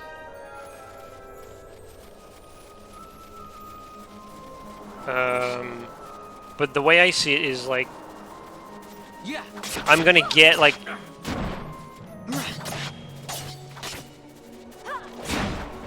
They usually target me or Penelo, so it's... Oh, never mind.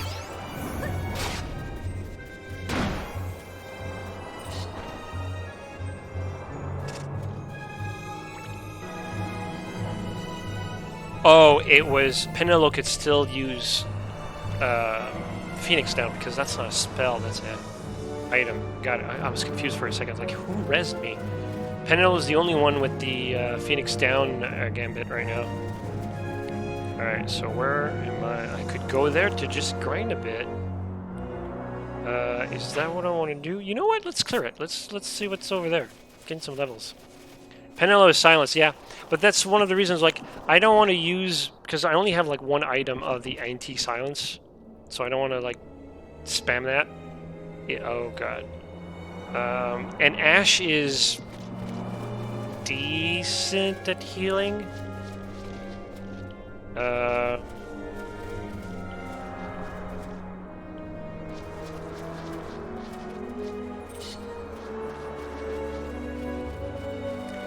Stay away from the mines, dude. Okay, prioritize Penelo. Ash.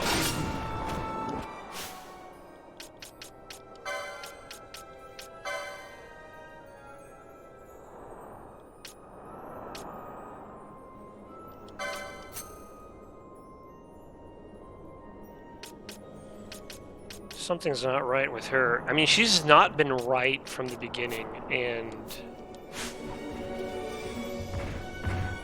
Penelo's getting destroyed back there, and she's not doing jack. Is there like a rivalry between the two girls that I don't know about? Alright, you know what?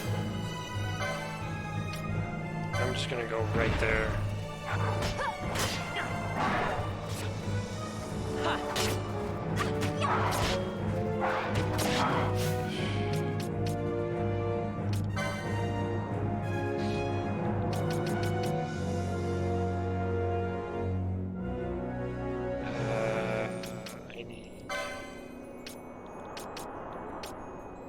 Hopefully I'll be... Nope, never mind.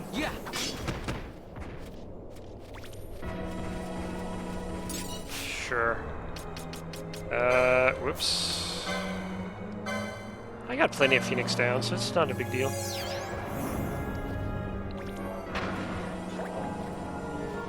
She will only do it if she herself is in aggro range. What's the aggro range?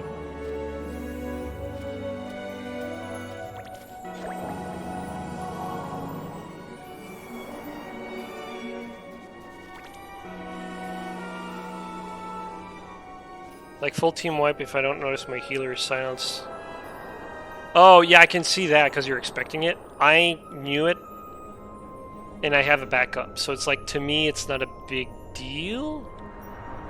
I don't understand.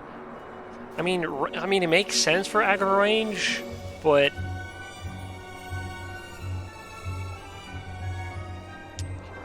Ash was following me like every other character when I was like dodging the mines, which we still, there was a mine here, right? I was dodging it over here, so they were following me.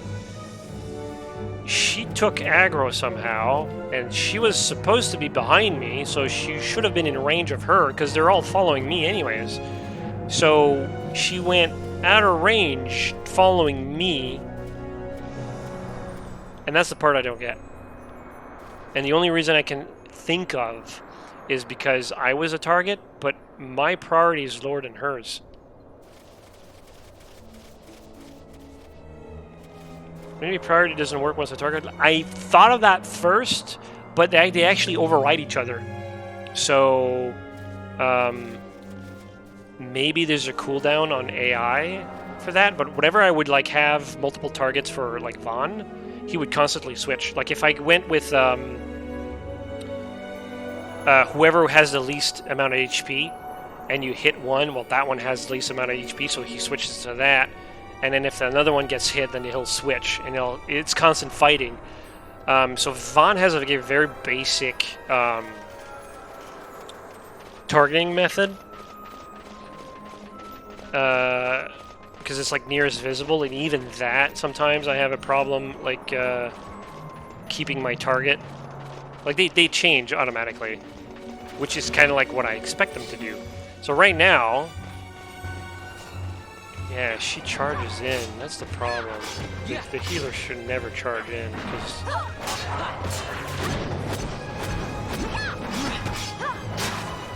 Okay, hang on. So Penelo, you freaking.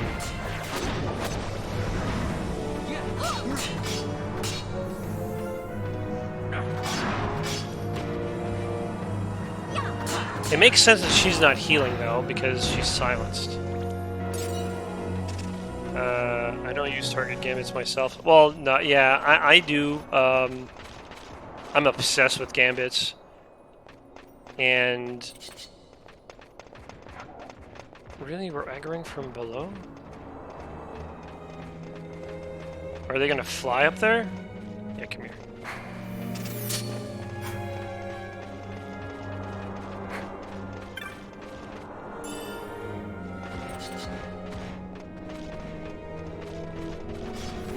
Yeah, I think the biggest thing I need to change is the fact that she needs to be in range. Because as far as I know, no characters have, like...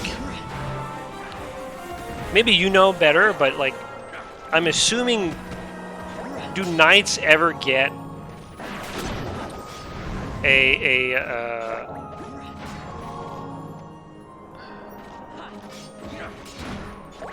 an aggro skill? Is it a technique, or is it like... Because just the idea to attack doesn't necessarily gain aggro, right? No, but there is one?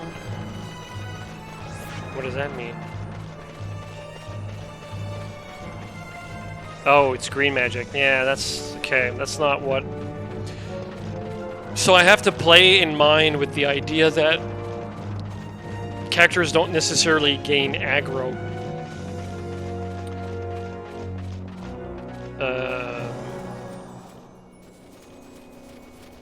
I'm assuming it's damage related, so Penelo technically shouldn't have the gambit of defending herself, which sounds super strange. But when foe is targeting...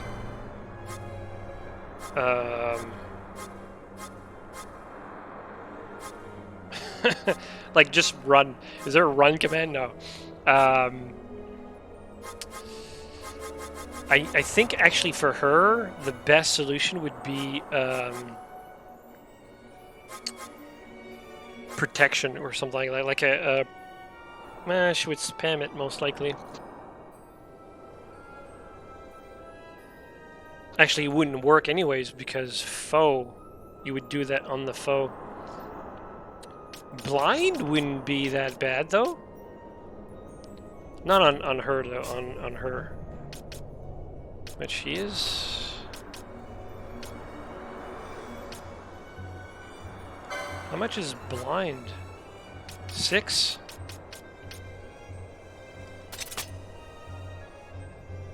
That's actually kind of worth trying.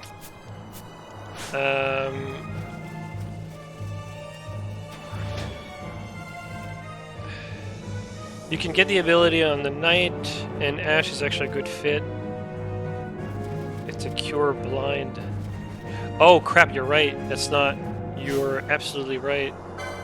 A black mage would be... Shit. Okay. So, I guess attack is the best one I have then. Alright, that's fine. I just need to control her until I go to find a shop and buy a basic rod, really.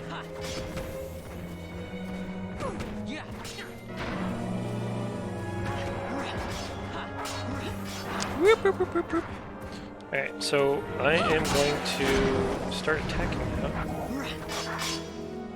But yeah, it's less about, like, see, she switched target. And the reason she switched target is because that thing targeted her.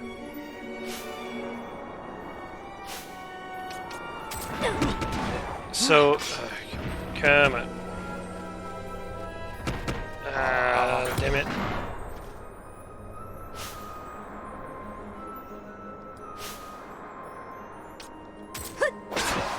Ash is the problem.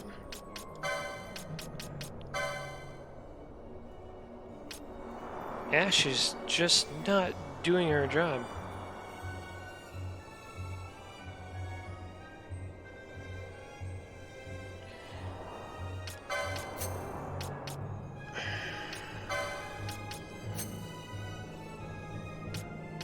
I mean, that makes sense.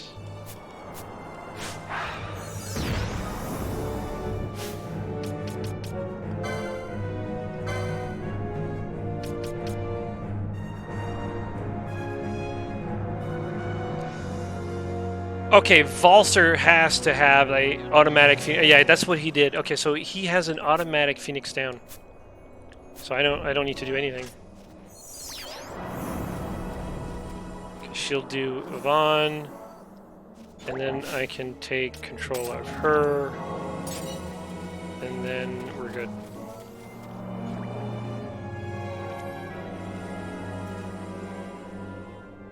I would love to give you a hint, but it's kind of spoilery, not story-wise, but gameplay-wise.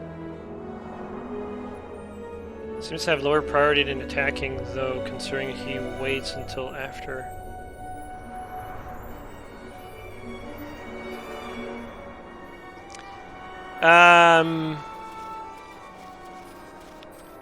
Yeah, I'm not exactly sure.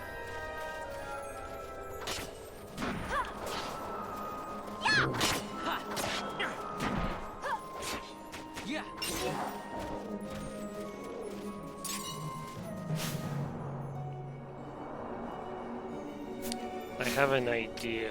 I don't know if I have the gambit for it, though.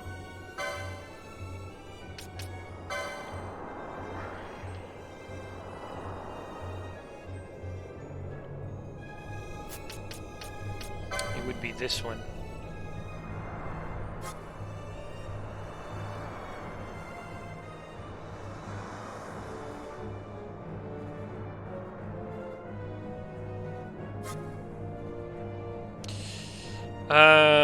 I'm looking for something. Yeah, that's what I want.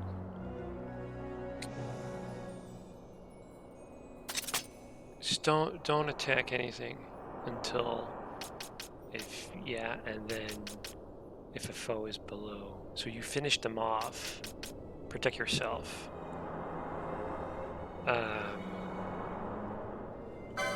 But if I go, hey, wait until the fight. Yeah, wait until the fight started a while and then do this. And you know what? For low priority,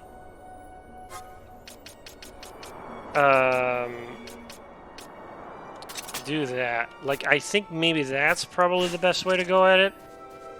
So let's observe her now. I'm gonna switch to Vaughn.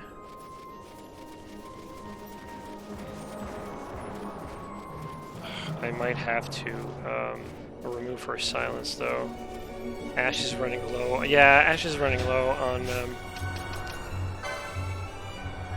but I only have one Echo Herb. I guess technically we're done with those enemies.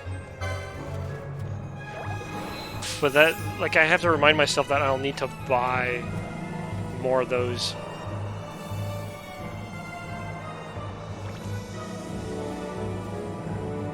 Speedrunners beat this game in 2 hours, but they make liberal use of the 4 XP and RNG. Yeah, like, I'm nowhere near about, not so much skill level, but the mindset involved. Okay, so she's in the back. Yeah, this is exactly what I want. And then, what is she doing? She's curing. Yep, because she can now. And she'll eventually... Nah, she won't, because I'm being hit like crazy.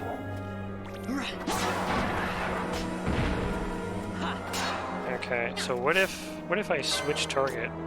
What happens to the other characters? Vaughn switches, so he's by target party leader. The other two are doing their thing.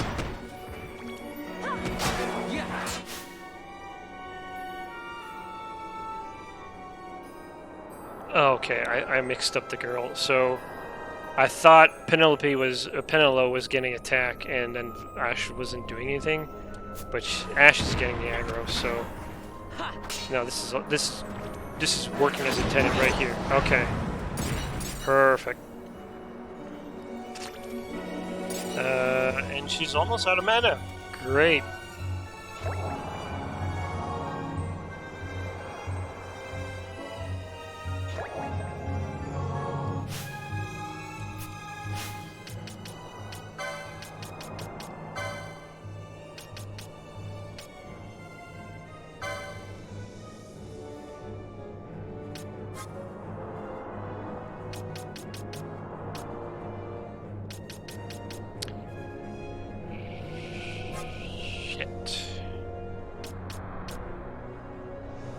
Alright, you know what? There you go. Problem solved. She's using too much.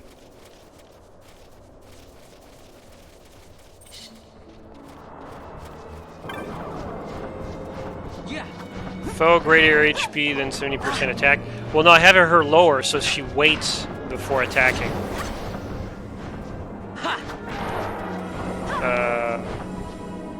God damn, the camera is horrible.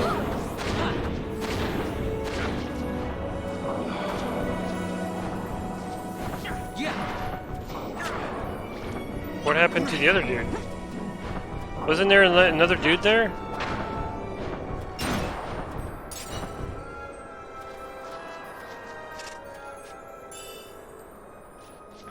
I don't even know how to have these items. Okay, oh no, he just went out of camera range. Okay, so yeah, and then I'll go back to the. Okay, this might be a little tough. Wait, do we not have an ether? Did we not loot one, or was it already used? It was already used. Okay.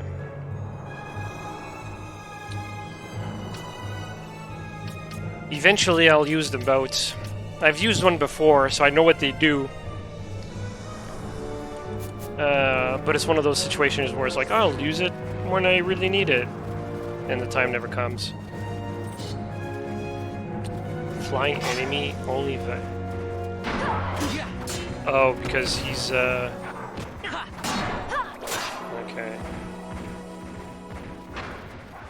I think Penelo is already attacking? Yeah, okay, so that's...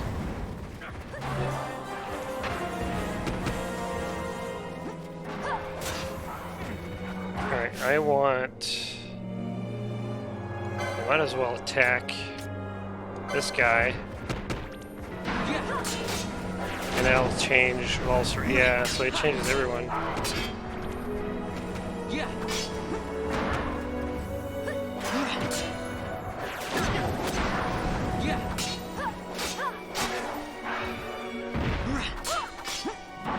Okay, so we're not getting any more heals except for maybe Ash. But she's got a lower threshold. Ash is not doing anything. Because I'm not getting aggro. She must have learning points at this point. Maybe I can unlock a new gambit for her.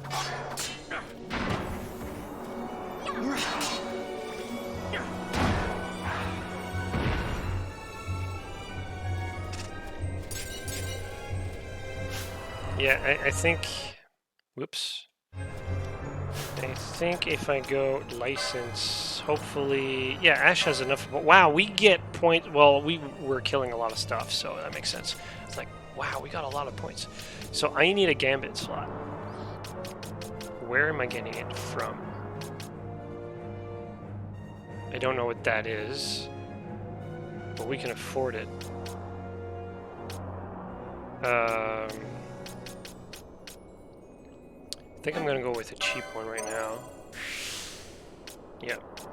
So I think that's enough for her. I mean, I don't need battle lore.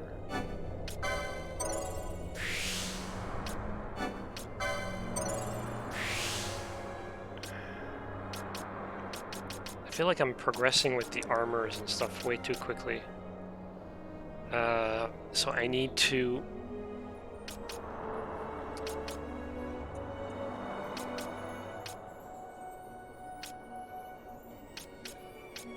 at least compensate with health.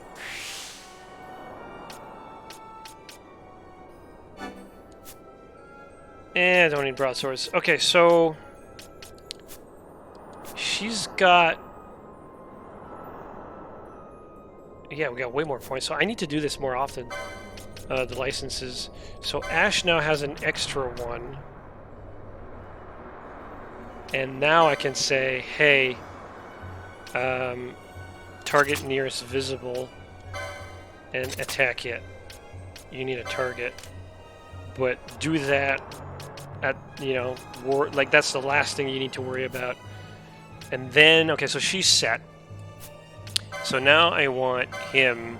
I just gotta level up my characters now. There's so much.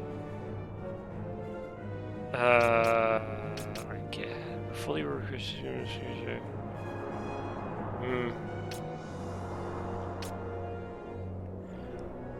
So he kills himself to heal another one?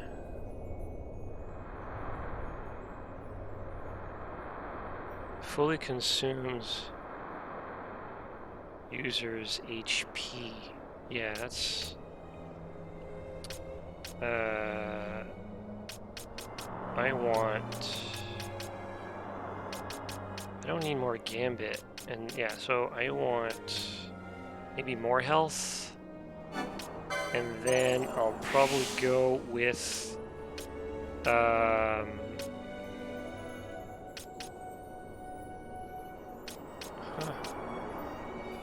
Increases defense. Yeah, that's good. But what I would probably want to do is work on equipment, even though I don't have... I mean, technically...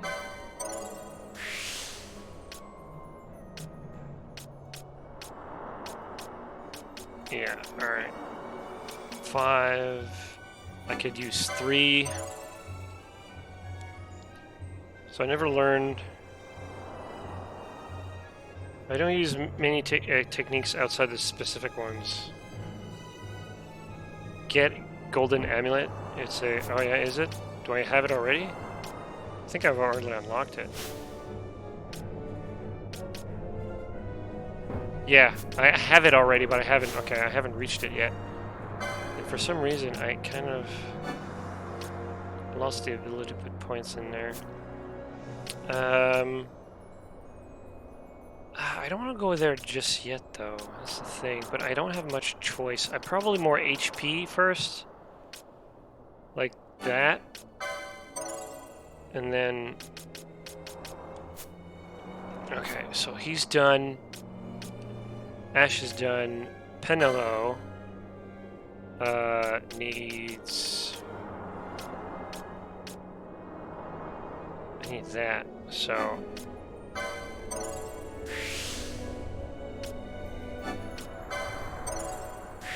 And then I need...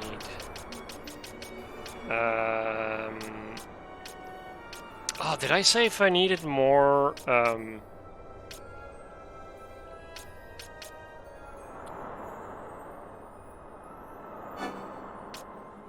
Gambits? No, I think she's okay for now.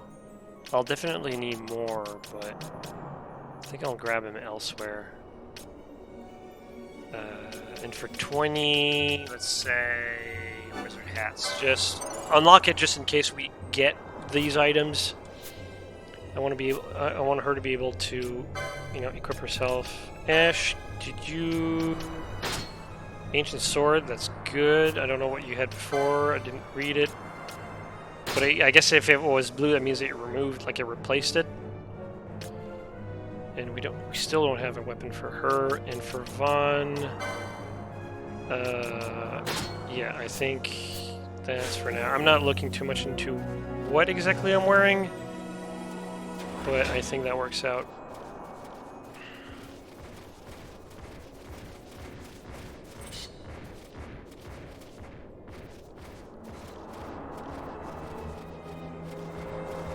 Do they respawn? It looks like they respawn.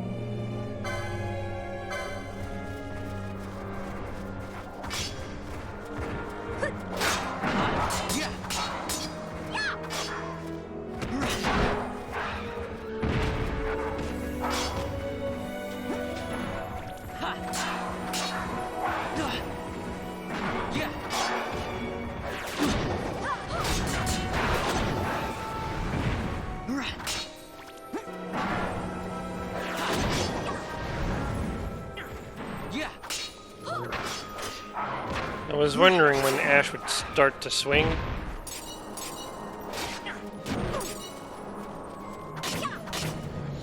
All enemies can, in theory, respawn up to a set number of times. Interesting. Okay.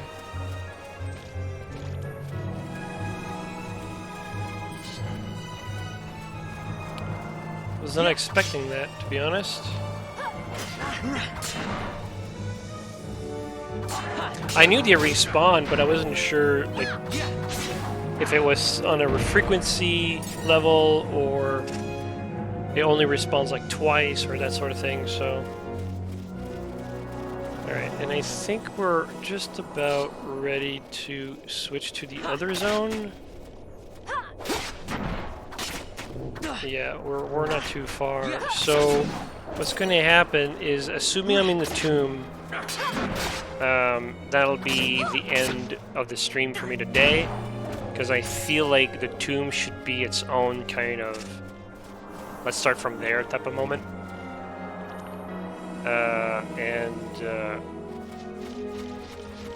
I'm expecting a save point.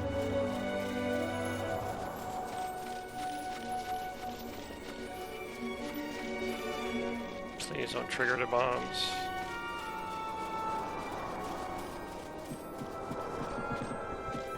Okay, good job.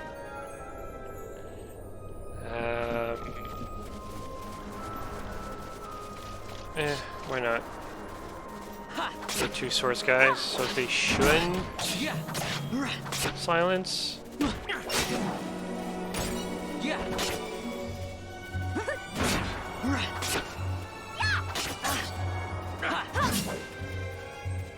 Sometimes I keep forgetting that my dagger applies silence.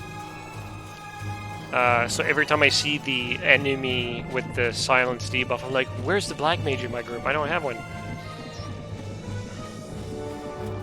Well, yeah, with a 3-person party, I feel like I need find a way to squeeze in a black mage in my group. Yeah, I have Mage Mesher. It's great.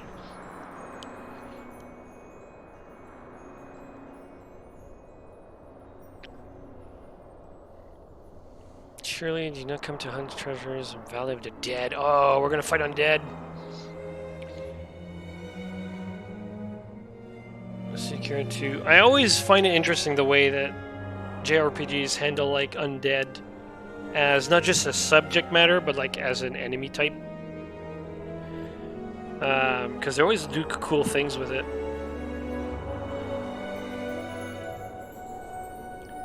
If there's anything you need, let me know. Oh, dude, can you give me... Sirius is a gun, so I looted a gun before. Healing Rod. -7? Oh, because I have a sword or dagger, actually. So, but I need that. Yeah, I'm gonna buy her a... Oh, that's expensive.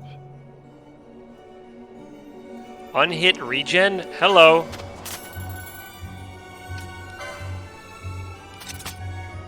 Girl. Okay. That's very tempting. But now I feel as though the game is like, hey, you've been grinding for a while, so we know you have the cash. You're going to hit some like hard shit, so you better be prepared. Killer Bow, I love that name.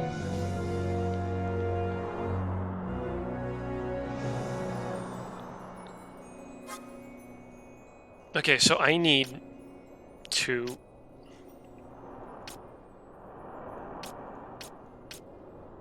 Can no one... I need to dress her up. Wizard robes. Magic resist or defy. Hey. Oh, no! Ah, shit. Okay, 2. Cloud Shield.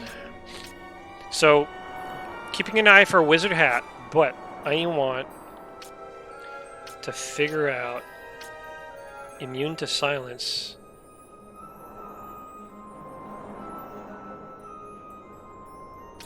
I don't like the fact that this doesn't highlight.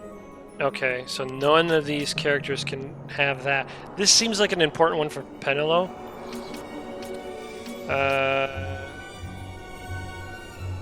Yeah, I'm less interested in that, and it's expensive. So...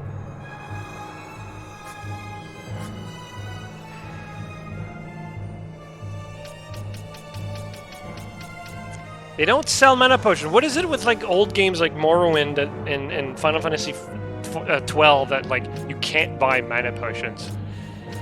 I'm down to 1. Oh, but I can buy Echo Herbs though. Hell yeah. 4 is enough. And I'm just gonna buy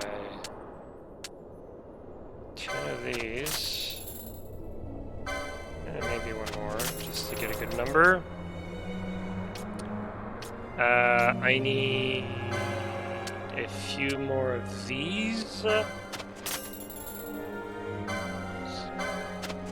And then... yeah. Oh! Can I get Protect? Okay, interesting. This is what I want. And, deals water damage. It's black damage. Okay.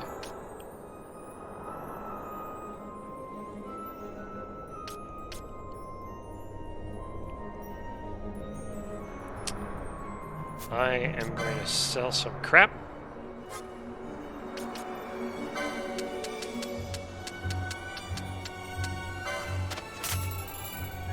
And then I can buy the hat.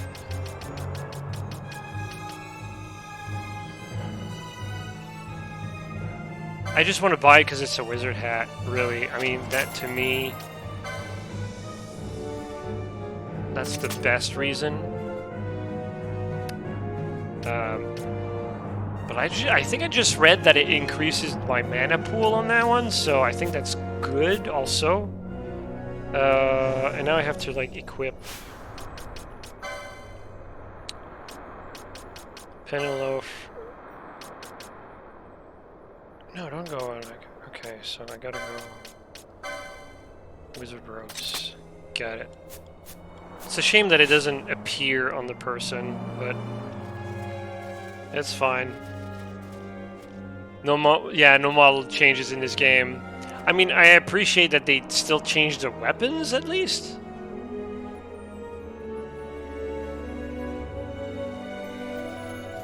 Cura. Did they have Cura? I saw...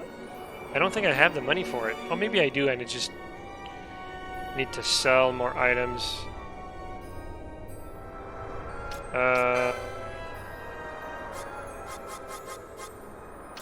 Yeah, it's 2,000. What was I using before, though? I have Cure. Right, okay. So I need 2,000. You're right. So I need to sell stuff. And to do that, I'm going to sell... how am I going to get...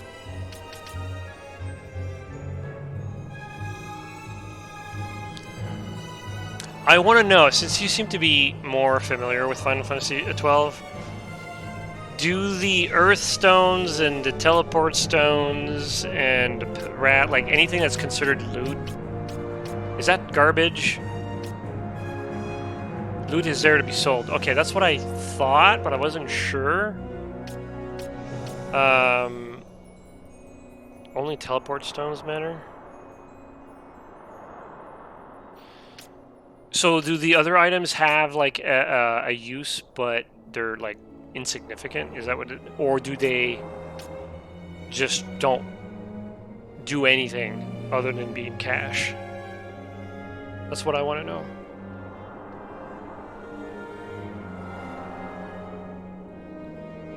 You see the bizarre thing?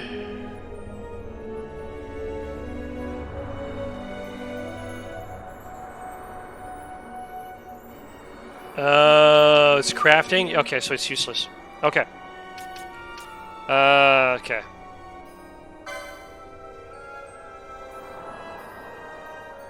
Once you sold a certain amount of loot, you get unique. Oh, okay, that's not bad. That's different. Yeah, because it's like either way I'm getting items, so might as well just go with it. Yeah, the only reason I asked is because from game to game it gets a little confusing because, like for example, Guild Wars 2 has this concept of trophies, and I know what they were going for with the naming convention, but a trophy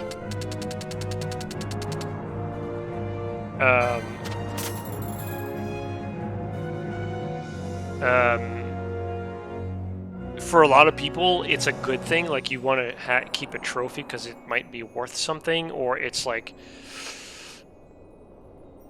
something that allows, like, that has like a higher value than just 2 gold coins or whatever, right? But in Guild Wars, trophies is just the concept of, like, you killed an enemy and you basically got like a memento of that fight, but it doesn't have a real purpose. So it's designed to be sold. So you gotta be really careful about. Okay, you said teleport stones were. So I'm just gonna sell everything because I had my suspicion.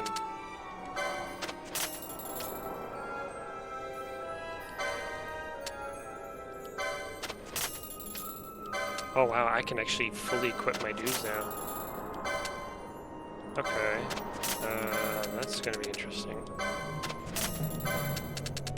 Like, the way I understand, like, the wind stones and the dark stones, like, in my mind, I feel like if they're assigned to crafting, you're probably gonna craft like dark motes.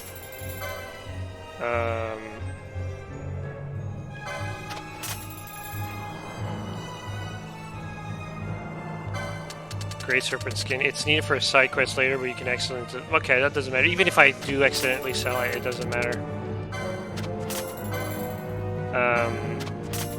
Because I'm not a completionist when it comes to that sort of thing. So if one quest can't be completed, or if I can't complete a certain amount of quests, like, it doesn't... Oh, the bizarre thing. That's what you meant right here.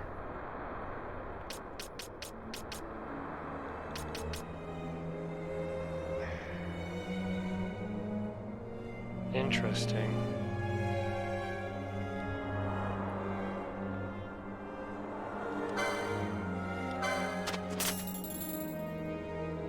I see what this is. That's actually kind of interesting. They're meant to be sold, and as you sell them... Okay, so I don't have to go to a specific NPC for that. That's very interesting.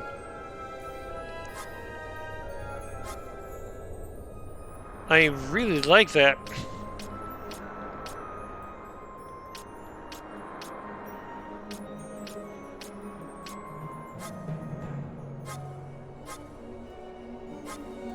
Oh yeah, I wanted Cura.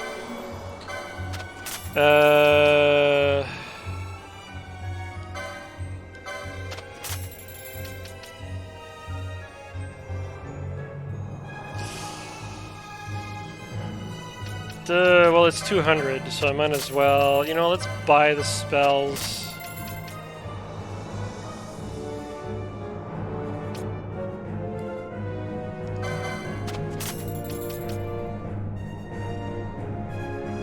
Air is green? It's that that green squiggly is air magic? Wind. That's wind. Why couldn't they use like a cloud or something? Or is that supposed to be a cloud? I thought that was thunder. I didn't even know what it was. Like, the closest that I could come up with was, like, poison, because it's green. But I know poison in Final Fantasy is purple. So I had zero clue what that was. Like, you thought maybe it was lightning or thunder? I had no idea what it was. Like, to me, it was just like, okay, it's something, but slashing damage, maybe? I think it's supposed to be a wing?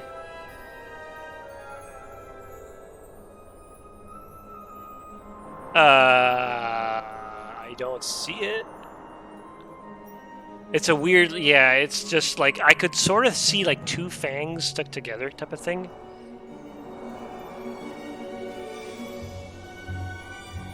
Or claws. So it's like, to me, it like invoked like a slashing, but like it's green, so why would it be green? And it's like, nah, to me, that's just wrong, man. Alright. Alright, so now I have to change gambits again. Okay, it's all about management. So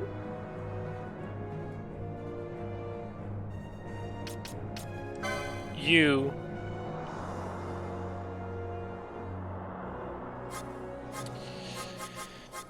probably gonna run out of mana.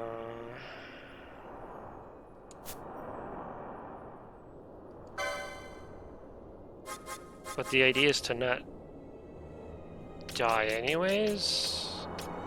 So 20 mana? That's not bad.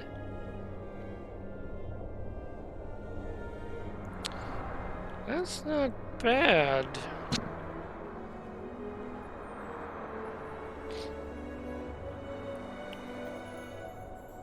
Do I want to do it though? You know what? Screw it. Oops. I want to do though, I want to change this, put it here, do that, do this, do this, 40%, and then do Cura, because I think that has a bigger chunk, and you're still at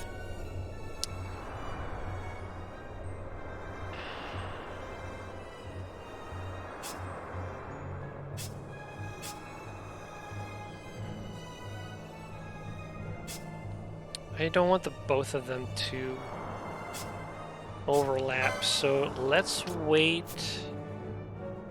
You're back up, so let's wait for lower, and then this has to be here.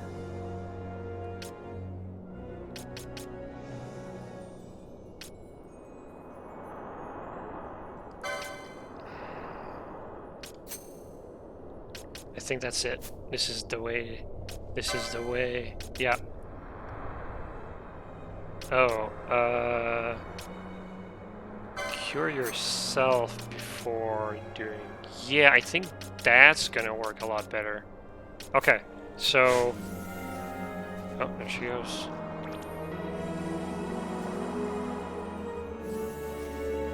She doesn't have the mana for it, that's why. Okay. So I'm expecting a crystal on the other side.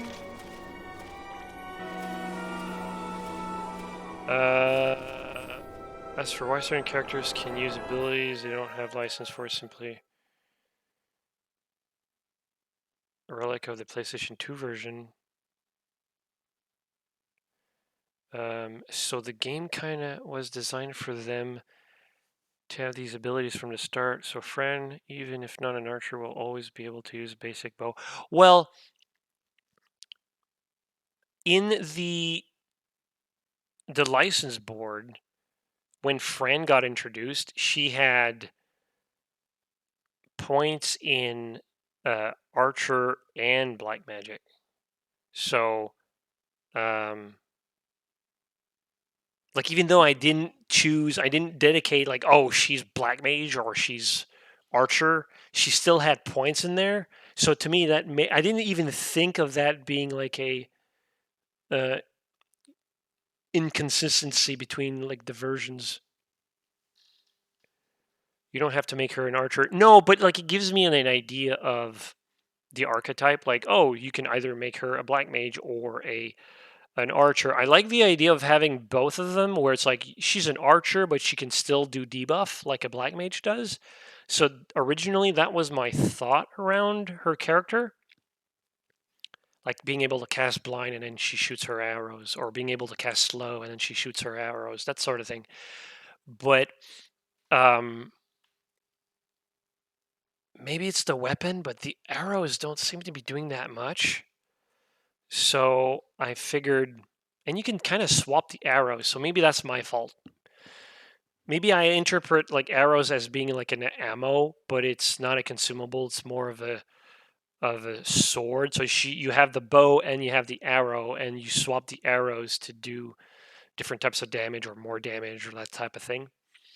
So, so I kind of made her more of a black mage, anyways.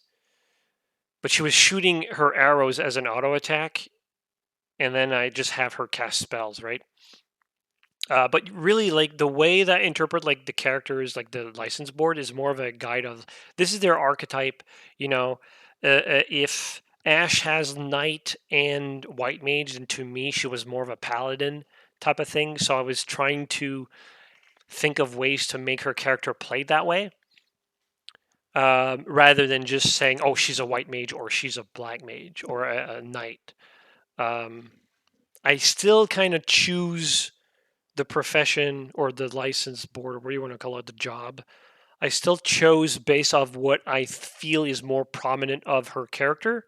So in my case, like if I saw Ash with a sword and shield, I figured, well, she's more of a knight than a white mage. So she's more of, because technically she could have been played like a cleric, right? So she's like healer, but she can still fend herself if like she needs to be in melee combat. So if she had a mace or something, like I could have communicated that a little bit better.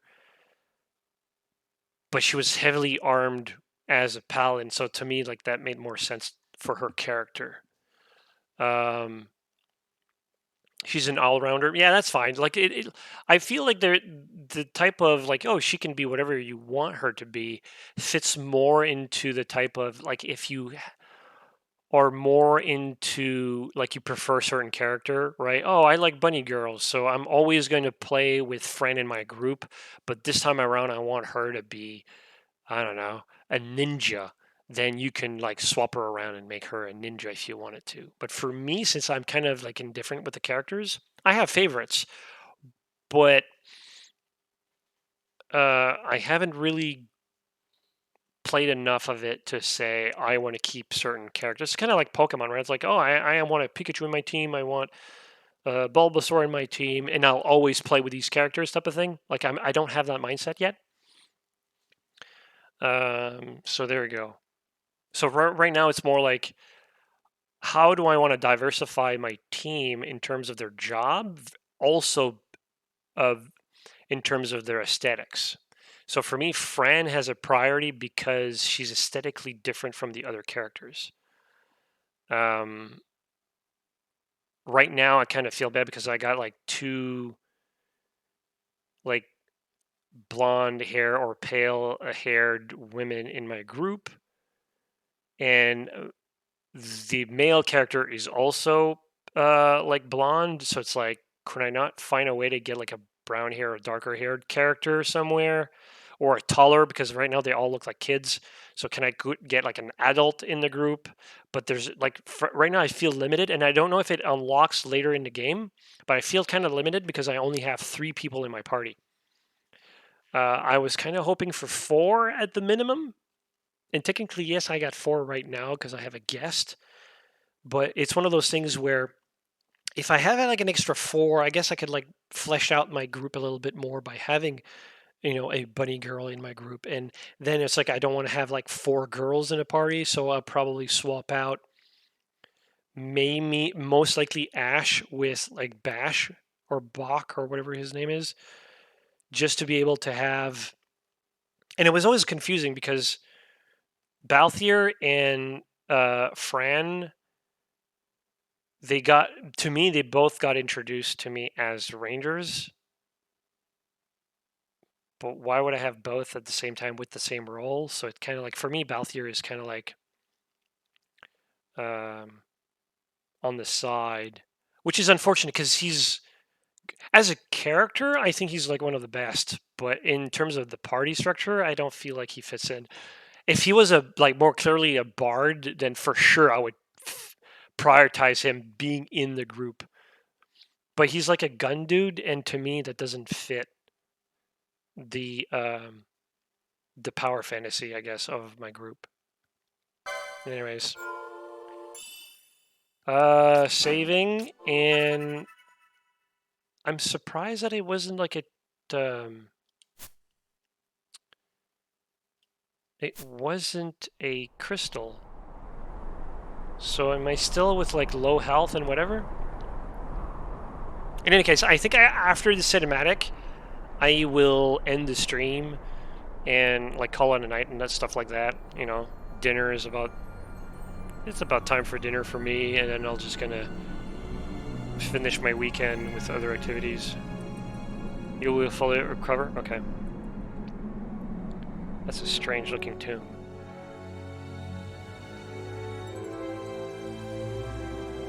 As if it was a crystal, and you'll see why. Okay, well, I don't think I should move then. But it did save, so I'm assuming that if I log out here, then everything will be saved. So I think I'm done now. I could go longer, but I actually went beyond my expected playtime. You have saved. Yeah, I kind of figured. Because if it wasn't that, they typically autosave anyways, like between like... Or there was a point where it autosaved when it had like a transition of a zone. So I think that is fine, even if it breaks. So I should be fine. So yeah, I think next time it's going to be pretty interesting to go through the tomb. I think that's going to be its own dungeon in its own right. I don't know how that's going to turn out story-wise, but I guess that's like the interesting part about the game, right? So with that in mind, thank you guys for joining. I had a blast. That was fun. It was a little bit mixture of both. You know, many cinematics. We had a little bit of gameplay with the laser beams and stuff, and then we had, gameplay as a general, like farming, killing stuff, grinding, and then now we're here. So very important. Okay, cool. So yeah, I hope till next time.